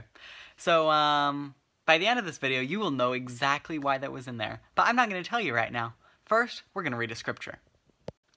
He is the light and the life of the world. Yea, a light that is endless, that can never be darkened. Yea, and also a life which is endless, that there can be no more death. So this week's Come Follow Me lesson talks about Abinadi, which is a scripture story that hopefully you should already know, because at least I learned it in primary. I hope you did. But if you didn't, I guess I'll, briefly explain it for you. So Abinadi was a prophet, and he was trying to preach to King Noah, and so he gets taken into King Noah, and King Noah does not like him, and so he puts him on a pyre and burns him to death. But it takes a while for him to burn up and die, and in that time he's able to teach a full doctrinal lesson to King Noah and his priests who are watching, and of course King Noah and most of his priests do not believe him. But one priest did, and that is Alma. Now, Alma believed the words of Abinadi, and he ran away from King Noah and his priests, and he went and started building the church outside of the city, and he became a prophet of the Lord. And so that really ties into this week's lesson because it talks about how Like, a big thing can come from just one spark. And in this case, that one spark was Alma. Now, even though the story of Alma is really cool, there are also some great things that it can relate to. For instance, think about the modern restoration of the gospel. We did not necessarily have Alma in these days, however, we did have a different prophet, and that was Joseph Smith. Joseph Smith was the first person to really start learning about the restoration of the gospel, and he was the one spark that, like, burst this entire church into flames, and, that sounds weird. So no, I do not mean that, Joseph Smith burst the church into flames. What I mean is just that he was the first spark, and from him there rose this great church that he was the prophet of. But, I mean, this is great and all, but how does it relate to us? Like, I'm never going to be Joseph Smith or Alma, right? True. I'm never going to be as great of a prophet as either Joseph Smith or Alma or any other prophet. Although hopefully I'm already better than Jonah. But that's kind of irrelevant. We don't have to be just as great as prophets as the actual prophets. Obviously, we are not all made to be prophets. But we can still spread the gospel, and in some cases it may be that we are the fire, the spark, that has other people consider learning the gospel and think about becoming better people. Is that not the whole point of missionary work? And that's kind of the point that I'm trying to get at in this video, even if I am going in a very roundabout way of getting there. So as I've said, a big fire can start from one small spark. And so if we are that spark by living the gospel and being an example and being missionaries, then perhaps other people will be able to get set on fire. Hopefully not literally. And be able to come to our gospel, or at least develop at least a little bit of a testimony, so that then in the future they will be able to be converted. And if not, suppose that's fine as well. The whole point is that we have to be good people, and we have to be the examples so that other people can learn from us. Which reminds me a lot of a franchise that I love. May the 4th be with you. See you next week.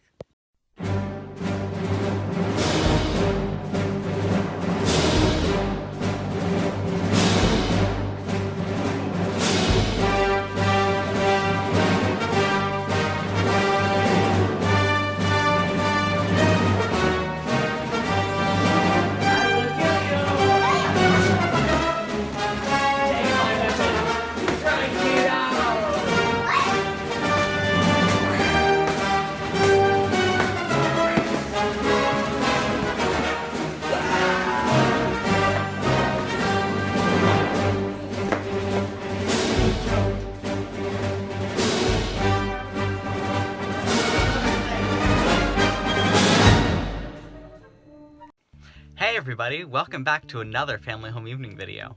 This one is number 52, which is a really great number. You know why? Because 52 divided by 4 is 13, which means that this video gets to be super unlucky. Even better, I have a penny right here, and look, there's nothing on that side, and nothing on that side. So, we're really unlucky because I found a penny and it was neither heads nor tails up. It's terrible. Anyway, that has absolutely nothing to do with the video, so let's get on to an actual, gospel topic. So this week we're going to talk about Alma. Yes, again.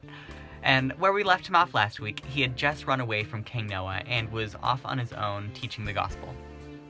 And he discovered that this led to a lot of change in his life, and everyone who joined the church with him discovered the same thing.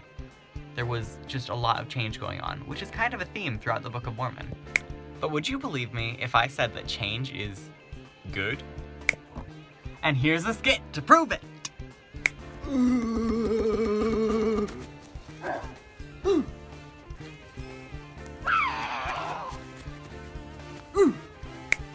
And now an interview with Sophia. So Sophia, what do you think about change? So Sophia, what do you think about change? It can sometimes be good, but sometimes it's bad, so sometimes it's good. Okay, so in the skit with the two cavemen, one caveman invented something really cool, a spoon, right? But the other caveman said, no, we're not gonna change. This is just, me understanding caveman language. That's what ooh means. It means, no, we're not gonna change. We want everything to stay exactly the same way. So, what do you think is wrong about that? Well, spoons are good. Everybody uses them now. So basically, are you saying that sometimes new technology can actually be good? And, changing the way we work? Yes. Stop barking. So the spoon, if that caveman hadn't invented the spoon, then we would still be eating with our fingers. So, as you saw in that skit, one caveman invented a spoon. Something so amazing. I mean, I love spoons. I've got one right here. But another caveman decided he did not like spoons, and he did not want any change at all, and got stuck, and I bet in the future he was stuck eating his pudding with his hands while everyone else was using a spoon, which was probably a lot easier and a lot less sticky. And there's my point, that change can be good. Now, I have gone through a lot of change in my life. Throughout my years of life, I have lived in Utah, Texas, Virginia, New York, California, Utah, California again. And, fun fact, I will be going on a mission soon, and I don't know where I'll be going, but definitely leave a guess in the comments section. But that's besides the point. Anyway, throughout my many travels across the country, I have had a lot of good experience, and I've had a lot of bad experiences. And these experiences have helped me to grow and develop.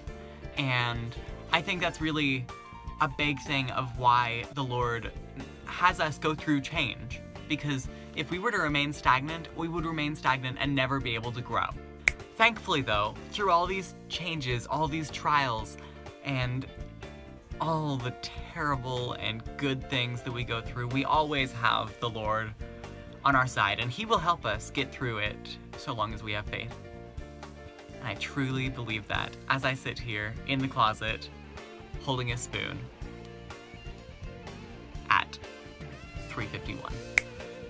So yeah, that is my lesson for today. I hope that you actually got something from it. I hope it made you laugh. I would really like suggestions as to what to do in the future, because 52 weeks of this is kinda... yeah, I'm running out of ideas.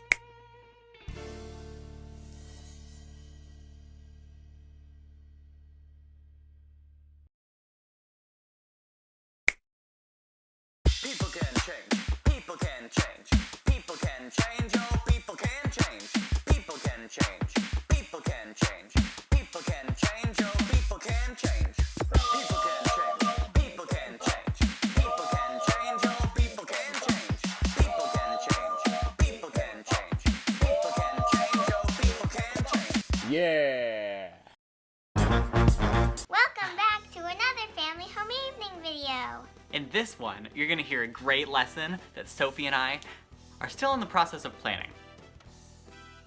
Roll skit! Alma the Younger was the son of a prophet, but he was evil. Alma would go up to people and say, "Your church is not true."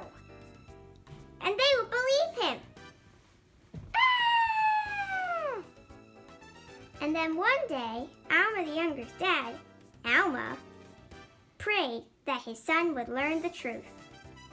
One day, Alma the Younger was out preaching with his friends when an angel came and said, You need to be better. and Alma passed out. Alma was passed out for 3 days, and then he woke up, and he had a testimony. Yay! And then he tried to tell the people he was lying. Some of them wouldn't believe him, but that's okay. So that is the conversion story of Alma the Younger. What did you learn from it? I learned What did I learn? Oh, right. I learned that the Lord answers prayers. Because in that story, Alma prayed for his son, that he would gain a testimony. And guess what? He did. The Lord sent an angel, and Alma became a great prophet. Don't you think so? Sure. Now what else did you learn from that, Jonah? I learned that people can change. People can change. People can change. People can change. Oh, people can change.